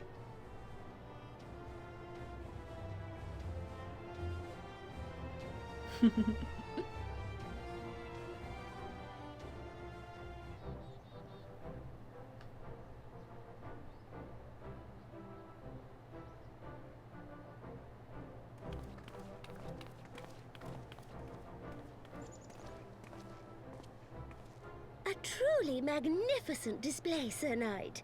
While doubtless less than pleased, I am quite sure the Grand Companies are honored to have been bested by such valiant warriors.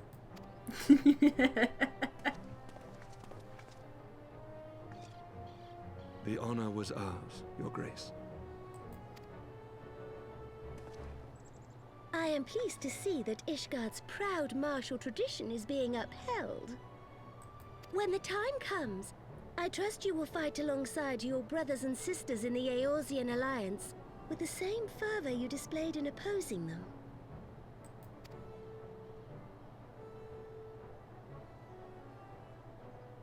I note that our friend elected to take the field in Ishgardian colors. At my behest, Your Grace. If we have given offense, the blame lies with me.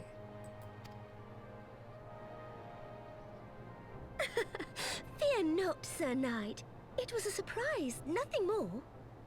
And any hint of ill feeling was thoroughly dispelled by the spectacle of our mutual friend's duel with General Raubarn.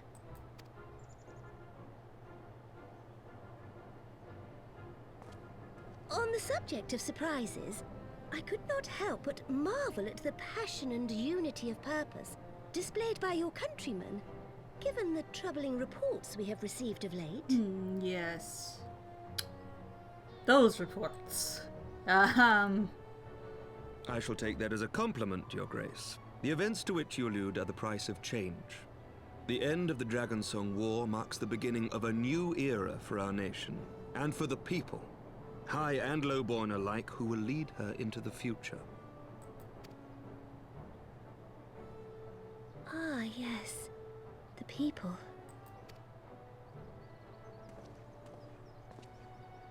Change is indeed a perilous thing, for we who seek it, and they who fear it. I shall pray for Ishgard. And for you. No. Yeah, you know a thing or two about that, don't ya, Nanamo? Don't ya, Nanamo?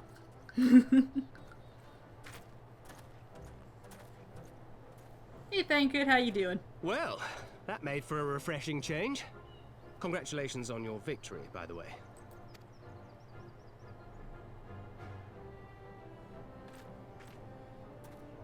Ishgardians certainly seem happy with themselves. I, for my part, am merely glad you did not strain anything in the process of single-handedly winning the battle for them.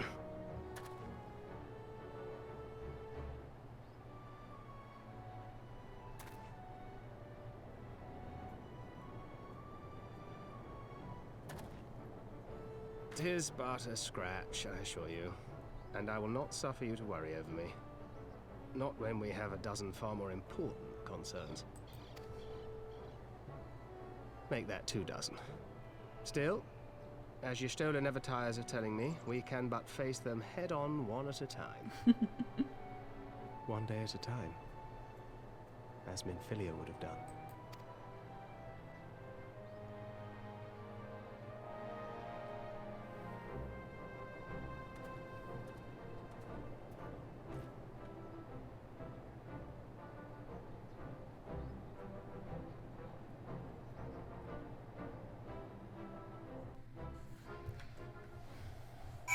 Ralbon! Those balls. I have forgotten what it was like to feel so alive. Not since leaving the Blood Sands have I had the privilege. Not since the Bull of Alamigo hung up his swords. Back then, the outcome might have been different, but I do not begrudge you your victory. I know how far you have come, how much you have endured. Our fight only confirmed it. We shall have to do this again one day, when time allows. I shall look forward to it. Now go. Go to the Ishgardians and celebrate your victory. You have earned it. Come, Pippin. Her Grace is expecting us. Lead on, Father. No. Oh.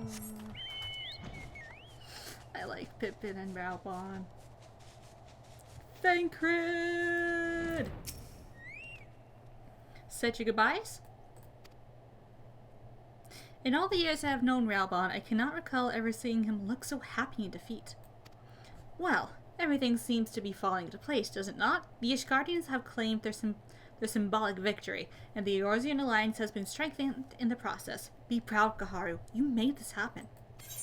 I will take this, and I now have a victory stance. I now have the V pose. Hold on. Hold on, I need to show this. Because I love this. I love this emote. Especially for Red Mage, considering how sassy it is. Look at this.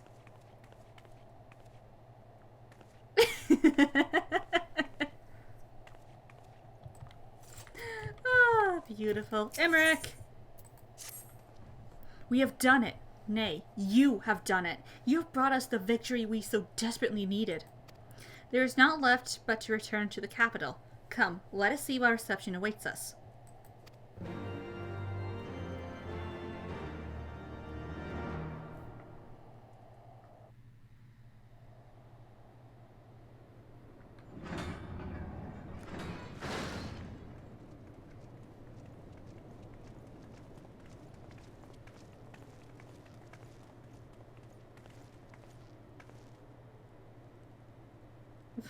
Poor Manolane in the background.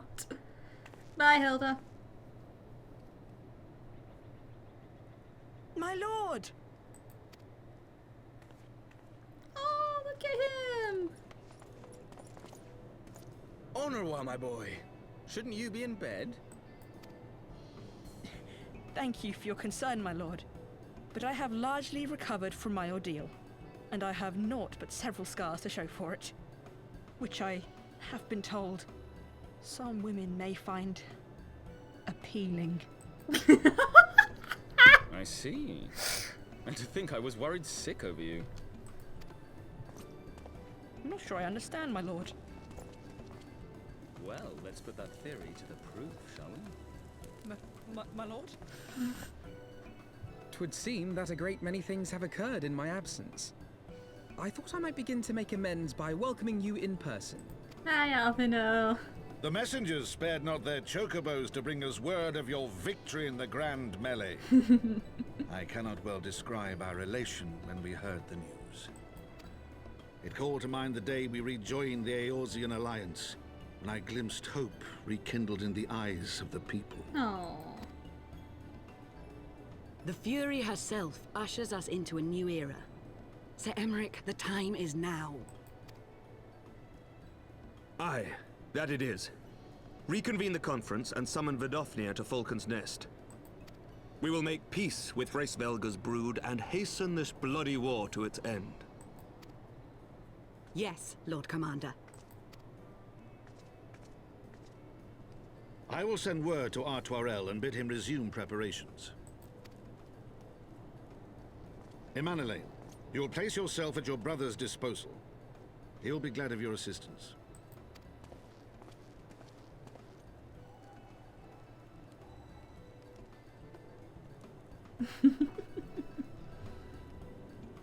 Bye. I'll see you two very soon, probably.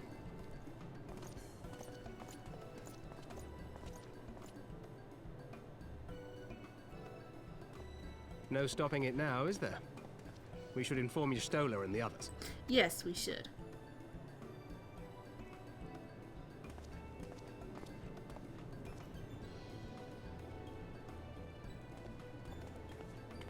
My dear friend, I doubt I will ever be able to thank you enough. But when the conference is successfully concluded, I damn well mean to try. Aww.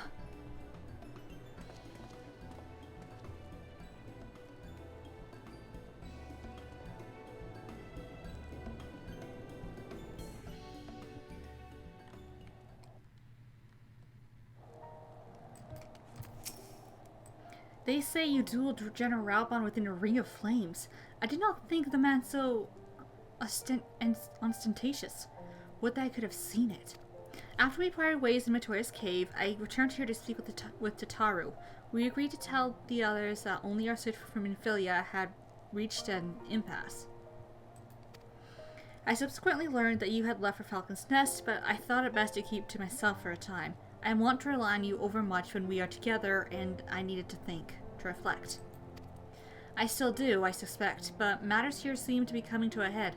In short, there are some things I must say, though nothing so urgent that I cannot wait until after the conference. So let us make for Falcon's Nest, and see if Lord Artoirel has a need of our assistance. Alright, let's head on over. To Falcon's Nest! Away!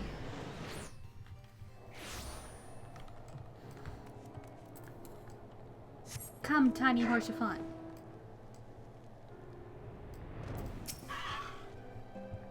Well met, Mistress Auril, and thank you for looking after my brother. They say he fought bravely, that he did not dishonor his house. But you, my lady, to you we owe everything. As you can see, we have made every effort to strike while the iron is hot. We made our intentions known, and that all would be welcome to attend. And so they came. By the grace of the Fury, they came. The ceremony will not be a lengthy affair, but there is still much to be done. I would speak with you more, but I must see to my duties. As for you, Master Alphino, you will do naught but enjoy yourselves. Is that clear? If any dare beg your assistance again, I will have words. Well, there you have it. We have been forbidden from meddling. Shall we wait, or do you have other matters to attend to before the ceremony begins? Let us wait. Excellent. I only hope Thancred and the others will not be late. Epochal events do not come around very often. Yes. Ceremony. Yes. Oh, that is a lot of people. Wow.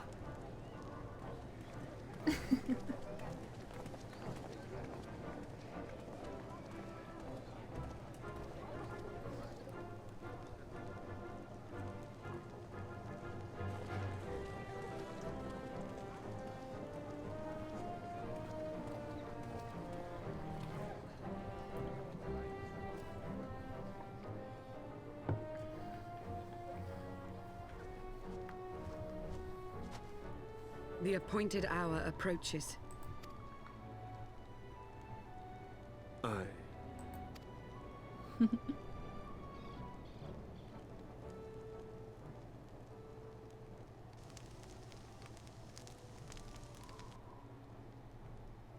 She begged leave to watch the proceedings. I saw no reason not to grant it.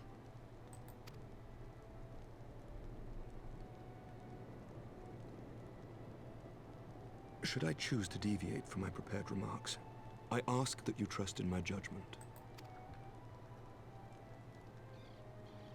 Have I ever done otherwise?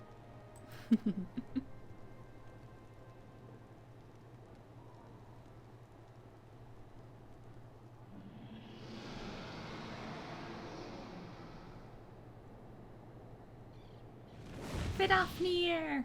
Look!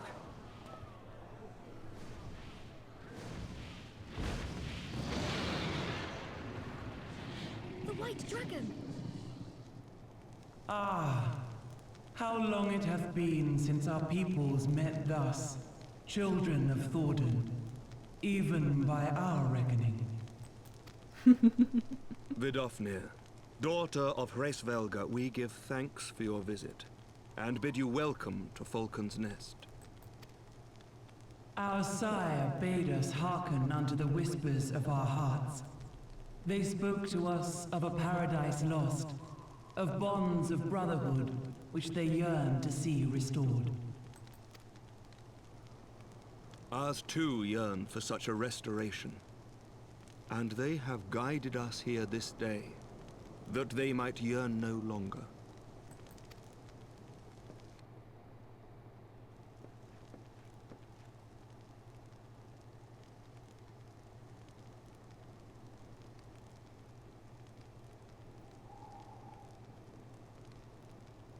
Brothers and sisters, ye who stand as witness, hearken to me. Since the days of Eld, when the bonds betwixt man and dragon were sundered by our hand, our peoples have known only war.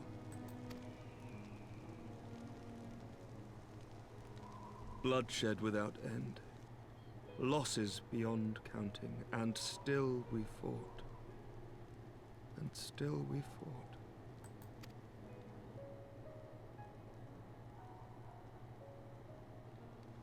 Some wounds do not heal. The dead cannot be returned to us. But we, the living, can yet choose another course. Here and now, we can lay down this burden, this hatred, this vengeance. Our forebears fought not so that we could die, but that we might live. So let us honor their sacrifice and spare our children this death sentence. Let us gift them a new legacy. Life.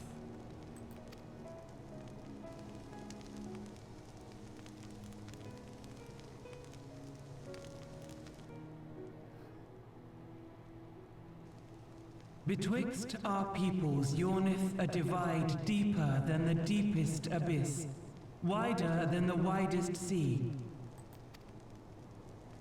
Generations will live and die ere this divide is bridged.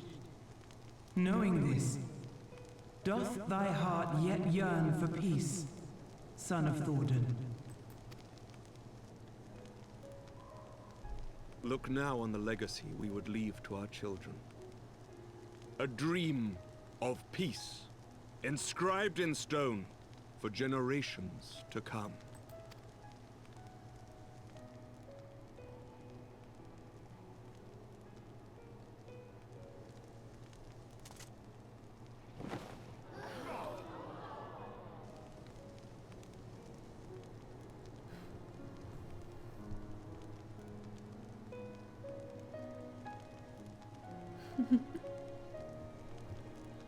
Father and his beloved, as they were so long ago, happy and at peace. Yeah. The dream they shared shall be ours once more.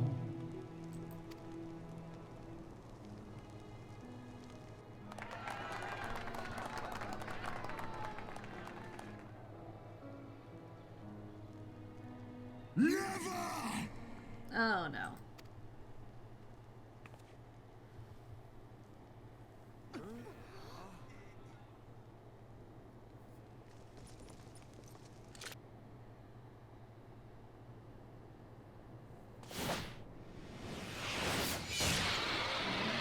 Get off here!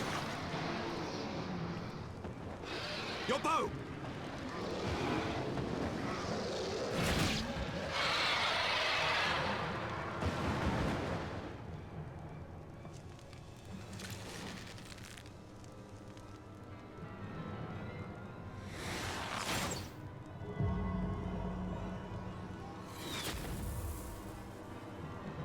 That's new.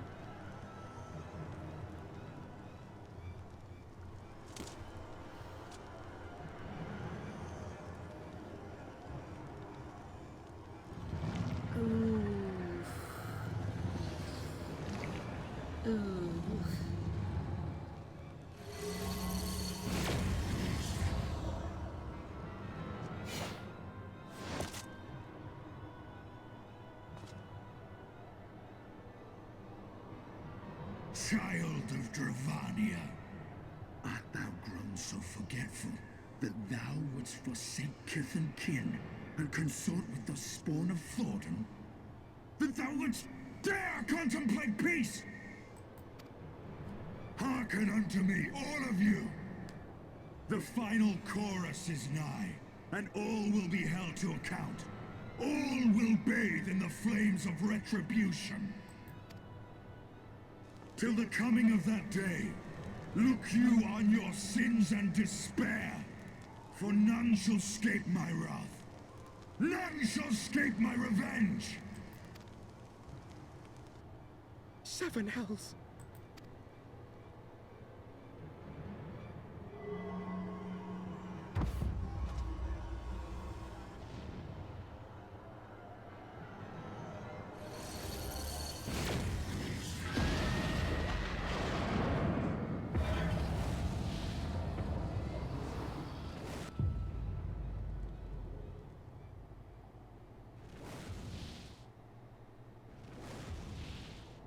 Damn you, Nidhogg.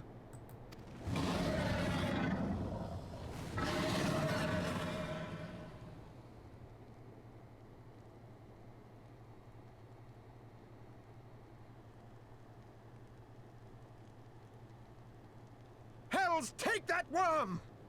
While he lives, we'll never know peace. Aye! There'll be no end to this war till Nidhogg is dead and gone! So let's kill the bastard and be done with it. Death to Nidhogg! Death to Nidhogg! Death to Nidhogg! Death to Nidhogg! Death to Nidhogg! Death to Nidhogg! Death to Nidhogg! Death to Nidhogg! Death to Nidhogg!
There they go, the last of the guests. Having come hither with hope in their hearts, they depart with hatred and bloodlust.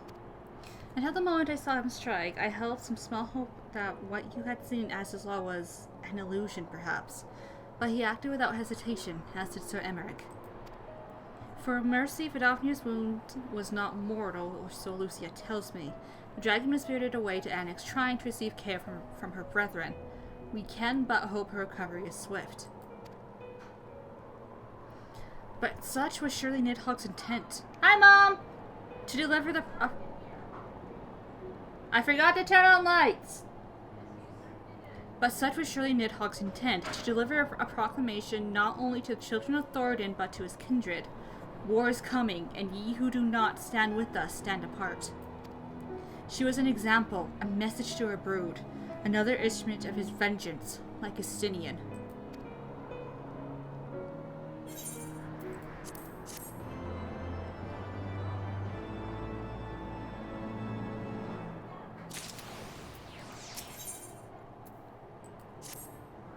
When I said I wished to speak with you after the conference, I confess I envisioned a rather happier circumstances.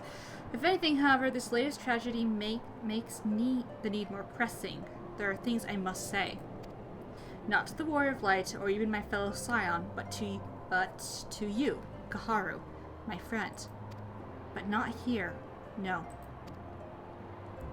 Ah, but of course, the intersanctuary at Cap Dragonhead is still open to us. Let us go there.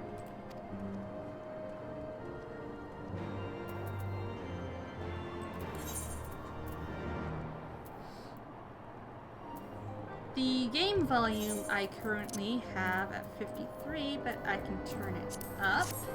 I had it down lower because of when I was in Alexander. Oh, that is the wrong place. I wasn't feeling too well, so I wasn't talking as loud.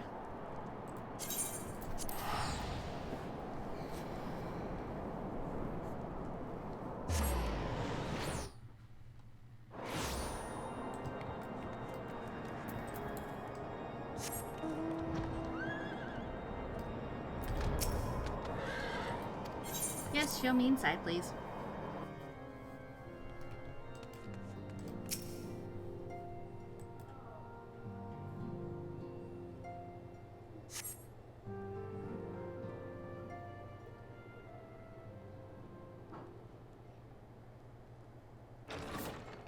Bless you. Forgive me. That took longer than expected.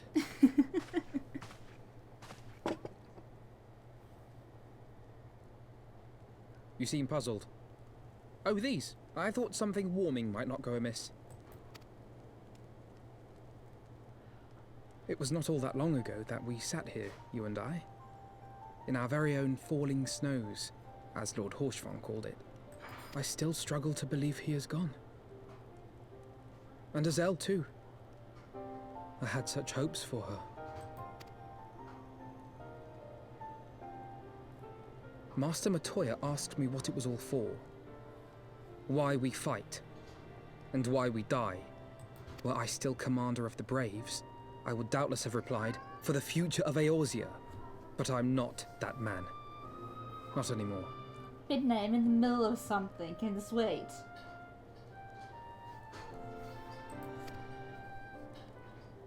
I needed a new answer. One that I could live with. And when I saw Estinian at the ceremony, I knew at last what it was. I do not want to be a man who sacrifices his friends and family for a cause. I want to fight for Estinian, and I want to save him. Midnight, I'm in the middle of something. When Nidhogg leads the Horde into battle, Ser Emeric and his forces will do what they believe must be done. That is their choice to make. Yet even if Ser Emeric is willing to forsake Estinian, I am not. We must fight for him, for he is our friend and ally. We may struggle, we may fail, but we must try. And try we will.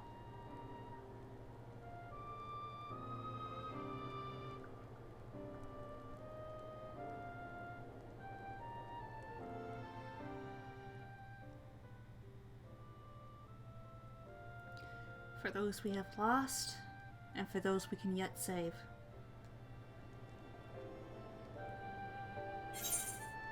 We will find a way to save him.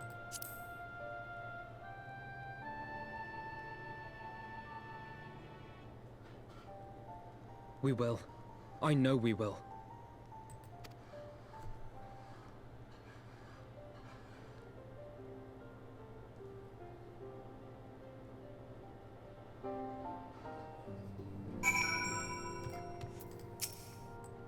Thank you, Kaharu. It is unfair of me to burden myself...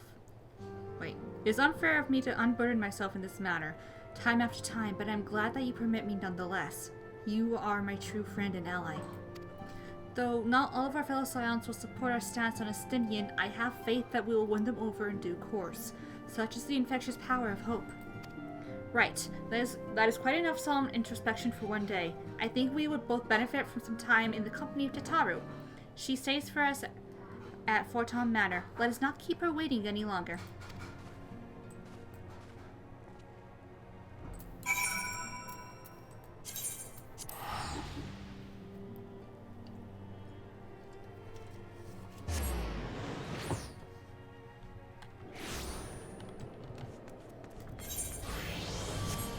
Wait, what am I doing? I just do this.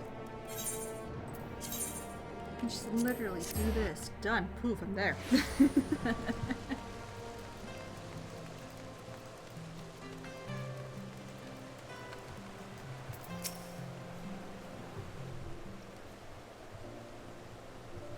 Yet again we walk an all too familiar path. I am reminded of when we first came to this manor. Lost and uncertain, we were granted succor in our hour of need. We were saved, and now it is our turn to return the favor. You hear, let no one say that the Scions do not repay their debts. After all, what kind of people would we be if we forsook our friends? If we stopped looking for Ida and Papalymo, or if we gave up hope of bringing Minfilia back? Though she knew it would cost her dearly, Minfilia reached out to us to deliver a message. She believed it was imperative that we understand the true nature of this star, of the rift between Zodiark and Hydaelyn, and of the Ascians' aspirations. And the cat is screaming! Why does he scream?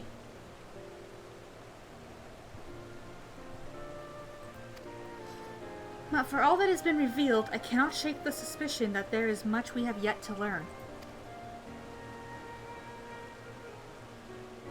In any event, I think it's time we step back from the fray and carefully consider our next course of action. It will not be easy to turn this tragedy to triumph, but we will find a way. We will. We will.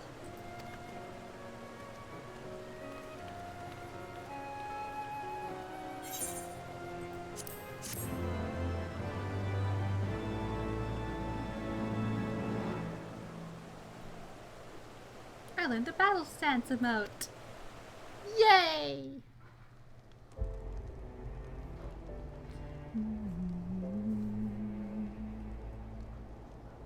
Of all the ways for it to end. Even before his transformation, I could feel the worm's hatred swirling about Estinian. The terrible, all-consuming rage. Enough to fuel a 1000-year quest for vengeance. It was all I could do not to run away screaming. But Ishgardians, nay, all Eorzeans, are made of sterner stuff. They face danger and death on a daily basis, and understand what it takes to win a war. Think not too deeply on Master Matoya's words. Her intent was but to steal our resolve.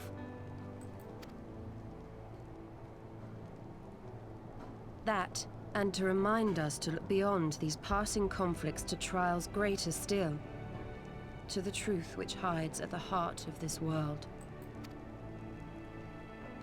So that's your aim, is it? You disapprove? Not at all. I believe it's traditional for the student to follow in the footsteps of the master. And you are so very alike.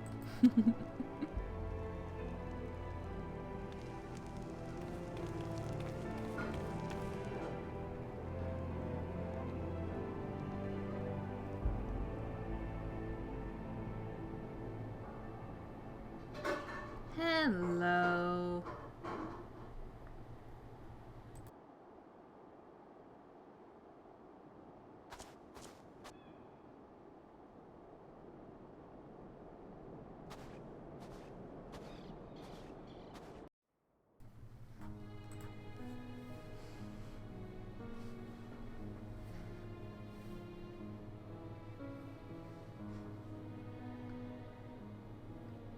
Change. that great inexorable wave was upon us, and soon all of Ishgard would bend to its will.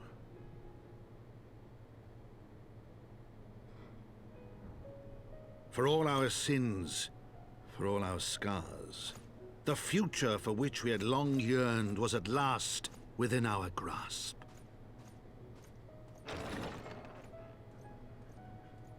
But it would be bought at a heavy price. For in those twilight hours did Nidhogg cry out for vengeance, and his brethren raised their voices for the final chorus of the Dragon Song War.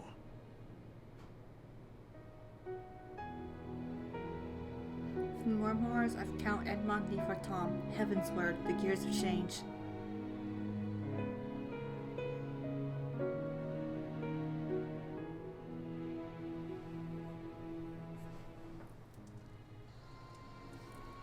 Well, back to Ida and Papalymo again. Caution, Ida. That is all I ask. Do not be so eager to place your faith in them. Not until we know more.